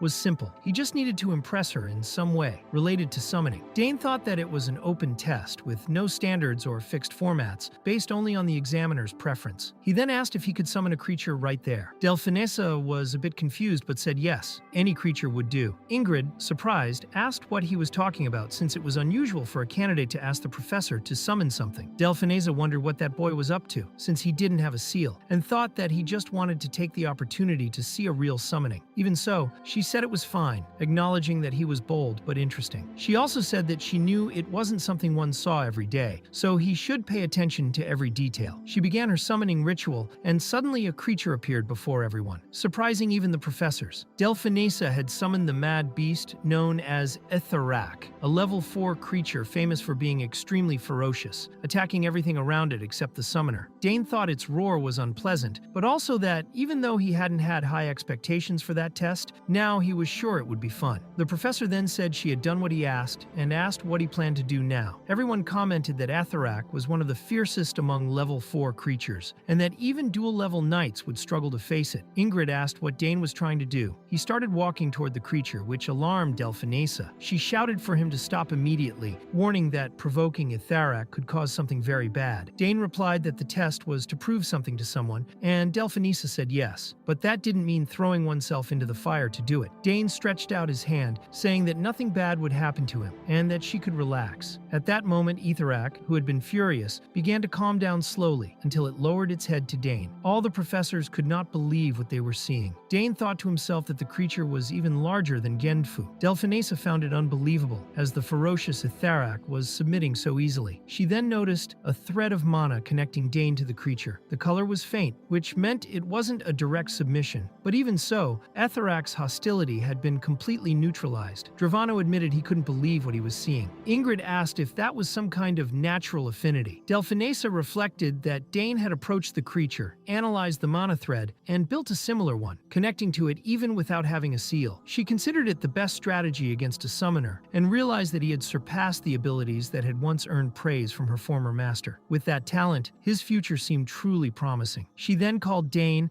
and declared that his skills had been more than proven. His courage, calm judgment, and solid foundation showed that he had passed the test. The two seated professors fully agreed with the decision. Dane smiled and simply thanked them. The scene then shifted. It was already night, and Layla asked if he had 30 minutes to talk. She said that Dane would probably be the first place. He asked why, since she had also placed first in the fencing department, but Layla insisted that he was the true first place. Dane tried to cheer her up, reminding her that they even held a banquet to celebrate their acceptance. Layla, crying, said she had no appetite and asked him to eat alone. Layla thought the whole situation was absurd because the gap between her and Dane was enormous. To her, it felt like standing in front of an uncontrollable force, like a natural disaster. Feeling frustrated, Layla walked away alone. Shortly after, the Duke appeared and realized she wanted to be alone for a while. He then asked Dane not to worry too much about it, saying that Layla would get over the situation soon. The Duke asked if Dane had already told his father about the exam results. He commented that the Count was probably very proud, and Dane replied that yes, everyone had been happy with the result. The Count acknowledged that it made sense, since Dane had passed the free specialization, something that had impressed everyone there. Now that the tests were over, Dane could finally rest and prepare to enter the academy. Dane said yes, and the Duke commented that he had already taken care of everything for him. Then he asked if Dane had already thought of something to request at the forge. Dane said he was thinking about a sword, but hadn't decided which one yet. The Duke asked why he hadn't decided, and Dane explained that he was still growing and didn't know what kind of sword would be ideal for him. So he wanted to think carefully, since it was a good opportunity. The Duke understood and told him not to rush, asking him to think calmly. Dane then felt a little sad, remembering that the Duchess's health still hadn't improved. He thought about Layla's words, who had said that at least she wasn't getting worse, but that there had been no progress either, and that she had been like that for years. He thought it was a pity, since he had never seen anyone in his family get sick, so it was a difficult feeling to understand. Because of that, he thought maybe he should visit Layla to try to comfort her. 2 days later, the welcoming ceremony for the new students of the Imperial Academy began. A man introduced himself as the Academy's director, Arkwald Hammett, and said that seeing everyone there, after facing such a difficult competition, made him think of the Empire's bright future. He stated that everyone present was remarkably talented, and among the new students that year were many extraordinary ones, including one who had passed the free specialization, something that had only happened twice in the last 100 years. This student had passed the exams of the heads of the departments of spear magic and vocation. At the moment he said that, everyone was very impressed because it was truly an incredible feat. People started to wonder what kind of talent that person had. The director then asked the representative of the new students, Dane Sogris, to step forward, and Dane introduced himself. The director informed them that the reading of the oath for the approved candidates would now take place. The scene shifted to the Academy's main auditorium, where a man announced that the Academy's presentation was over, and that there would be a short break before the next part. He invited everyone to enjoy the snacks at the back of the hall. During this break, Layla asked Dane to listen to her, and explained that from that moment on, many people would try to approach him, some with good intentions and others not so much. She asked him to be careful and think carefully before accepting accepting any offers. She also mentioned that there were many strange people there with questionable manners. Dane replied that he understood the warning. As time passed, it became clear that everyone was trying to convince the new students to join their clubs. Layla commented that the upperclassmen were taking advantage of the break to recruit members. Dane remembered that his older sister had said many clubs would be interested, and that everyone was talking about the boy from the Sogris family who came in first place. At that moment, a crowd formed around Dane,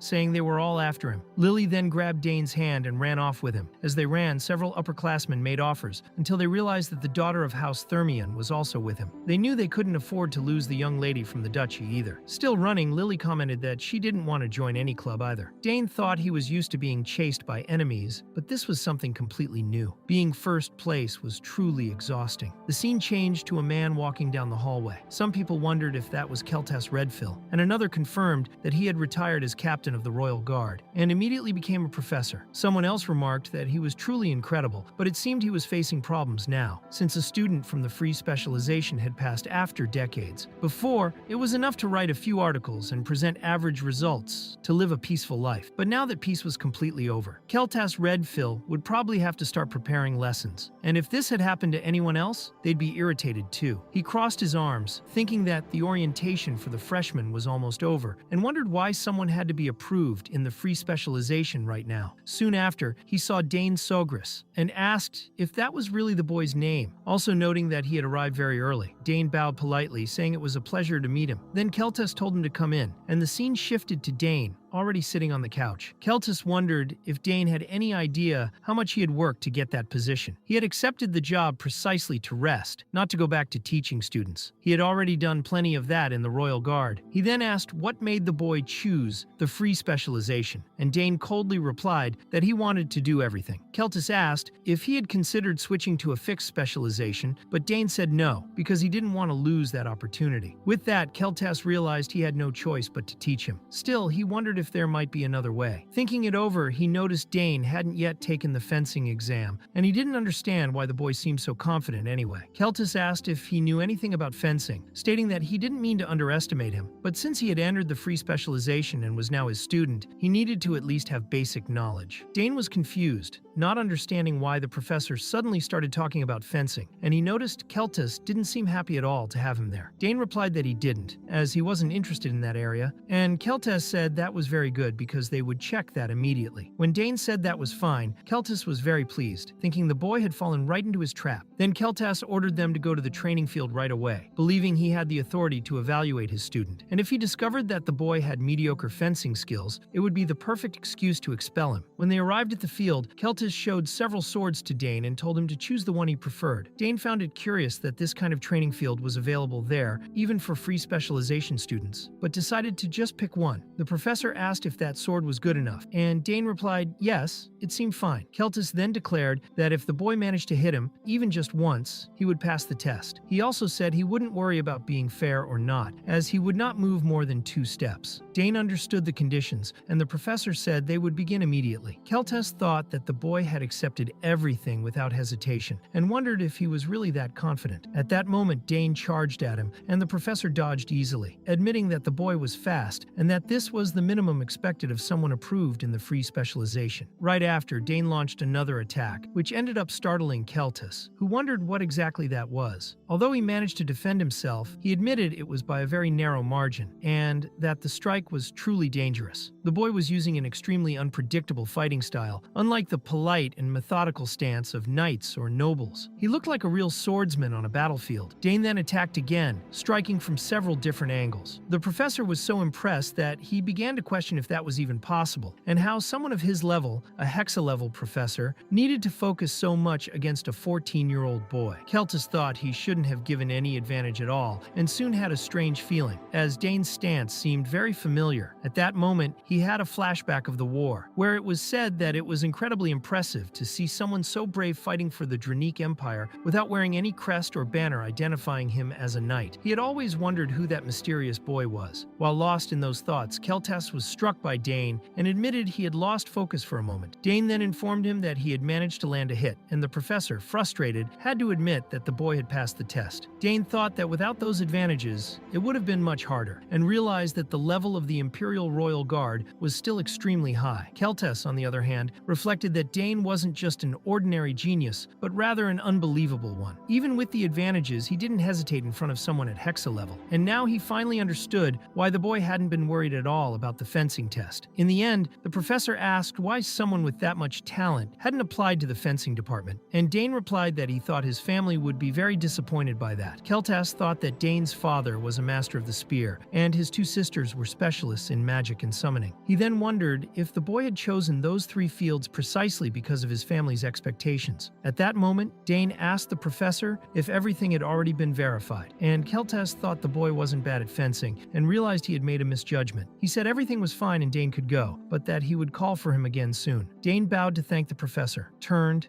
and left. Keltas thought that fight had been decisive and wondered if the other department heads who had evaluated him had felt the same way. At that moment, the idea of expelling Dane to return to a peaceful life was completely shattered. He then reflected on who exactly that boy was, and his mind went back to the image of a man in the middle of battle. He then remembered that man's name was Argrich. The scene shifted to Dane talking with his sister Claire, who asked if he had really passed the test. Dane confirmed that he had and said he was serious. She found it strange, since Professor Keltas wasn't the kind of person who approved anyone easily. Dane thought he had barely passed, but it was true. Claire commented that she heard Keltas had only attended one official meeting so far, and only because the director insisted, since he hated any kind of work. Dane concluded that he really did live however he wanted, and Claire agreed, saying that was exactly why she had been nervous. But she was happy nothing had gone wrong with her little brother. Dane thought that his sister never clearly said he would succeed. She just seemed relieved that he was safe, and that way of showing care was exactly what made him like her so much. At that moment, Arabella appeared running, saying she had been looking for Dane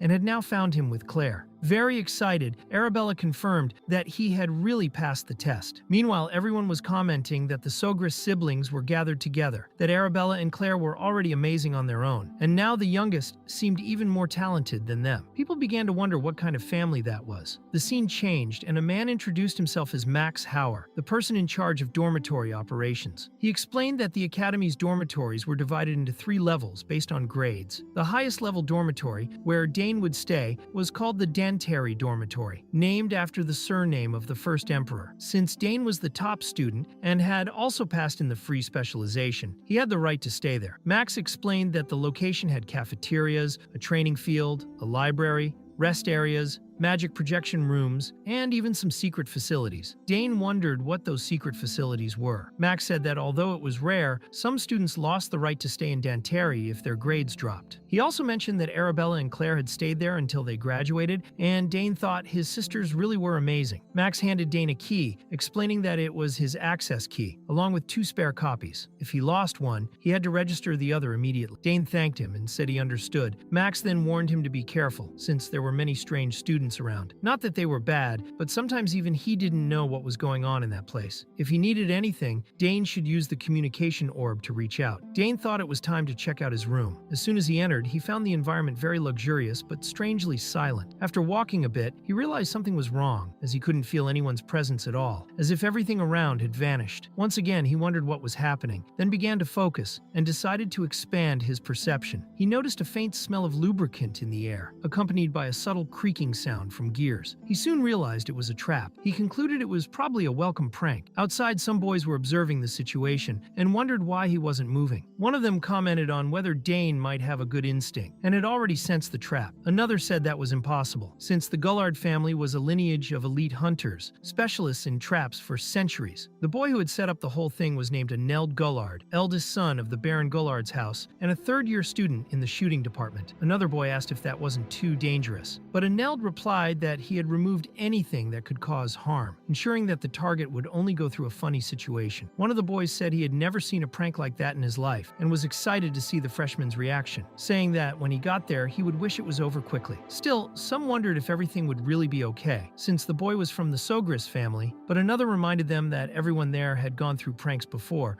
regardless of their background. Aneld told them to relax, saying the scare would be huge. Suddenly, a girl named Priscilla Neriel appeared. She was from the Neriel house, a fourth-year student from the technology department. She commented that the boy in question had placed first and also joined the free specialization, questioning if that didn't change things. She also said that if his sisters were already geniuses, with the free specialization, he must be even more talented. Eneld replied by asking if she was implying his trap wouldn't work, and Priscilla denied it, but said the boy looked scared. The boy then replied that that was impossible, since he had hidden the trap very well with excellent covering and had lubricated all the gears so they wouldn't make any noise. That was when Dane began to move. He thought the first trap was made of wires, something simple, and that just touching them would trigger it. He decided to use a magic bullet, and upon doing so, a large amount of water fell in front of him. Dane concluded it was just low-level water and expected something more interesting. However, right after, a horrible smell began to spread, leaving Dane confused by the absurd situation. All the boys were horrified, as he had discovered the trap effortlessly. They asked Aneld what had happened, but he claimed it was just a coincidence. Priscilla, however, didn't seem to believe that. Aneld tried to justify it, saying he had started with simpler traps just to warm up, and asked everyone to wait, assuring them the boy would fall for the next ones. Another student said it must have been just an initial mistake, and that they could still trust Aneld's potential, though Priscilla had a bad feeling. Dane then started walking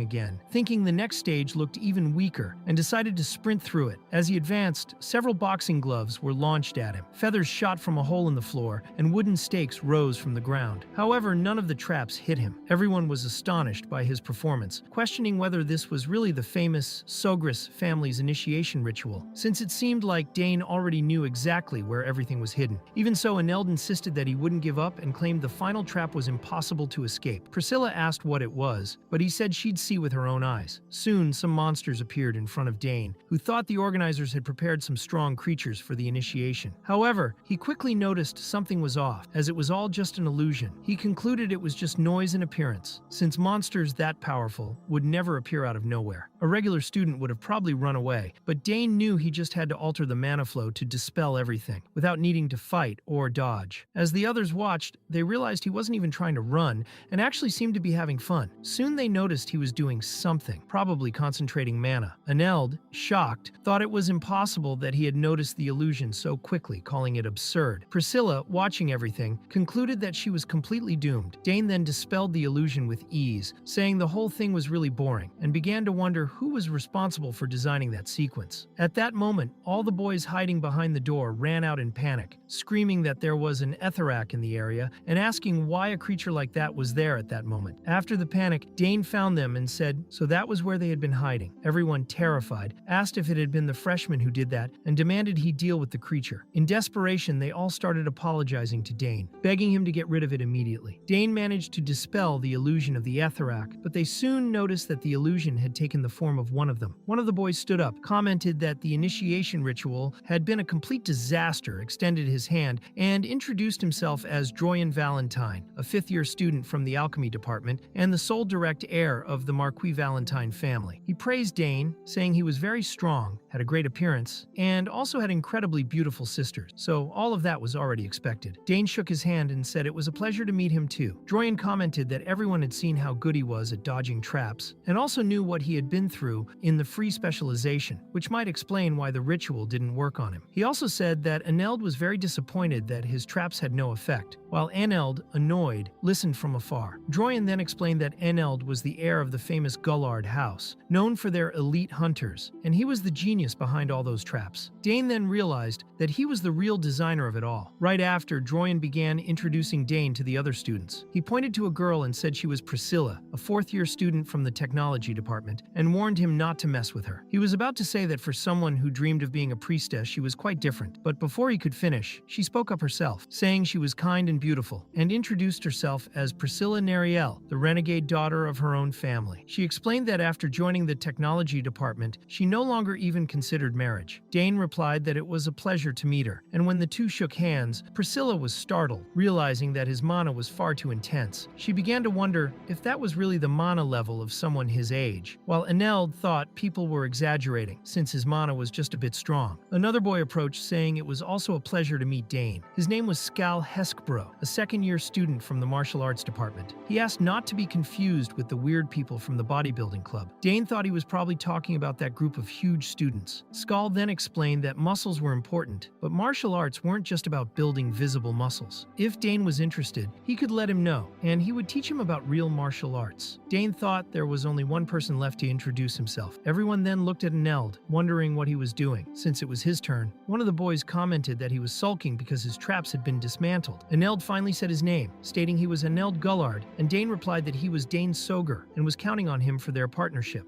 Dane thought he really did seem upset about the traps being destroyed, but Dane said they were good and that Eneld seemed to understand mechanisms and triggers very well. He only mentioned that he had a small issue with the paint. Dane suggested that next time he shouldn't mix F3 silver with D6 black in a 4:6 ratio, but use F6 black instead, which, given the current lighting level, would be much less noticeable. Eneld agreed that it made sense. Dane then added that aside from that detail, anyone would have fallen for the traps. Scal commented that if Dane was giving lessons on traps to Eneld himself, then they were really dealing with someone impressive. Scal said that was enough introductions for today, and that he would take Dane to his room. Dane thought that the group was really interesting, and that maybe he had made some cool friends, which didn't seem bad at all. While Priscilla mocked Aneld's traps, Dane thought that everything was just beginning and promised to become even more fun. The scene then shifted to Layla, who was very impressed to hear that Dane would take 6 specializations that semester. Dane explained that he needed to attend 2 classes for each. Layla reminded him there were also general subjects and asked if he would really manage, since he wouldn't even have time to sleep, considering most freshmen usually took 4 at most. On second thought, she said it was still possible to cancel one before the first day of class. Dane replied that she could relax, which was why he had only added 2 general subjects and also military studies. Layla said he was insane because she personally hated military studies and had lost a lot of points in the first test because of that subject. Dane mentally agreed that it was indeed a very difficult subject. Layla then said he really was the standout student of the year and told him she'd see him after sword technique class, since she had to go to her general class. Dane asked what class that was, and Layla replied it was Understanding Cosmetics and Skincare. Dane smiled, thinking she was a woman after all, so that was expected. He said it was fine and told her he'd see her later. Changing scenes again, some people started commenting, trying to confirm whether that was really Dane Sogris, and wondered what he was doing there at that moment. Many thought it was impossible that the genius boy was in the general class. Dane, meanwhile, was a bit shy, since he could hear everything they were saying about him. Meanwhile, he was reflecting on the introduction to military studies. He had read everything the day before and noticed that there were things he already knew, but also found others that were completely different from how they happened in practice. He thought that if theory and practice were exactly the same, no country would lose a war. Still, the teaching of military theory showed that it was a fundamental base. At that moment, the students realized that the professor had finally arrived, and everyone quickly sat down. The professor introduced himself, saying it was a pleasure to meet the cadets, that his name was Francisco Gavus, but they could just call him Professor Gavus. He announced that he would call the roll and begin immediately. Dane thought that, by the professor's demeanor, it was clear he had a lot of real battlefield experience, and that was starting to make things very interesting for him. The professor explained that students could study military theory for the rest of their lives, but on the battlefield, it would never work exactly as it does in books. He said soldiers are unpredictable, and combatants always have to balance the desire to save lives with the need to achieve victory. Even so, he emphasized that theory was crucial because it helped to understand the battlefield and identify the difference between theory and practice. That was essential to grasp the true purpose of military theory. He was curious to see how many of them would grow and become elite soldiers. The professor then asked the students what was most important in a war. Dane raised his hand, was given permission to answer, and said it was supply. The professor agreed, saying that was an excellent answer. Victories, achievements, and glory are only possible when there are sufficient and secured supplies, and it was impressive to see someone get that right straight away. He then asked if Dane knew what the 3 most important things in supply management were. Dane replied that the first was strict resource management. He explained that supplies going from the base to the front line don't just face physical distance, but rely on a long and complex system. If someone along the way has bad intentions, corruption appears, and that causes shortages. From his experience, he knew that many problems didn't start at the source, but somewhere along the route, when someone diverted part of the cargo. The professor confirmed he was right and asked for the next item. Dane continued, saying it was the standardization of supplies. If they are standardized in size, quantity, and weight, mass production becomes possible, which facilitates quick and continuous delivery. This allows troops to maintain strength even without interruptions. The other students were shocked, wondering who that boy was since nothing he was saying appeared in the books. The professor once again confirmed he was correct and asked for the last point. Dane explained that it was local production. He said that the longer a war goes on and the less the other two conditions are met, the worse the quality of the supplies. Therefore, it was essential for soldiers to be able to produce at least the basics on their own. Even if the quantity and quality were inferior, it would still serve as emergency rations. He concluded that all of that was the result of what he had observed and learned directly on the battlefield. The professor was impressed by that answer. He realized that Dane was just a freshman and wondered how someone so young could know all those things. He commented that strict resource management, supply standardization, and local production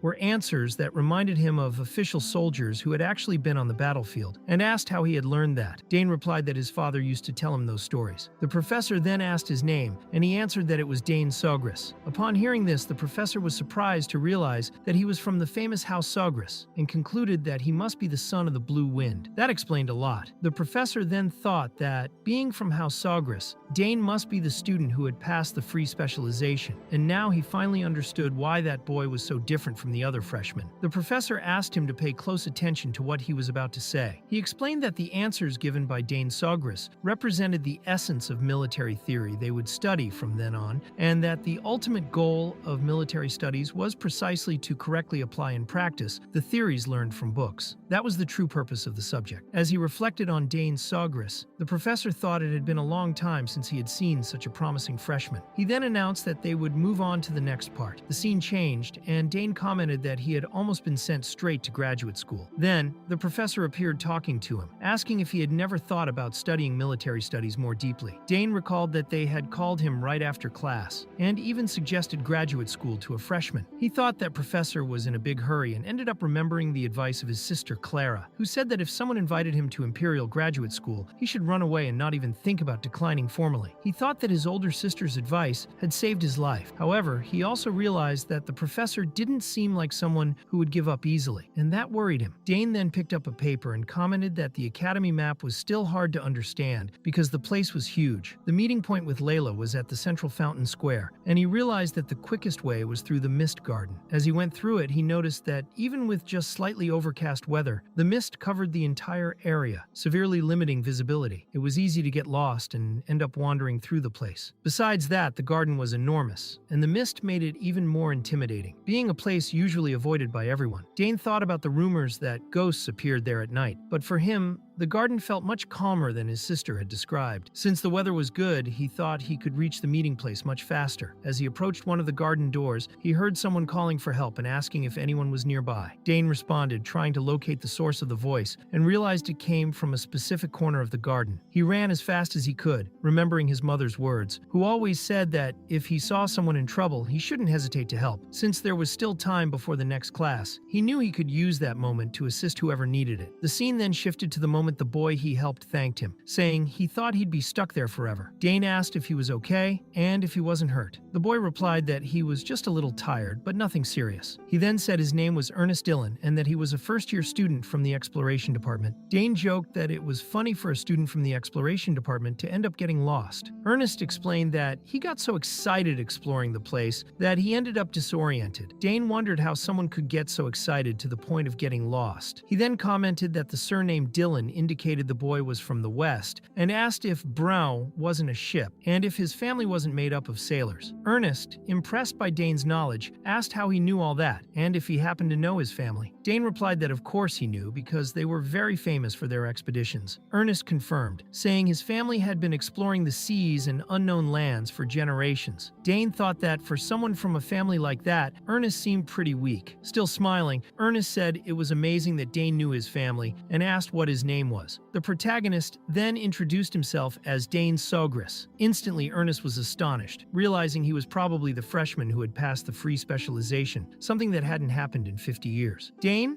a bit embarrassed, confirmed that it was him. Ernest, excited, said he was lucky since his dream was to meet Dane. However, while the boy spoke cheerfully, Dane started to find something strange. Although Ernest had said he wasn't hurt, there were visible bruises and scars on his body, which made Dane suspicious. Dane thought those weren't normal wounds caused by exploration. He asked if Ernest had been exploring the garden, and the boy said yes, explaining that he got excited about any kind of exploration. For him, anything new became a new adventure, whether it was a garden like that, people, or even objects. Then Ernest opened his backpack and showed his gear to Dane, who was surprised by the amount, and asked if all that was really exploration equipment. Ernest confirmed and explained that his goal was to explore every corner of the academy, including the mist garden, but he was sure something big was hidden there. To him, it didn't make sense for the mist to appear just because the weather was cloudy. Dane agreed, saying he was right, and asked if Ernest had already discovered anything about it. Ernest replied that he hadn't, but he felt some kind of power in that place, even if no one had been able to figure it out yet. He said maybe no one had tried to understand the truth about that garden. Or, if someone did, they failed for some reason. Dane asked if there could really be a reason they failed, and Ernest said yes. But at that moment, it was still impossible to know what exactly was going on. He guessed it might be something like a relic from an ancient kingdom, or maybe a creature beyond the horizon causing it. When he heard that, Dane found the idea of a relic from an ancient kingdom quite interesting, which made Ernest very excited. He asked if Dane also thought that was amazing, and said he needed to solve that mystery as soon as possible. However, Dane said he was late for class and had to go. Ernest, worried, apologized for making him late and told him to leave as quickly as possible. But suddenly it started raining out of nowhere. Ernest said that was a problem because, according to what people said, when it rained in that garden, the mist grew very fast. Dane said that if it was true, it would be very hard to get out. Ernest agreed and said the mist would completely take away their sense of direction. When he grabbed his compass, Ernest noticed something strange was happening because it wasn't working properly. He shouted in desperation, saying not even the compass was useful. Dane asked if he couldn't fix it using his exploration skills, but Ernest explained that maybe he could in other places, but with that mysterious force acting in the mist garden, it was almost impossible. Dane became frightened by the possibility that other people might have been trapped there before. Ernest said he felt his body getting much heavier and asked what they could do, apologizing for putting Dane in danger. Dane told him not to worry, that they should stay calm and just observe for now. However, Dane started to feel that the mist seemed familiar, but it could also just be his imagination. Thinking more about it, he realized he felt strange, as if he were energized. At that moment, Dane noticed something. While Ernest was crying, feeling guilty for everything, a strong aura began to emerge from Dane's body, which scared Ernest. The boy asked what kind of magical power that was, because besides being strong, it felt immense. Suddenly, Ernest noticed the mist was clearing and asked what was going on. Dane then said he thought he knew how they could get out of there. Ernest, confused, wondered how he knew that, and Dane thought maybe he was about to unravel that mystery. As they walked together, Ernest kept trying to understand what was happening. That mist was a phenomenon that countless mages had never been able to explain, but now Dane was walking through it like it was nothing. Worse yet, the mist vanished wherever Dane passed, revealing the path and making it visible. Ernest was impressed and thought Dane was truly someone extraordinary. Dane said they were almost there. Ernest, surprised, looked around and realized they had reached the center of the mist garden. Ernest was amazed to realize they had truly reached the magical fountain at the center of the garden. Dane asked why that fountain was so special, and Ernest explained that for most students entering the mist garden, the goal was precisely to reach it. He then asked if Dane didn't know the legend of that place, but at that moment, Dane had no idea what it was about. Ernest said that, according to legend, if someone reached the fountain before the mist faded, it would connect with the person who wished for it. Dane thought it sounded like a regular romantic tale, but even so, he asked how the magic in that fountain remained active, even though it was so hard to reach. How did it function perfectly without maintenance? Ernest answered that Dane was right. If no one was constantly supplying mana, maybe there was a strong enough energy source to function on its own. If that were true, the entire garden could be a magical mechanism. Dane then said that, considering how unnecessarily complex and twisted the layout of the garden was, it made a lot of sense. Ernest concluded that if the garden really was a large mechanism, that magical fountain could be an ancient relic. Dane thought the mist could also be related to it, because the feeling he had was like something inside him was reacting to the return of an old friend. Dane was then certain that it really was ancient magic. Suddenly, Ernest noticed some inscriptions and said it was an old and secret language. Dane asked what it meant, and Ernest replied that he couldn't see it clearly yet, but when he touched the inscriptions, he was sure it was the language of the lost ancient kingdom called Secret. Dane was surprised he knew that, and Ernest explained that, being from the Dillon family, studying ancient languages was essential for explorers. He said it would be frustrating to reach ruins and not be able to read anything, and although he hadn't mastered all languages, he had learned a few things from his father when he was little. So, he decided to try deciphering what was written there. Dane, slightly awkward, thought that Ernest's explorer instincts were really kicking in. As he analyzed the inscriptions, Ernest found a word that meant qualification. After a few minutes, he got excited and said he had finally managed to decipher it. When Dane asked what it said, Ernest showed his notebook and revealed that the inscription read, "Those who are qualified will prove their strength." Dane wondered if that qualification could be related to ancient magic, and he realized that the closer he got to the center, the more familiar that feeling became. Ernest commented that it was all very strange, and if the qualification really was tied to that ancient power, then it was hard to imagine that someone like Dane existed. At that moment, Dane thanked Ernest and began to activate his mana. Ernest, confused, asked what he was doing, and Dane thought that the runes held power just by their shapes, and that if he used his bracelet,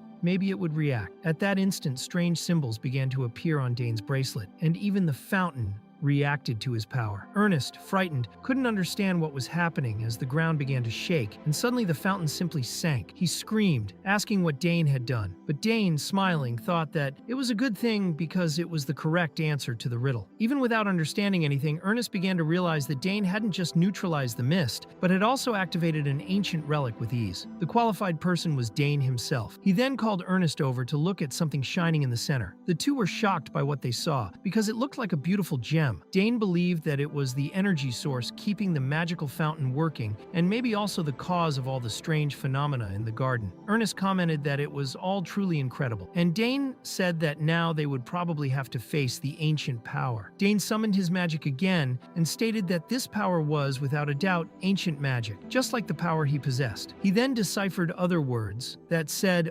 Arcana had existed and was destroyed, and that this was its legacy. Dane was amazed to be able to understand an ancient language that once seemed unreadable. Now, he wondered if he had absorbed all that power. Then Dane felt a strong pain in his chest. He said his heart felt like it was being squeezed and began to realize that something was really happening to him. He started to wonder if what he was feeling was the awakening of a magical circle. It was then explained that the mana core and the mana circle have opposite functions, and because of that, it's normally not possible to have both at the same time. In addition, when they coexist, efficiency is very low, and it ends up harming the body. For this reason, magic swordsmen often develop heart problems. Dane thought he wanted to avoid creating a circle that served only for magic, but he didn't expect to be forced into it. Ernest noticed that Dane's expression hadn't looked good for a while, and asked if he was okay. Dane then started to smile and told him not to worry, that he was just thinking about some things. Ernest also said he was still in shock from everything he had seen, but ended up asking if Dane had absorbed all that power, since everything there, from the mist to the texts, seemed to have a direct connection to him. Dane thought Ernest probably had more than 1,000 questions after seeing it all happen with his own eyes, but figured it was best to leave things as they were for now. He said he had only followed what his older sister had taught him, and that, in truth, he didn't even know exactly what all of it meant. Ernest understood, and asked that, when Dane found out something, he would tell him. Dane agreed. Ernest, excited, said that on that day he truly felt like a real explorer, with his blood boiling, and invited Dane to investigate the Academy's mysteries together. He said that if they found any strange phenomenon or interesting place, they should share it between them. Dane accepted the proposal, thinking that maybe there were other sources of magical power like that one, in different parts of the Academy. Soon after, Ernest asked if Dane didn't have to go to class, which reminded him of Layla. Shocked, he apologized, saying he had to go immediately, and said he would see Ernest later. Ernest, smiling, thought that guy really was a lot of fun, and that exploring with Dane felt like it would lead to incredible things. As he ran, Dane noticed something strange. He felt very good physically, as if he were lighter. The magical circle and the core were coexisting, but he didn't feel any discomfort. In theory, the circle would interfere with the core's energy, drastically lowering its efficiency. However, at that moment, no matter how much energy he used, he didn't notice any anomaly. In fact, it seemed to be the opposite. The energy flowed from the magical circle into the core, and when it returned, it came back even purer than before. That was far too strange, and he knew he needed to contact his older sister. The scene then shifted to the Hegenstein wing, where Lily explained that it was the famous Hegston district. She called Dane over to look at the entrance, where the energy barrier was located. She explained that the barrier was created by Saul Hankstein, a legendary mage from the Academy. It activated once a year to identify freshmen with talent in magic. When someone passed through it, a color would appear depending on the person's magical level. Originally,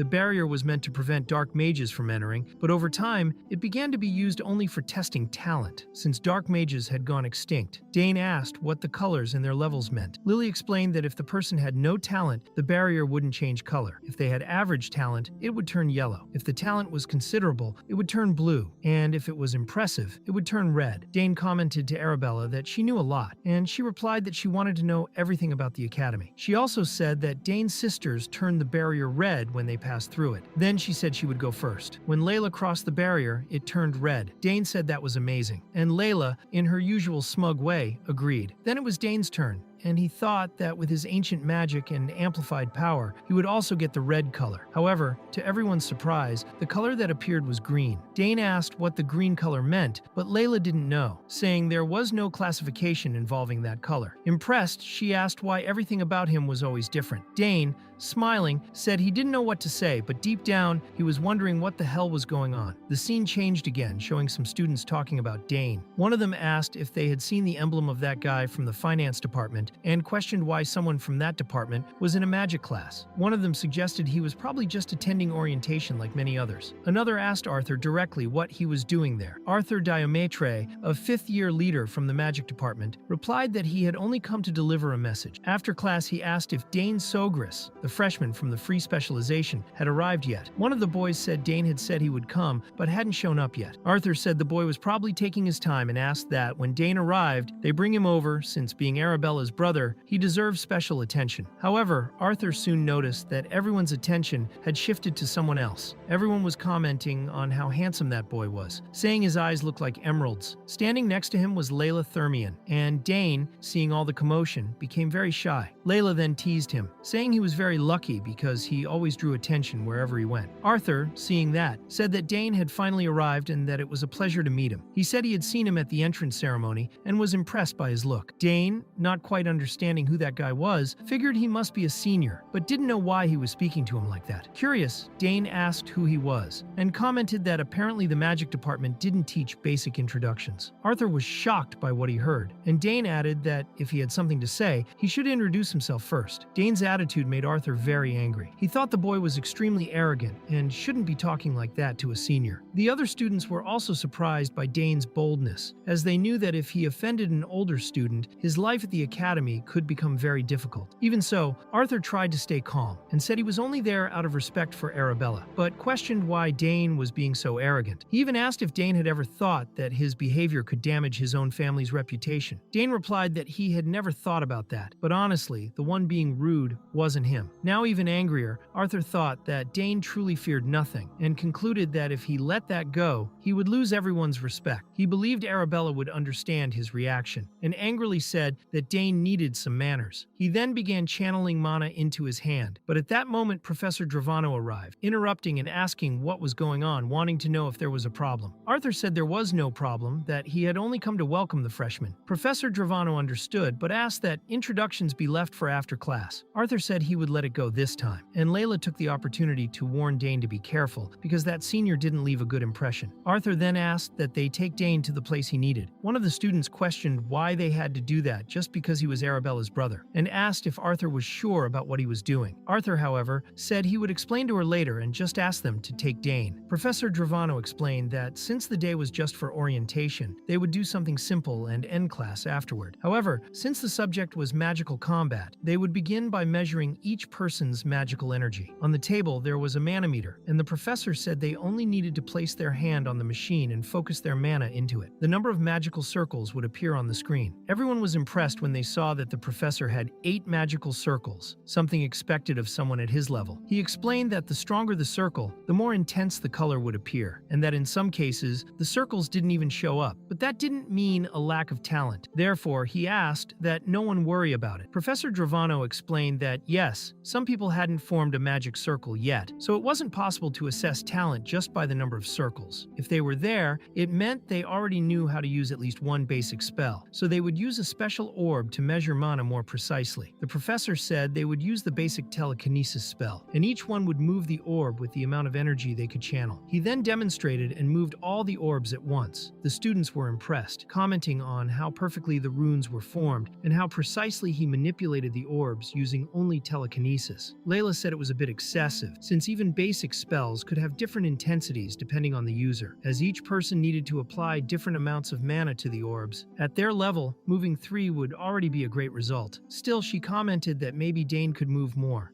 Dane, hearing that, said he really didn't know. The professor then asked Arthur to give a demonstration for the freshmen. Arthur gladly accepted, thinking that arrogant boy needed to see who was truly superior. He placed his hand on the device to take the test, and everyone was impressed, as he already had 4 magical circles with an extremely intense color. Professor Dravano praised him, saying Arthur had improved a lot, and Arthur replied that it was thanks to the professor's teachings. The professor commented that normally reaching 4 mana currents would only be possible after graduation, but Arthur had already reached that level while still a student, which showed real talent. He encouraged everyone to do their best to reach that level and suggested that perhaps Arthur's advice could help the others improve as well. Even with all the praise, Arthur still thought he hadn't finished with Dane, and that now he would show the difference between the two of them. He began controlling the spheres, and everyone was shocked because he manipulated all of them perfectly at the same time. There were so many spheres moving that no one could even count them. Arthur said he would release all his power there and wondered what freshman Dane thought of it. The professor praised the performance and asked for a round of applause for Arthur. Everyone said that performance was expected of him and asked if he had already chosen the magic tower he would follow after that. Professor Dravano said he did an excellent job and asked him to return to his seat. Confident, Arthur thought that now he wanted to see what Dane's magical level would be. Professor Dravano explained that if someone had no mana, the machine simply wouldn't detect anything, and if that was a problem for anyone, they should leave the room right then. Since no one left, he said that was great and that the test would begin. He asked everyone to go in order, starting with the first in line. Layla commented that they called it orientation, but in practice it was just a way to expose everyone's level in front of the others. Dane replied that yes, the academy was exactly that kind of place. The scene then changed, and the students began taking the mana test. Some already had a circle, others didn't have any. Arthur, watching it all, commented that it looked like a disaster. The girl next to him said it was finally the turn of that mysterious boy named Dane. Arthur then thought that now he would see how far all that arrogance would go. Dane thought that, to be honest, he was also curious about his own power, since he had recently absorbed ancient magic, and something had definitely changed. The professor was also curious, remembering that Dane had perfectly solved the challenge in the free specialization exam, and now he wanted to see how many magic circles he would show. Dane placed his hand on the orb, and an intense glow surprised everyone, including himself. However, at that moment, a system message appeared before him stating that it was impossible to measure his power. Everyone watching didn't understand what was happening. Some people began wondering if the machine was broken. They said that if he had no circles, it should show 0, so it made no sense that the machine couldn't measure anything. Dane also wondered if that had something to do with his ancient magic. The professor thought that machine had 100% precision, capable of detecting any attempt to hide someone's true level, but he had never seen an impossible measurement in his entire life. Some students suggested the machine might be overloaded. The professor then said that, at the very least, they would continue with the orb telekinesis test for Dane. Arthur, smiling, said that in the end, Dane was just another freshman. Dane thought it was a shame his mana couldn't be measured, but he could still try the telekinesis part. He hoped it would work, so he focused and managed to lift all the spheres at once. Everyone was amazed by the feat, because he had lifted absolutely all of them. That was considered impossible for everyone there, as until then, no one had managed to lift more than 5 spheres. Arthur, watching the scene, wondered how that was possible, how that boy had managed to do such a thing. Layla, frustrated, said that she wasn't even surprised anymore. Even Dane himself was shocked, as he didn't expect to achieve all that. He felt that he had become much more powerful after absorbing that ancient magic core, and now he thought things would get even more interesting. Professor Dravano couldn't believe what he was seeing with his own eyes, because Dane was rearranging the spheres in the air to form a shape. The students started wondering if it was a lion or a serpent, until some commented that it was probably the crest of the Sogris house. The professor thought that not even Arabella had managed something like that. Layla, visibly frustrated, asked Dane to take it easy since she was the next one to be tested. Professor Dravano praised Dane, saying he did very well and that it was truly impressive. Now he understood why Sidrain had had decided to teach that boy. Dane thanked the professor, but the other students still couldn't believe what he had done. What surprised everyone the most was when the professor revealed that Dane was a direct student of the Lord of the Tower. At that moment, everything started to make sense to everyone, as it was no coincidence that he had passed the free specialization. One of Arthur's friends commented that the boy was a real monster, maybe even stronger than Arthur himself, but Arthur told him to be quiet because he was thinking. In silence, Arthur reflected on how the Sogris house managed to produce so many absurdly talented individuals. If Dane was that strong, he would have to change his plans as soon as possible. It was very frustrating because if he tried to provoke him and lost, he would only embarrass himself. If he couldn't beat him, the best option would be to bring him to his side. Arthur then thought that he needed to get Dane into the student council as soon as possible. Since he was one of the members, if he placed Dane beneath him, it would be much easier to control him. One of his friends commented that Dane was still just a freshman, so he couldn't join the council. A girl also said that not even they had easy access to the council, and that it was known that no freshman had ever been on the student council. Even so, Arthur replied that rules were made to be broken, and asked his friends to trust him, because with Dane, they could raise the prestige of the magic department. Besides, it would also secure his own rise. The professor spoke to Dane again, praising his performance once more. Dane thanked him, but Dravano said that if he had known all of that before, he would have fought with the other professors to bring Dane into the magic department. Dane replied that he would do his best in his current course. The professor then asked if everyone had heard, and said that the students of the magic department should be much more alert. Finally, he told Dane to look for him later if he had time. Changing scenes, Layla asked Dane what kind of person he was, since he always managed to surprise everyone. Dane replied that he didn't really understand it himself. She then asked if he thought he was better than the others, but Dane reminded her that she had also managed to raise 5 spheres. Even so, Layla said she didn't feel happy hearing that from him. Dane thought that Layla was really upset about the result. At that moment, Arthur and his friends approached Dane, saying they had seen his skills. Arthur admitted he had been hasty before, and asked if he could talk to him for a moment. Dane thought that now that he had shown his power, Arthur had decided to change his attitude. Arthur then invited Dane to join the Imperial Academy's Student Council. He explained that the council made decisions about Academy policies, managed the budget, and had enormous influence throughout the institution. It also had special privileges, like the power to define punishments for students, and approve or reject events from each department. Dane thought that his older sister had already mentioned this council to him. It was an extremely powerful group, and almost no student could get in. Arthur then asked Dane what he thought of the idea, saying that as a member of the student council, he could recommend someone. He said that Dane had more than enough talent for it, and if he accepted, he would also have the right to live in the Dantera dormitory. However, Dane replied that he already lived in Dantera, so Arthur explained that this was true for now, but there was no guarantee he would stay there in the future. Besides, there were certain immunities granted only to council members. Dane began to think about how many privileges that group had, and wondered if the student council was above the academy's rules. Arthur, excited, asked if he was interested, but Dane calmly said no. If he were to join the council, he wanted to do it on his own merit. Furthermore, any privilege granted without a clear reason always came with a price. Arthur's friends commented that Dane had understood everything and read Arthur's intentions very clearly. Arthur then asked if he had any idea what he was refusing, saying that anyone would give anything to join the student council, and sooner or later Dane would realize how incredible the offer was. He asked him to think it over more carefully. At that moment, Layla was getting very irritated with Arthur's persistence. She grabbed Dane's arm and said that if he took too long, the pies would run out. Dane agreed, saying he couldn't waste any more time there. Arthur tried to stop him, saying he wasn't done talking yet, but Dane replied that he had an appointment and left. Internally, he thanked Layla, who stepped in at the perfect time. Frustrated, Arthur still shouted that he hadn't given up and would convince Dane with more details. Layla, annoyed, said that guy was really annoying and seemed like he just wanted to put Dane on the council to use him later, probably making him a subordinate. Dane thanked Layla for saving him from that, but she was still upset because Arthur hadn't even noticed her presence or bothered to ask her anything. Smiling, Dane said that must be why she got so irritated. Layla replied that his talent was absurd, and that day's test only confirmed what she already knew. Dane asked if she had accepted all of that so easily, and Layla said she had no choice. He then wanted to know if the pie she mentioned really existed, and Layla replied that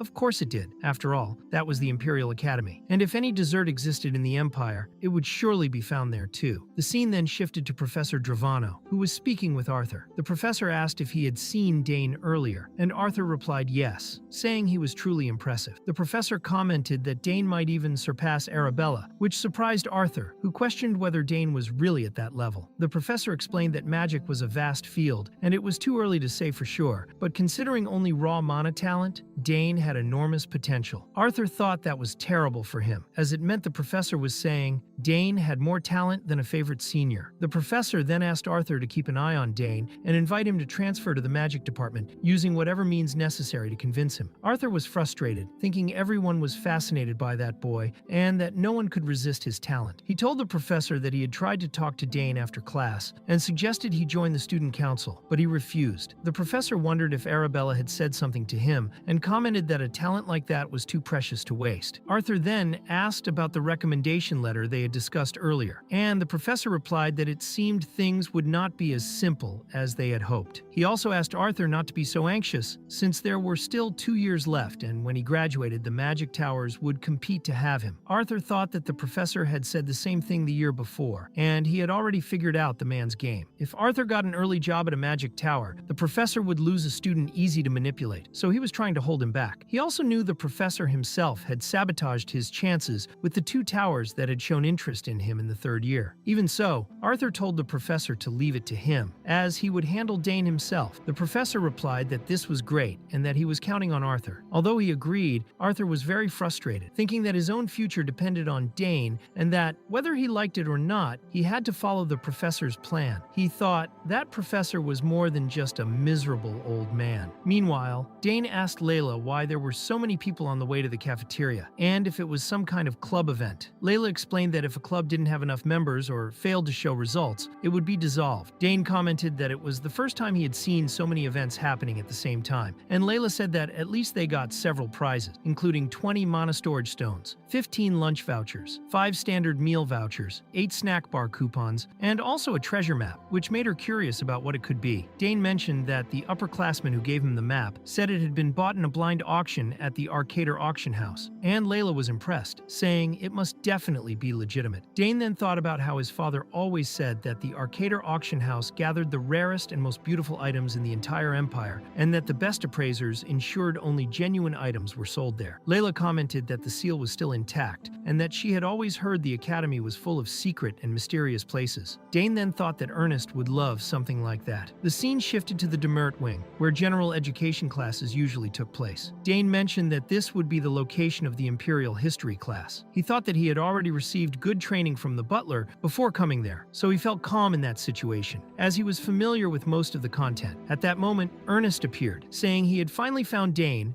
who then asked if he would also be attending that class. Ernest replied that every freshman had to take that course, which was exactly why he thought Dane would be there. He also asked how Dane was feeling, and Dane replied that not much had changed, things were a bit complicated, but he would explain it better later. Dane then said he had something to tell Ernest. Before he could continue, a boy approached and asked if he was Ernest. The boy looked surprised to see him, and Dane noticed it. He then thought that Ernest's expression looked like someone reliving a trauma, because he was shaking and terrified.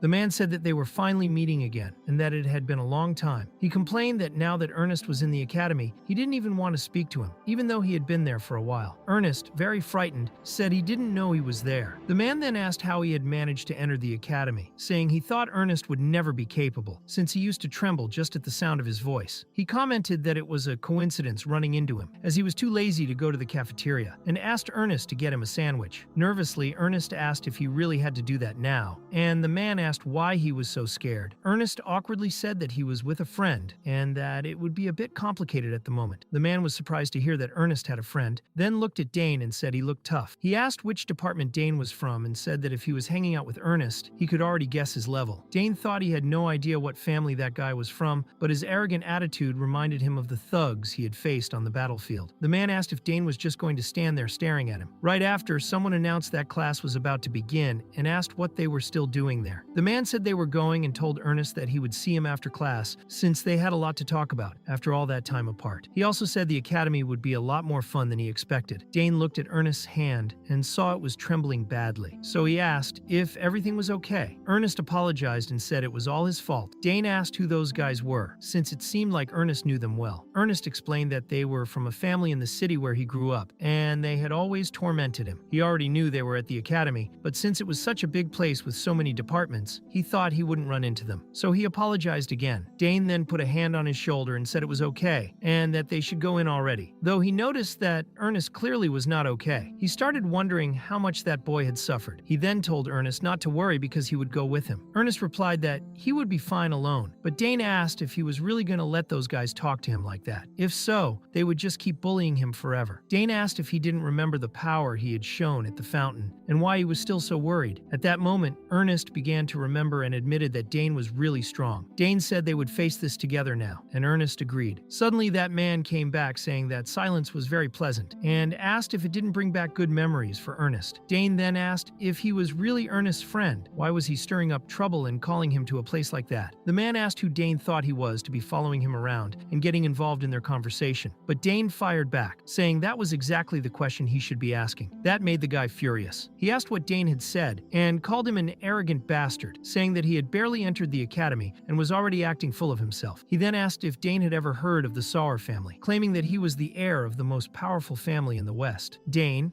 mocking, replied that he had never heard that name before, which made them even more irritated. The man then told his friends to attack Dane immediately and said to Ernest that he should have chosen his friends more wisely, because now he would get beaten twice as much because of him. Desperate, Ernest begged Dane to stop and said they should run, since those guys were really dangerous, especially the man named Braun, who was known as a sword genius since childhood. Hearing that, Dane said he was curious and told Ernest he would leave just one of them for him and that he should punch him straight in the jaw. Dane told him to trust him and face it once and for all, because he couldn't keep being a coward forever. Ernest then thought Dane was truly a mysterious person. At that moment, one of the boys charged at Dane, trying to punch him. Dane dodged but ended up getting hit in the face shortly after. The attacker asked if he was still conscious and tried to strike again, but Dane blocked the blow. Dane said he should remember that he was the one who hit first, so now anything that happened would be just self-defense. The man came at him again, calling him a bastard, but Dane ducked just in time and punched him directly in the stomach. Then he swept his legs and slammed him hard on the ground. Without hesitation, he also knocked out the other enemy, using a bit of his magic to take both down at once. Dane then commented that he had hit harder than he meant to, and wondered if it was because of the ancient magic core he carried. That left Ernest and Braun completely stunned. Braun's friends said Dane wasn't normal and pointed out how fast he fired magic bullets. Braun, irritated, told everyone to shut up, saying they were embarrassing themselves for losing so quickly to a freshman, which was pathetic. Dane replied that judging by the noise they made before the fight, he had expected much more. One of Braun's friends asked them to stop because Dane was clearly very strong. Braun, furious, shoved the guy aside and told him to move out of the way, saying he would handle it himself. He then created a sort of portal in front of him and pulled out a sword. Ernest recognized the technique immediately and knew things were about to get serious. Braun said that since they were in an isolated place, no one would witness the fight, and claimed Dane had made a mistake by forcing him to draw his sword. Dane,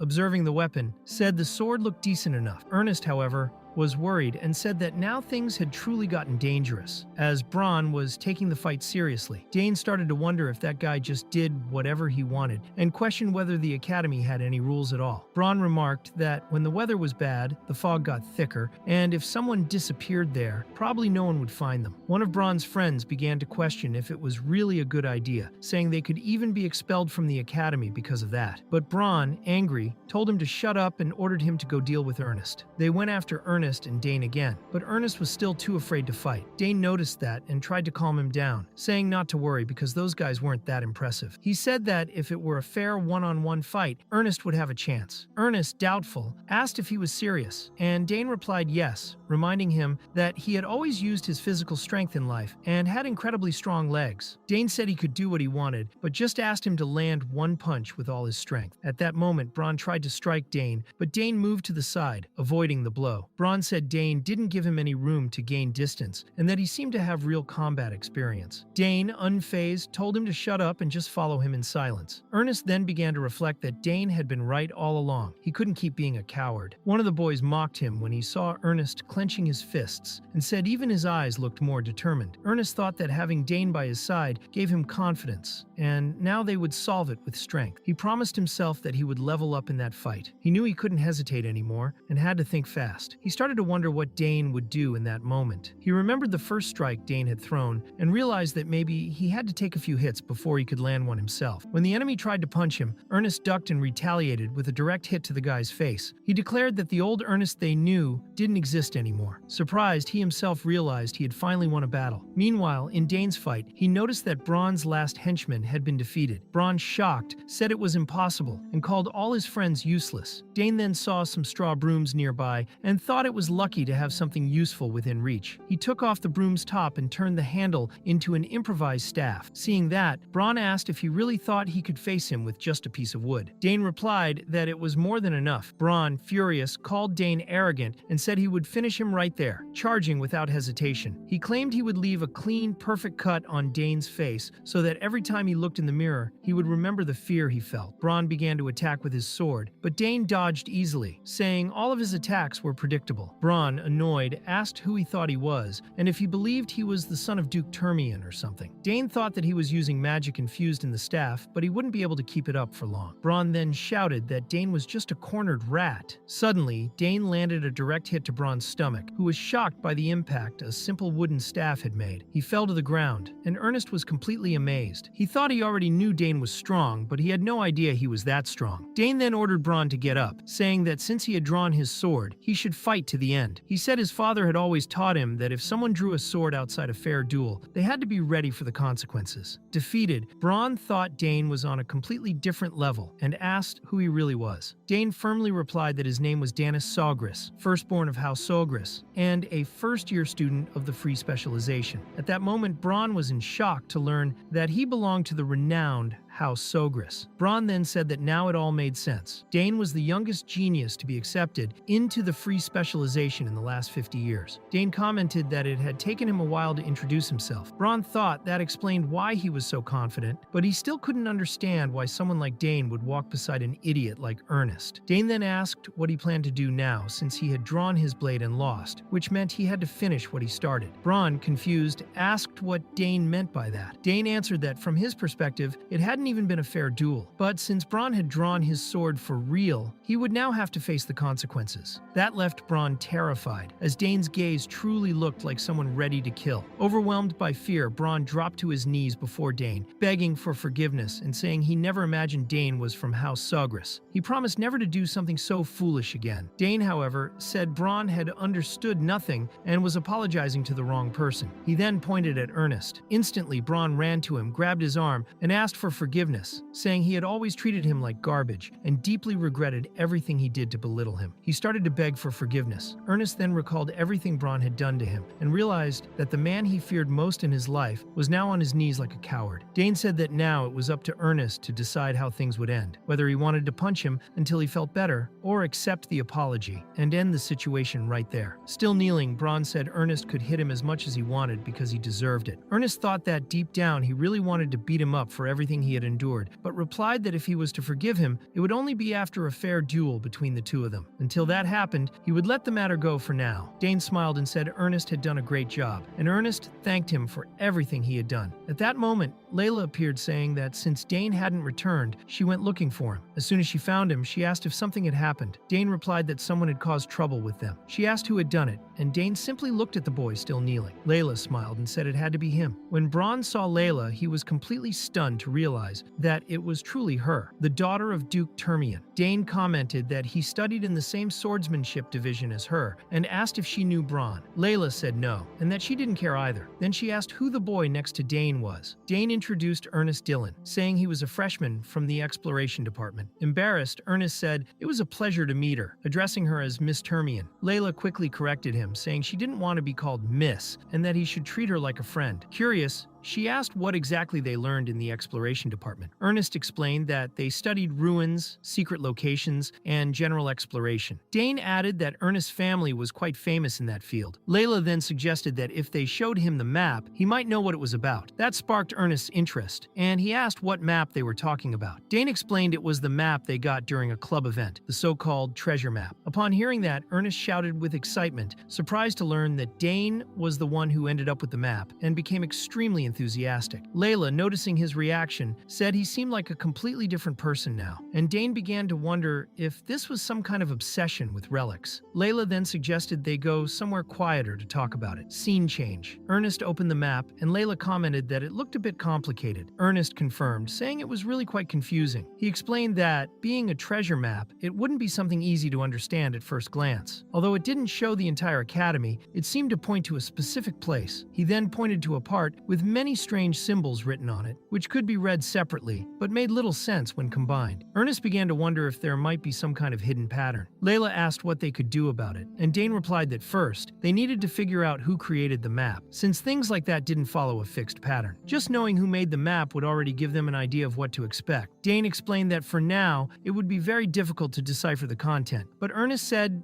that what he could say for sure was that the map pointed to a place within the academy, and that those symbols had only been used in its construction. Dane and Layla realized that meant the location was very close, but Ernest pointed out that the problem was the architectural style, which involved the secret magic of Saul Hengston. Layla, excited by the name, asked if he wasn't the legendary mage who founded the academy, and Dane commented that since that man left no disciples, his magic could no longer be used. Ernest was surprised by Dane's knowledge, and Layla said she already imagined it would be complicated, just not this much. Ernest stated that the key to solving everything was discovering the author of the map, because only then would they get clues to decipher it. Dane said that when they were done, they would go treasure hunting together, and Ernest agreed. Layla said it would be fun, since before joining the academy, she only went out with her family, so this would be something new for her. Dane thought the two of them seemed pretty excited, but Ernest said it would take time, so they should go slowly, and that he would research more about the subject himself. He then gave the map back to Dane, who asked if it wouldn't be better for him to keep the map and try to decipher it. Ernest replied that it was fine, as he had already memorized everything. Dane and Layla found it impressive and asked how he was able to memorize things so well, but Ernest said he didn't know either. When it came to codes and maps, his memory just worked effortlessly. Dane commented that he really had a talent for certain things and that it could help him on exams. He added that if Ernest ever needed anything, he just had to say so. Ernest thanked him and for the first time spoke so kindly to someone who wasn't his own father. He was genuinely happy to be making new friends. Layla suggested they go eat together to celebrate the formation of their new group, and the two agreed it was a great idea, so they went out to eat. Later that night in the dormitory, Dane reflected on how eventful the day had been. Since he still had some time, he decided to organize his things. He said to himself that he always kept the most important objects his family had given him in plain sight, but wondered where he would place the familiar egg, since living beings couldn't be stored in a subdimensional space. Suddenly, the egg began to move, and Dane was confused. That had never happened in 7 years. He wondered if it was because of the new academy environment, but quickly dismissed the idea. Since the mana distribution there wasn't that different from his room, he concluded it might be a result of the ancient magic he absorbed in the garden, as the egg had reacted immediately to that. Dane was amazed by what he was seeing,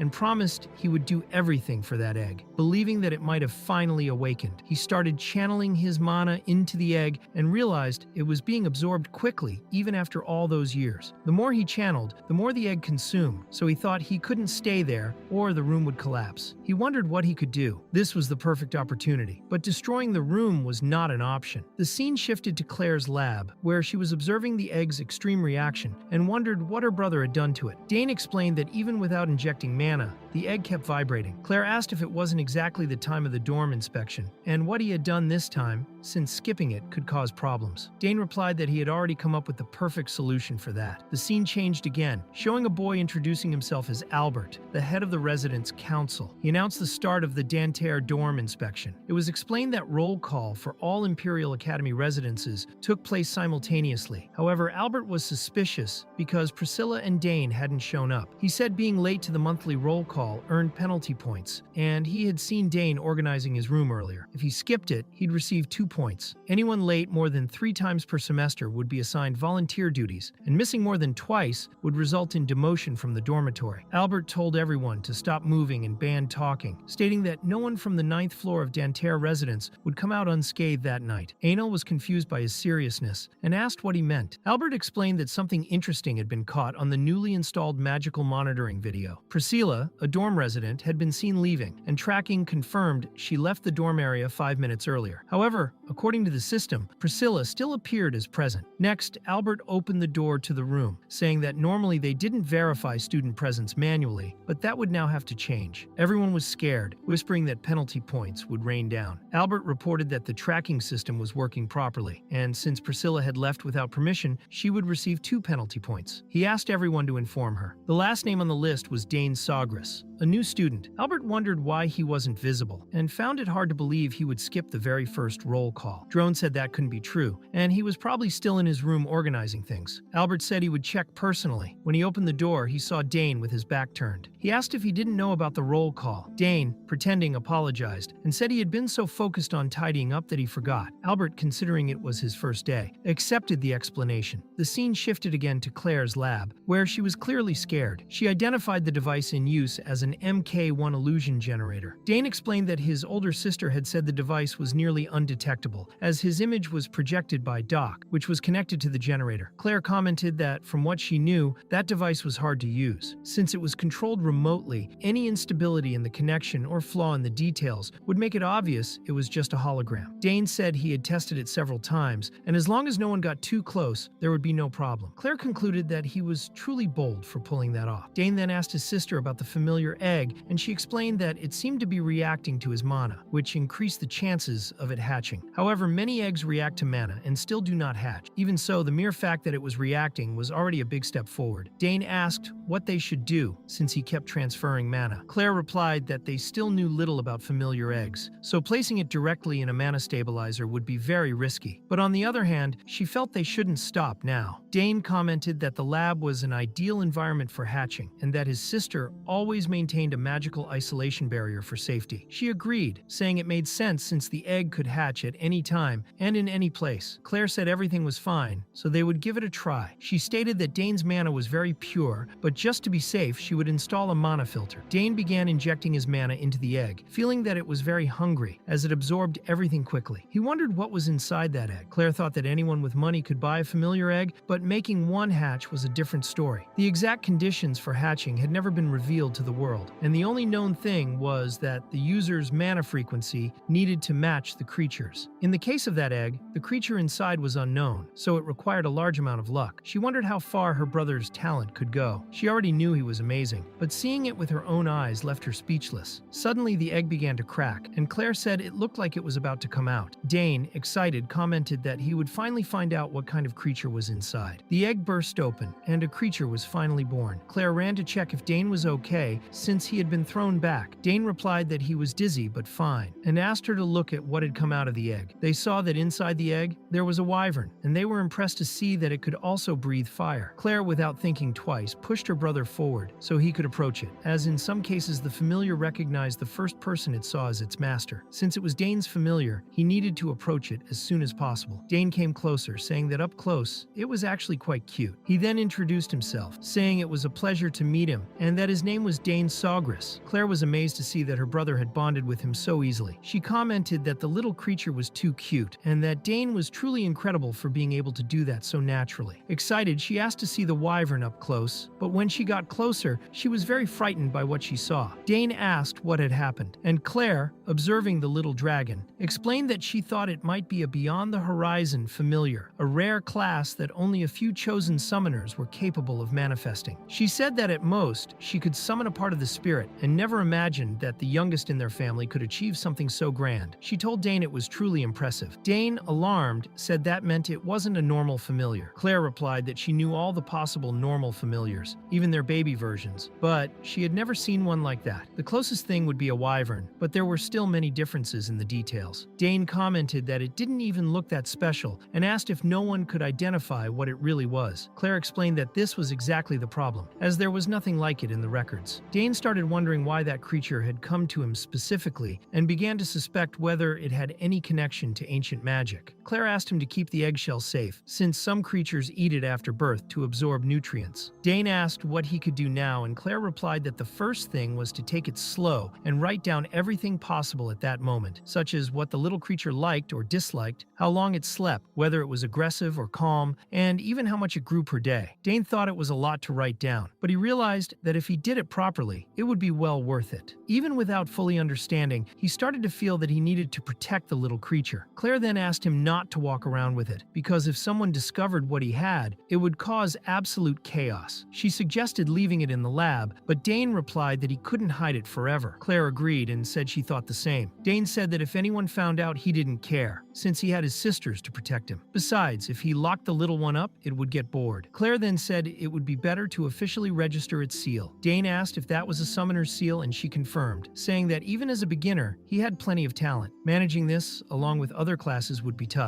But now that he had a familiar, this was the perfect time. Dane agreed with his sister and said he would start. Claire said that was perfect and asked if he had already enrolled in the summoning class. Dane replied that the orientation would be the next day, and the teacher was Turmeric Spiano. Claire thought that was great and said if he showed talent in class, he would certainly be placed in the special selection. She explained that it was usually hard to even meet the requirements, but he was different. He would still need to go through the director's evaluation, but she was sure it would work out. Dane commented that the special selection sounded really interesting, but now he needed to decide what name to give his new friend. After that, Dane returned to the dorm, where Dragon was already asking where he had been, since at the end of the roll call, he simply wasn't in the room. Dane replied that he had just stepped out for a moment. Dragon asked how he managed to leave in the middle of the call, since Priscilla got caught right away. Dane said everyone had their own tricks. Dragon replied that the Sawgrass family was really full of surprises. Dane asked if his sisters were like that too, and Dragon said of course, since both of them were legends in Danterre, and any upperclassman would react just by hearing their names. Dane wondered if that was a compliment or a criticism. Dragon said only he knew that Dane had left, so he should just relax. Then he said goodbye. Dane brought his new friend to the room, lay down on the bed relieved, and said to himself that luckily no one noticed. He also thought about how Priscilla expected to get away like that. At that moment, his little dragon began flying around the room, breathing fire on everything it saw. Dane said it really seemed excited, and all of that was amazing to him. Soon after, Dane was shown in front of a secret shortcut his sister had shown him. He commented that the entrance was sealed, and that was the only way back. The academy system informed him that access was forbidden, and that any invasion would result in a penalty from the student council. Dane realized that they had covered the entire dorm with a magical barrier, and started wondering how he would manage to get through it. There, Dane commented that the mana flow in the barrier must definitely have a weaker point. However, his dragon ended up breathing fire directly at it, and to Dane's surprise, the barrier was completely dissolved. Shocked, he wondered how that was even possible. He thought maybe the fire had the ability to nullify mana for a while, which was something completely out of the ordinary. To him, that was a crazy thing to imagine. He then realized that his new pet truly was a very special creature. The next morning, the scene showed Ernest talking to him, asking why he had named the dragon Rap, saying that no one in their right mind would give a familiar such a name. Dane replied that he thought the name was cool, friendly, and easy to say, and if Ernest didn't like it, he could come up with another one. Ernest said the little guy was cute but deserved a more impactful name. After thinking a bit, he suggested Karnas. Dane, surprised, asked what that meant. Ernest explained that Karna meant mystery, and that he thought it suited him perfectly. Dane agreed the name was truly perfect, and decided that from that moment on, his new companion would be called Karnas. The scene then shifted to the Bermudez wing, named after the scholar Bermudez, where summoning department classes took place. A boy was watching Dane arrive and wondered if it really was the same Dane Sogris, the one who, according to him, had stolen his familiar and caused a disaster in his family after a certain event at the ball. Because of that, his family was practically expelled from the social circle and barely managed to keep their noble title in the capital. He thought he couldn't believe he was seeing Dane right there, in that place, and especially now that he had to retake that class. He decided it would be best to avoid any contact with him as much as possible. Meanwhile, one of the upperclassmen asked Dragon what he was staring at and if it was his first time repeating a class. In a playful tone, the upperclassman put his arm around Dragon, saying that repeating classes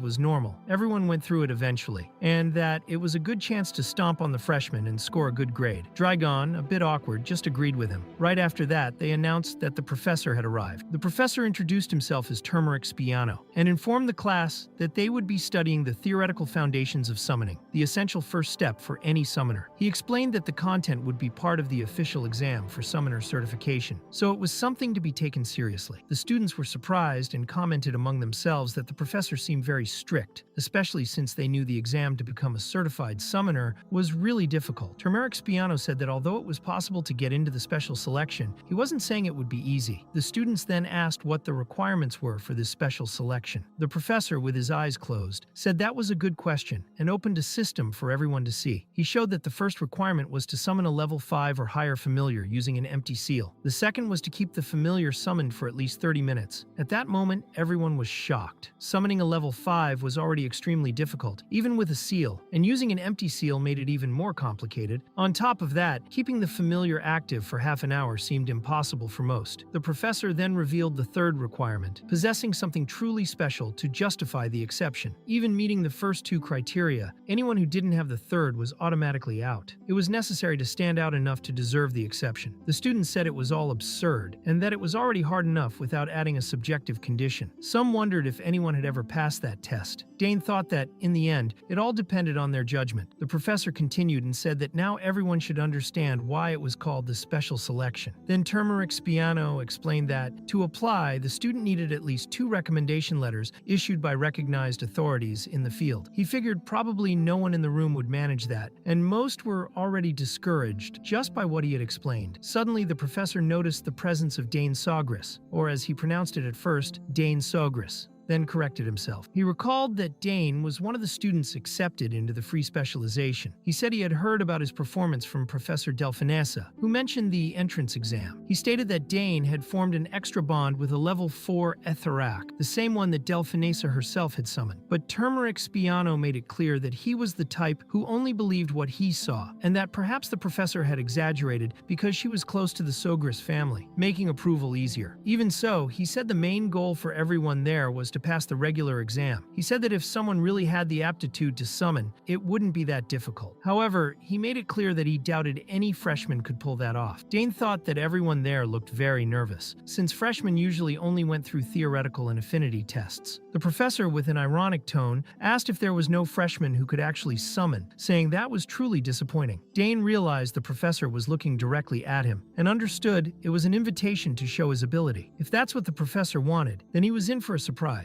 Without hesitation, Dane stood up and said he would like to try. The professor asked for his name and course, and Dane replied that he was a first year in the free specialization, and that his name was Dane Sogris. The professor then said he had already heard about him from the course director, and that people said he was extremely talented. Dane confirmed, saying that's how the director had evaluated him. The professor reflected on how that boy had personality, as he spoke firmly without seeming too humble or arrogant. He then said he had heard many rumors about Dane, but to be honest, that level of talent didn't seem real. So he asked if Dane could demonstrate his abilities right there in front of everyone. Dane replied that if that was the professor's interest, it wouldn't be too difficult. But he proposed that if he managed to demonstrate his aptitude, the professor should write him a recommendation for the special selection. This surprised both the professor and the students. The professor asked if he understood what that recommendation meant, and Dane said yes, that it meant showing in front of everyone an exceptional talent. When the professor asked what he would do if he failed, Dane replied that he didn't even consider that possibility. The professor was impressed by Dane's confidence, wondering who that boy was and why he was so sure of himself, since not even his sister, Claire Sogris, showed that kind of confidence. Smiling, the professor said it would be very interesting, and assured him that if he truly met the requirements, the recommendation letter would not be a problem, though it wouldn't be easy. The students started commenting that Dane wasn't even from the summoning department, and yet acted so boldly. They said he was definitely Claire's brother, and that the Sogris family was more impressive than they had imagined. The professor then said that if he failed, he would have to accept the consequences, and asked if he still wanted to proceed. Dane confirmed firmly. The professor then asked him to walk to the front of the class, where there was an empty summoning seal prepared. Dane approached, saying the class had already gone off plan from the beginning, but that was great for him since his goal was to achieve everything he could. He picked up the seal and confidently asked it to respond to his call. At that moment, Dane summoned a wolf, leaving all the students surprised. They began to wonder if the wolf was really real, and how he had managed to summon it without a formal seal. They commented that the familiar was at least level 5, and that was when Digron realized the wolf belonged to Dane. Dane explained to the professor that he had summoned a Genfu. The professor was startled and wondered how that was possible with an empty seal. He asked if Dane already had a formal contract, or if he had used some alternative method. Even so, the professor said it was still just a summoning and doubted he could maintain the wolf for 30 minutes. Still, he acknowledged that Dane was as amazing as people said, though keeping that wolf for half an hour would be a challenge. Dane replied that he knew that, but since he didn't want to take too much of the class time, he asked if he could show something something else. Both the professor and students were curious about what more he wanted to demonstrate. The students started commenting that the Sogris family was even more powerful than they had thought. Digron thought that the third requirement was to demonstrate something special, but in the end, it was up to the professor, and if he was set on denying it, nothing would change. Even so, he wondered if Dane would try something despite knowing that. The professor said it was fine, that he wanted to see what he was capable of, though he was also wondering what that boy was about to do. Dane then focused, closed his eyes, and cast his magic on the wolf. Suddenly, the wolf's expression began to change, and to everyone's surprise, it started to float. Dane then realized that what he had done was definitely ancient magic. Everyone around was shocked, commenting that he was enhancing his own familiar, something only fifth-year students were usually able to do. Daigron confirmed that the Genfu had indeed been strengthened. Dane asked the professor if that wasn't enough to prove that he was special. The professor thought that Dane had even managed to form a bond reinforcement, which confirmed that everything they had heard about him was true, and that he was such an extraordinary talent, it was hard to believe even seeing it with their own eyes. Dane felt that he had really surprised the professor, and even he himself was a bit impressed with the result. The professor then acknowledged that it really was something special, and said they would talk about the recommendation letter later. Digron thought Dane had improved a lot since the last time they met, and concluded that he truly was a frightening person. Dane thought that after that small commotion, the class went on normally, though he felt the professor's gaze on him the entire time. Still, he chose to ignore it, noticing that sometimes the professor even seemed a bit clumsy, repeating things which he found very funny. People said that professor was very strict, and he thought that when he told his younger sister about it, she would find it very amusing. He concluded that he had already secured the recommendation letter and wondered if he could get another one from Professor Delphinesa. The professor then ended the class, and outside, Daigron called out to Dane, who recognized him. The boy was surprised that Dane still remembered him. Dane asked if he was still studying at the academy, and Daigron explained that he was, but that he had failed and was repeating that class. Dane thought the boy had come for revenge, but was surprised to see him so calm. Digron confessed that he had seen Dane from the beginning but chose to pretend he hadn't. He said that even after all that time, he knew he had acted like a jerk and bowed, apologizing for everything he had done in the past. Dane replied that many years had passed and that it was no longer necessary. It was all okay. Digron wanted to be sure everything was really okay and asked if he could continue studying there without problems. Dane didn't quite understand what he meant, but Digron quickly explained that he promised not to cause any more trouble and would never bother him again. Dane then thought maybe he was afraid of being expelled if he reported him. He told him to relax and assured him there was no need to worry about it anymore. The boy Digron got really excited and thanked him, saying Dane could ask him for anything and he would help immediately. Suddenly something moved inside Dane's coat, and he realized his pet Karnas had woken up and seemed agitated. He wondered if the pet was hungry. Dane said he was in the summoning department, which was great, and that he wanted to buy a few things at the store. He asked if Digron could help him. Digron said yes, and recommended the Bowden store, saying he went there often. He explained that it had been founded by 2 alumni after graduation and had been around for over 30 years. While talking about the store, Digron began answering Dane's question, who wanted to know about food for familiars. Dane then thought Digron really did seem regretful, so it didn't make sense to keep treating him as an enemy. At the same time, he silently asked Karnas to stay quiet inside his coat. Digron asked again what Dane needed and offered to help look. He also asked which summoning department classes Dane was taking, saying he could prepare everything properly for him. Dane, however, replied that for now, he just wanted food for his familiar, which was already enough. Digron said he knew all about that since he used to be in charge of affinity training, so he understood everything about feeding familiars. He then asked what kind of familiar Dane had. At that moment, Dane, visibly nervous, stuttered a lot and answered that it was a wyvern. Dane then thought that Karnas really did look like a wyvern, so maybe he could eat similar things. Digron was impressed when he said it was a wyvern and explained that it was a level 3 familiar, asking if Dane had already advanced that far. Dane replied yes, but explained that it was still just a baby and asked Digron to keep it secret, because if that story got out, they both knew who would be blamed. Digron said that being a baby wyvern, it was best to start with soft food since they had a huge appetite and would be eating meat in a week. Dane was impressed with how much Digron knew about it, even though he had repeated a year. Digron handed Dane 2 types of food, a ration with 17 concentrated ingredients, and a soft food that had to be mixed with milk and fed with a spoon, suggesting that let Dane take both, just in case. Dane thanked him, saying he had handled everything quickly and smoothly. The boy then asked if that was all Dane needed for now, and Dane said yes, that was it for the moment. Digron then suggested that since they were there, they could check out the rest of the store, as there were many useful things. Dane thought it was a good idea, and the two started browsing. After looking around for a while, Dane spotted a wand and thought it looked cool, but before he could touch it, a man stopped him, saying he should wait because it wasn't something a rookie could use easily. He explained that there was always some freshman who couldn't even summon properly but wanted to mess with a magic weapon, and warned Dane to be careful because if he touched that wand, it would drain his mana. He asked the boys to step back, pointing out that there was even a sign warning not to touch it out of curiosity. Digron said those wands were usually only handled by fourth-year students, and that even a simple touch could drain all of the user's mana. Dane thought that was an exaggeration, but now that he had been warned not to touch it, he became even more curious. He ended up picking up the wand, and the shopkeeper warned he was going to get hurt, saying again that it was much more dangerous than it looked. When Dane held the wand, he started smiling, saying it required a lot of mana and that he could feel it clearly. The man was confused because the wand was absorbing mana and stabilizing on its own, which was rare. He thought that even someone with a lot of mana would usually have trouble controlling it. Dane said it didn't seem so bad. Digron said he already knew Dane was amazing, but this surpassed everything. The man then asked if he really was a freshman that year since no one had mentioned such a special first year. Digron revealed that his name was Dane Sogris, Claire's brother. The man recognized it immediately and remembered that he was the free specialization student who had entered in first place. He said even Claire had never picked up a wand in her first year and felt embarrassed for judging Dane without knowing who he was. He added that if he had known, he would have recommended the wand from the start. Dane thought that after so much scorn, the man had completely changed his tone. The man then asked if he was going to buy the wand, but Dane said no, surprising both of them. The man asked why he wouldn't take it since he could use it, and Dane explained that the wand felt a bit uncomfortable for him and that its mana absorption capacity was very low. The man disagreed, saying that wand could absorb mana from 5th and 6th year students without difficulty, but Dane mentally compared it to trying to fill a well using a small bowl. He said that either way, he was fine and would just take the food. The man asked if all the children of the Sogris family were like that, since Claire was exactly the same. Dane asked what his sister was like, and the man replied that when the other students reached 4th year, they proudly carried their wands, but Claire thought that was tacky and was the only one who walked around without one. Dane proudly thought that she really was his sister. He said everything was fine and that he was already leaving. The man said that if he ever changed his mind, he could just come back. Dane, however, ignored the comment and asked Digron to help him with the payment. The shopkeeper was left wondering why every genius had to be that weird. Switching scenes, Dane started feeding Karnas and asked if the food was good. He thought the next class was a general subject that, according to Layla, would be over in less than 5 minutes, so it would be better to head back to the dorm. However, suddenly, Dane heard a very loud sound coming from a nearby alley. Someone was yelling, calling someone else a worm and asking if they had a problem with their eyes, while another voice said they were going to leave that guy half dead and that a beating would shut him up for good. Dane concluded that it was probably just another group trying to act tough for no reason. One of the voices said the boy had no one with him anymore, but another responded that he was no longer afraid of them. At that moment, Dane recognized the voice and realized it was Ernest, who was once again being harassed by 3 boys. One of them started mocking him, saying that he claimed not to be afraid, but was shaking like he was about to wet himself. They said it was the end for Ernest, and even mentioned that they had taken healing potions just to have enough energy to beat him up. Ernest thought they were the same bastards as always, just waiting for the chance to catch him alone. They started arguing about who would begin the special treatment, but ended up agreeing it didn't matter since no one was around. Ernest told them to back off and assumed a fighting stance, which made the boys laugh, saying the nerd was raising his fists again and had only landed that punch last time out of luck. Ernest felt afraid and wondered if he could pull it off again. Suddenly, Dane appeared, asking if it was them again, surprising everyone since he had come out of nowhere. The boys wondered how Dane had gotten there,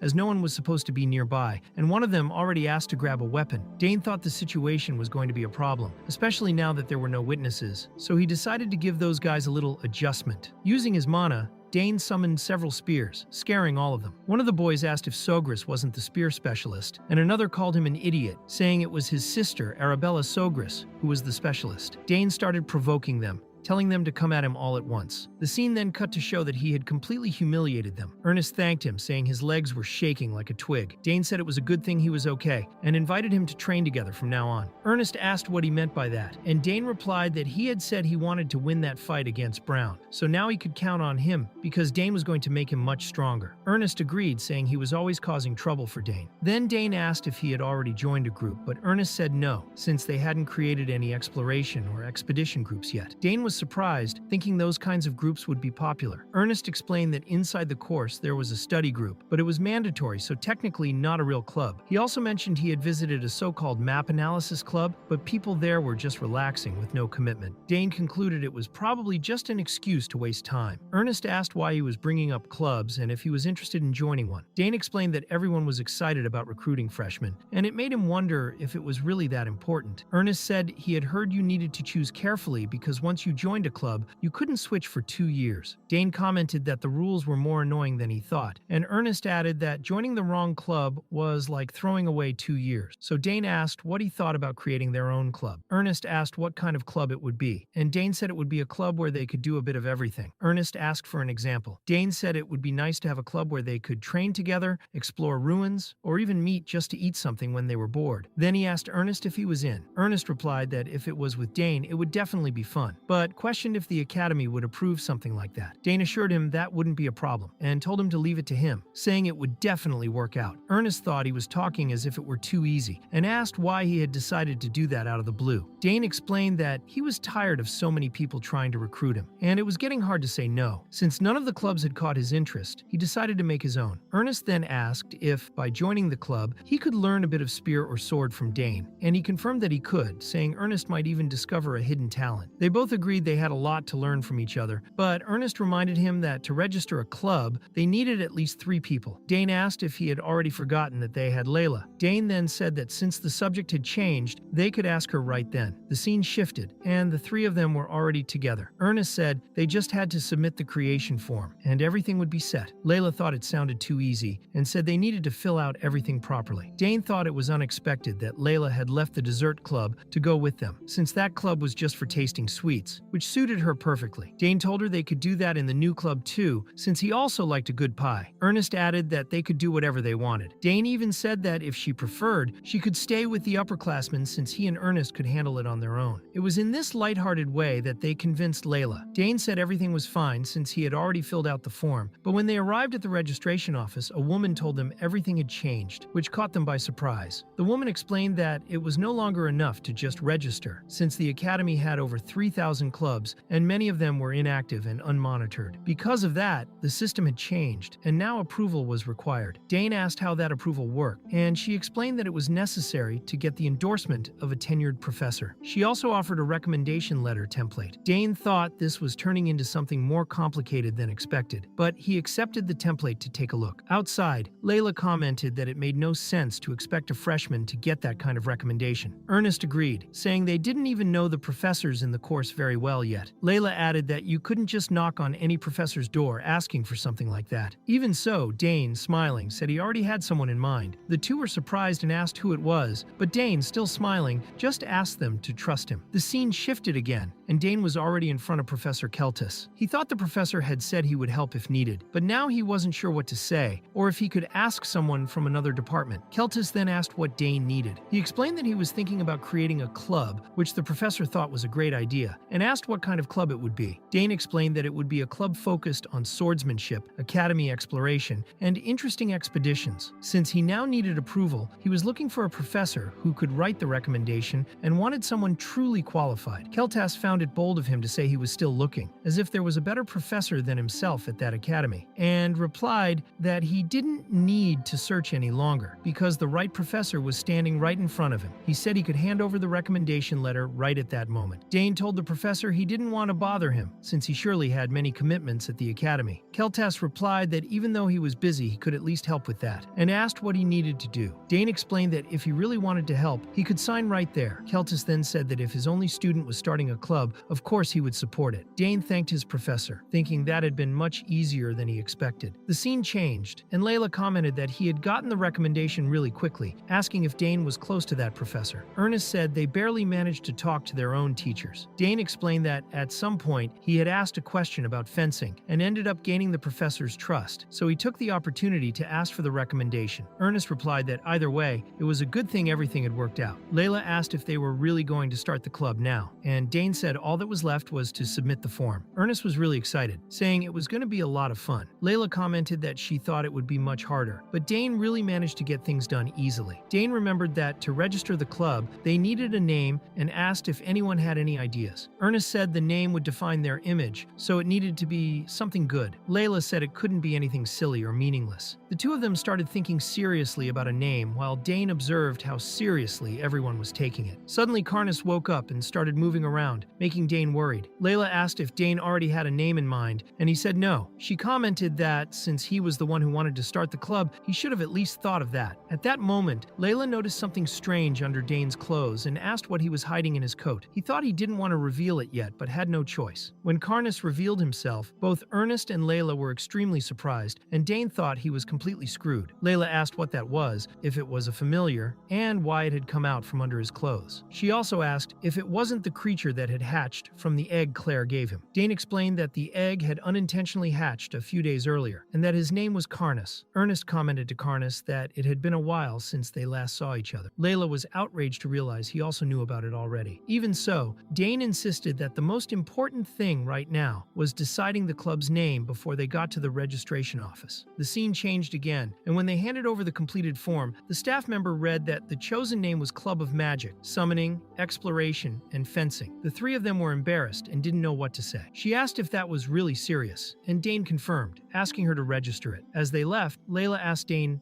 never to choose a name again in his life. Dane asked why, saying he thought the name was pretty cool. Layla replied that it absolutely wasn't cool. Dane told her to calm down, saying they could change it later, and thought it didn't matter that much anyway, since the most important thing was to have fun. The scene then shifted to the headmistress and Professor Temerek. She asked if she had arrived at a bad time, and he said no. She commented that she was concerned about the professors being overworked, especially with the increasing number of talented students, and said she had heard that some first years were drawing a lot of attention.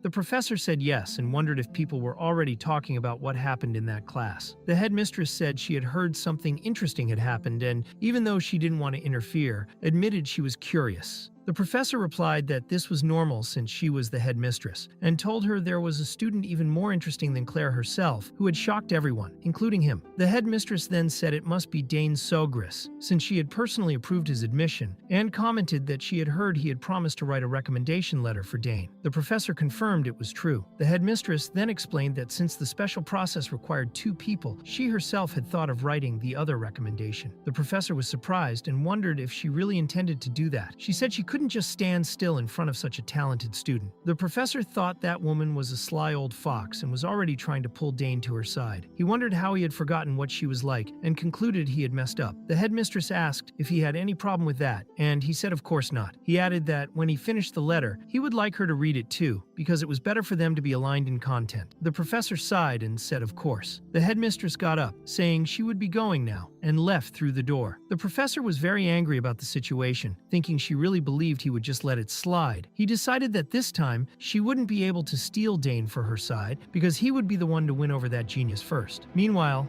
Dane thought that the next class of the day would be about the history of the Empire's foundation. Since he still had some free time, he figured he could buy a pie and went to the shop Digron had recommended. At that moment, a girl called out to him. He asked who she was, and the girl introduced herself as the Academy's official messenger. She informed him that the director of the summoning department, Professor Delphinesa, was calling for him. Dane wondered if this wasn't the Professor Temerek mentioned. He then asked the messenger what the summons was about, and the woman replied that it was regarding a recommendation letter, saying that Delphinesa had asked him to come immediately and wanted to know if he would accept. Dane found it strange to be summoned so suddenly and thought this could only be a trap. It was then explained that the Imperial Academy was the cradle of the Empire's talents, a place where the passion for learning never ceased. The disputes there were known for being incredibly fierce, especially among the professors. Internal conflicts were intense, and the power of each department determined its budget, equipment, and available facilities. The fencing, magic, and summoning departments were known as the Big Tree, three, and those three received most of the resources, which directly affected the professor's prestige and even their careers. The scene then shifted to the office of the director of the summoning department. She thought that she could no longer remain in third place because they couldn't keep falling behind the other two departments. If they managed to bring Dane to their side, they might even surpass the magic department. The problem was Professor Keltas from the free specialization, but since they had Claire on their side, he wouldn't refuse easily. If they could get Dane interested in summoning, they would have a good chance. The messenger arrived informing that the student Dane Sogris had arrived. The director thought that finally the boy had come to her, so she asked him to come in. Once inside the room, she asked if life at the academy had been very busy for him, since with all his talent, he was probably receiving invitations from every direction. Dane replied that he was still a beginner and was doing his best to learn as a freshman. The professor commented that he was being humble, which was a good attitude for someone who wanted to learn. Then she asked if he had any favorite subject. Dane explained that for now, he couldn't choose a specific one because he wanted to be good at all of them. Delphinisa said she understood, as that stage of discovery was like that, and then asked if he knew why he had been called there. Since Dane didn't know, she explained that she had heard something incredible happen during Professor Temeric's class, and that he had summoned a Genfu and even reinforced it with a bond. The director commented that with talent like his, it was impossible to ignore Dane. She explained that with that kind of skill, it was obvious he would have to take a special exam. She said that she and Professor Temeric had agreed to issue a letter of recommendation for him. Dane thanked her for the consideration. The director then mentioned that it was the first time she had written such a letter for a student from another department, but justified it by saying his talent was extraordinary. Then she got straight to the point and asked what he thought about learning more about summoning, like a true summoner. She acknowledged that for someone of his level, it might seem like there was nothing left to learn, but that was exactly why she felt the urge to personally teach him everything she knew. Dane realized from the way she spoke that she was truly desperate and understood that the professors were competing for him. The director then asked if he had already joined a club, and if not, suggested the summoning club as ideal. Dane replied that in fact, he had created a group with his friends. The director was surprised at how quickly he had managed to form a group, since with the new rules, that wasn't easy at all. Smiling, Dane said it really wasn't easy, but he had been lucky that Professor Keltas signed a recommendation for him. This deeply alarmed the director, since Keltas was known for avoiding meetings and only showing up to collect the profits. She was outraged, unable to understand what was going through his mind, and thought that Keltas had really pulled a fast one on them. She still wanted to pull Dane into the club affiliated with her department. Even so, the director congratulated him for creating the club, but asked Dane to visit her lab when he could, saying there were very interesting things there. She thought that at the very least, she would leave some bait. She told him the lab had very rare things like familiar eggs, which immediately caught Dane's interest. She explained that one of those eggs could be worth the price of a castle, and that it was truly rare, so Dane had to see it with his own eyes. Dane thought that just now, when he had finished creating a group, something like this was happening to him. The director told him not to worry about the recommendation, as it would be issued under Professor Temeric's name. She also explained that if he had any doubts about the exam, he could ask freely. Dane thanked her for the attention. The director then suggested they eat while they talked, since the pastry Dane had brought looked delicious. However, inside, she was thinking that if Professor Temeric acted first, she could be left out, so she needed to speed up the recommendation letter as fast as possible. She could hardly wait to see the examiner's reactions. The next day, Claire told Dane that Professor Delphinisa had sent a message. She said the recommendation letter had already been sent, and that the Summoners Association had contacted her to immediately send examiners for him. Dane was very surprised, as everything was happening far too fast, and he thought this clearly seemed like an undisguised attempt to recruit him. Claire commented that Professor Delphinisa was enchanted by him and wanted to know what he had done to impress her so much. She also joked, saying his sister was probably thinking Dane had slipped something into the old lady's tea. Dane replied that he didn't know why, maybe because he came in first place. Claire said that in any case, the exam was coming. In her case, she had to summon 3 familiars at once, keep them all active for a period, and even reinforce them with bonds. Dane was impressed, realizing that must have been very difficult for her. He thought that his sister had passed the special exam at 16. Claire confirmed it, but said that no one ever knew what Dane's test would be, as they never gave prior notice. Still, just having Professor Delphinisa's recommendation was enough to guarantee that he was qualified. However, there was also political dispute within the association. Dinan asked about that, and Claire explained that he really didn't know yet. Professor Delphinesa had declined several invitations from the association, so basically they didn't like her. And because of that, they wouldn't make things easy at all. Dane asked if his exam could be even more difficult because of the situation with the association, and Claire confirmed that was exactly the case. Even so, she said he was really amazing, and that she would be sad if he ended up getting hurt because of fights between adults. results. Smiling, Dane asked her not to worry, assuring her that none of that would happen to him. He thought he wouldn't fall for their games. 2 days later, a man named Elgard Fortin, president of the Imperial Summoners Association, was talking with Professor Delphinesa. He commented that it had been a long time since they had last seen each other, and she responded with a formal greeting. Elgard said that the boy must be very special since she had rushed the recommendation so quickly. Delphinesa apologized and explained that Dane's talent was so impressive that she couldn't wait. The president then asked why, in that case, she still hadn't accepted the invitation to join the association, which would have solved everything much more quickly. Delphinesa, feeling awkward, replied that he knew very well the importance of her role at the academy. If she accepted the position in the association, she would have to set aside her work at the academy. Internally, she was irritated because she already knew his intentions. She knew he wanted to pull her to his side, but she had nearly died on dangerous missions, used as a pawn by the very association. To end the conversation, she said they could talk more on the way. The president thought he would give her the benefit of the doubt because of the recommendation, but that boy still hadn't convinced him. He asked if it was about the boy named Dane Sogris, and Delphinesa confirmed, saying that talent truly ran in the family. Elgard commented that he had heard the boy not only summoned a level 5 Gwyn full, but also reinforced the bond, and that during the entrance exam, he had created multiple links with the professor's familiar. Delphinesa confirmed that this was exactly the case. The president said abilities like those were so absurd, they were already becoming an internal topic of conversation. Even being from the Sogris family, no one expected the younger brother to be even better, and that this level was already comparable to Galdera. Delphinesa replied that she didn't know if he had already reached Galdera's level, but Elgard stated that either way, they would evaluate him with the highest level of rigor, as always happened in special exams. At the academy, the students were very surprised by the presence of the Summoners Association. Many wondered what was going on until one of them commented that Dane Sogris had received a recommendation for the special exam and was the freshman who had stood out in Professor Temeric's class. Everyone began talking about how Dane was really doing well with summoning. Delphinesa told the president that the exam would be held right there, and he responded that this was excellent. The scene then shifted to the moment when Dane introduced himself. He said his name was Dane Sogris, youngest son of Count Arkin Sogris, leader of the southern region and head of House Sogris. He then bowed and said it was an honor to meet him. The president was impressed and thought he would never have guessed that boy was only 14 years old. Now he understood why Delphinesa had rushed so much with the recommendation. Elgard then introduced himself, saying his name was Elgard Fortin, president of the Summoners Association, and said he had already heard many compliments about Dane. However, he made it clear that the exam would not be easy. Dane replied that he was already prepared, though he noticed that the president was pretending to be friendly, but was clearly bothered by something. The president said that without the need for long speeches, they would begin immediately, asking everyone to prepare everything as quickly as possible. Delphinesa commented that she was curious to know what the president had prepared for Dane, and he replied that the decision for approval would be entirely his. He said that if Dane had any objections, he could withdraw from the exam at that moment. Dane stated that he agreed with everything. Elgard also declared that during the exam, any kind of cheating would be prohibited. If there was any sign the test was unfair, the result would be immediately cancelled and the summoner title revoked. He asked Dane to keep that in mind, and Dane replied that he understood. The president then said that everything was ready and it was time to see what was so special about Dane. From that moment on, the exam was officially underway. The people around began creating summoning circles, which greatly impressed both the students and everyone else present. Delphinesa thought that Dane had activated a magic circle to protect the auditorium, and that could only mean one thing: something very big was about to happen. Elgard then asked for a creature to respond to his call and summoned a massive being. Dane thought that, as expected, the amount of mana was absurd, worthy of the president of the association. He had never imagined the exam would involve such a high level of power. Dane looked at the familiar and realized it was far more threatening than he had imagined. Delphinesa was shocked to recognize that it was a level 3 familiar called Antares. Dane then understood why his sister was so worried about him. Elgard declared that if he was to be called a genius, this was the bare minimum expected of him. He explained that Dane could use any weapon he wanted, but the goal was to subdue Antares. That would be the challenge of the special exam. Delphinesa thought that the old man really just wanted to make her fail and humiliate her in front of everyone. Elgard said that to test an extraordinary talent like Dane's, a worthy challenge was necessary. He said that if Dane was afraid, he could still withdraw, but Dane declared that he would not give up and would go through with the test as planned, which left the president silent for a moment. Then Elgard said very well, and that he would give Dane some some time to prepare. At that moment, Dane opened a portal and retrieved his spear. He thought that this was exactly why he had kept the short spear he had received as a birthday gift from his father when he was 7 years old. He figured that, given the creature's size, it must have many blind spots, so quick and precise attacks would work better. Elgard commented that by choosing a spear, Dane truly showed he was from House Sogris. Professor Temeric arrived to watch and was outraged, saying it was absurd to make a student face a level 3 familiar. Delphinisa commented that the professor had arrived and seemed ready to intervene, but Elgard ignored him and said the boy looked ready,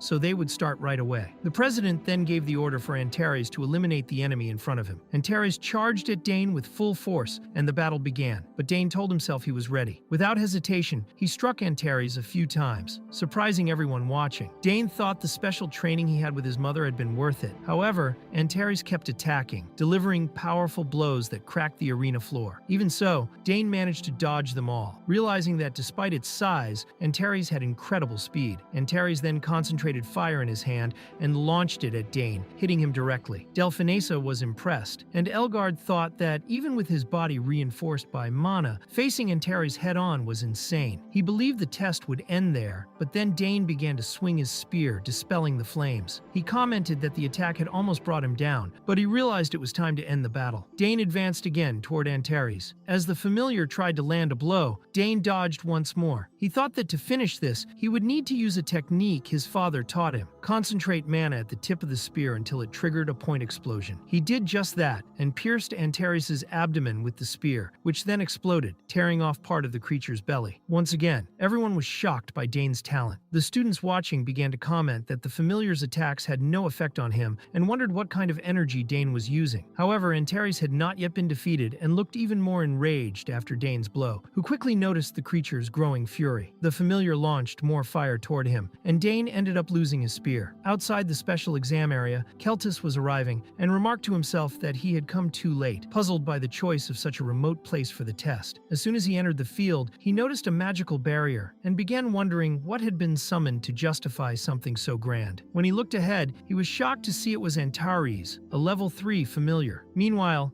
Dane thought his previous strike had been direct, but Antares hadn't even flinched. Realizing his spear would no longer be effective, he decided to discard it, mentally apologized to his father, and told himself the final blow would be with a sword. The president of the exam was surprised when he saw Dane drawing a sword, but Delphinesa, who was following everything, commented that coming from a student in the special selection, it wasn't surprising, and the president ended up agreeing. Even so, he was impressed by Dane's calmness, who wasn't even dodging the attacks anymore, looking like someone who had spent years in real combat. The battle resumed, and Keltis, watching everything, commented that now they would see what Dane could really do with a sword. With his new weapon, Dane started blocking all of Antares' attacks with quick and precise movements. One of the evaluators noticed that he had abandoned any defensive posture just to focus entirely on speed and precision, reading the enemy's movements and counterattacking with absurd perfection. Dane observed that Antares' arms were covered in flames, making it hard to cut them directly with blade flow, and that, ideally, he should explode everything with some ancient magic, but he couldn't do that with so many people watching. Delphinesa, alarmed, warned the president that things were getting too dangerous, and that if something happened to the student, everyone would be held responsible. She said she would perform the counter-summoning immediately, but Keltis asked her to just watch, which made her wonder how long he had been there. He replied that he understood her concern, but it looked like Dane had already found his strategy. In the fight, Dane was doing well against Antares. He then summoned several magic circles aimed at the familiar's weak points and managed to strike its leg, bringing the creature to its knees. This impressed the president, who didn't expect him to combine swordsmanship and magic in a single move. Keltas, excited, commented that maybe it was time to summon something even stronger. The president, on the other hand, was furious that a level 3 familiar wasn't enough to defeat him, as Dane had exceeded all expectations. Using the last of its strength, Antares began to concentrate fire in its mouth, preparing a final attack. Dane recognized it as a desperate move and thought the creature was being far too persistent. He decided he didn't want to use his last technique, but there was no other choice. So he activated his level 2 chain magic, called Mana Spear, and decided to end it right there. As Antares tried to attack, Dane released all the energy from his technique directly at the familiar, hitting it squarely and throwing it far away. Satisfied with the result, Dane gave a confident smile. Still shaken, Delphinesa asked the president if that test hadn't been far too extreme. The president, slightly embarrassed, responded evasively, but she pressed the issue, saying that no matter how talented the student was, making him face a level 3 familiar in his first year was completely disproportionate. The president tried to justify it by saying that, in the end, everything worked out. Delphinesa then said that it was the kind of event worthy of being recorded in the Empire's history, since a first-year student had defeated a level 3 familiar using a spear, a sword, and magic, as well as performing a forced summoning bond. Both the president and Keltus thought the same thing, recognizing that the result had been truly shocking. Dane had not only defeated Antares, but had also forced a bond with the creature, neutralizing all its hostility. For them, it was the perfect conclusion, both technically and in terms of spectacle. When this news spread, many would say that the test had been absurdly unfair from the start. The president then told the professor that he swore he had left safety mechanisms in place for the exam. But Delphinesa replied that, for someone who prepared the security, he stood pretty still when student Dane charged at the enemy. And as a professor, she wouldn't let that slide. The president was full of anger, thinking about how everything had spiraled out of control and how his entire plan had completely fallen apart. Meanwhile, Keltus reflected that he already knew Dane was a genius, but he hadn't imagined the boy was on such a high level. To him, Dane looked more like a veteran knight than a mere student. Both Keltus and Delphinesa were thinking the same thing. They could not afford to lose Dane as a disciple, no matter the cost. The president then officially announced that Dane Sogris had passed the special exam, granting him the title of Imperial Summoner and presenting him with the emblem. He wished for Dane to continue demonstrating his talent as a summoner of the Empire and asked him to receive the emblem. Dane thanked him, took the golden card, and thought to himself that the exclusive emblem was truly beautiful. He then raised the card and asked it to respond to his call, summoning a creature in front of everyone. The spectators were amazed as the creature looked like a rabbit. Its name was Altamar, a level 4 support type familiar specialized in buffs, capable of drastically increasing the summoner's physical capabilities. Dane found it even cuter than he expected and said it was a pleasure to finally meet him. Delphinesa noticed that everyone was frozen in surprise and thought that with so many people witnessing it, the entire academy would be talking about it until the following week. In another scene, students were commenting that Dane had truly passed the special exam. Many wondered what was so special about the Sogris family, saying that at this rate, he would surpass his sisters in no time. Ernest told Layla that he couldn't understand how any of that was possible. Layla replied that he should stop trying to understand and just accept it, because after spending so much time with Dane, he would get used to it. To her, the boy seemed like someone from another world. Ernest then said he was almost done deciphering the map. Dane replied that they would schedule the first club meeting as soon as the decoding was complete, and everyone began to celebrate. Layla said she had been bored anyway, and Ernest promised to speed up the translation. Dane thought to himself that he was actually really curious about it too. He then mentioned he had to go because Professor Keltas had called him. In the next scene, Keltas commented that Antares was truly an absurd familiar. One of the summoners from the Drenic Empire's army had once caused chaos using just 2 familiars of that level, and it had cost the Empire 3 knights, 2 familiars, and dozens of soldiers. Dane then started to remember that event and realized that Professor Keltas had probably been present on that battlefield. The professor remarked that Dane had defeated one of those creatures without even getting scratched. Dane responded that he was just lucky, but Keltas said that sometimes being too modest could work against him, and that's exactly what was happening now. In Keltas's opinion, it was a sword strike that decided the fight, but the confidence and technique he saw in that sword went far beyond that. For that reason, he said he had been wondering something, and then asked directly if Dane would like to learn swordsmanship from him officially. Dane began to reflect on that proposal, and so the first season of this story came to an end. For those who want a second season, just leave lots of likes and comments.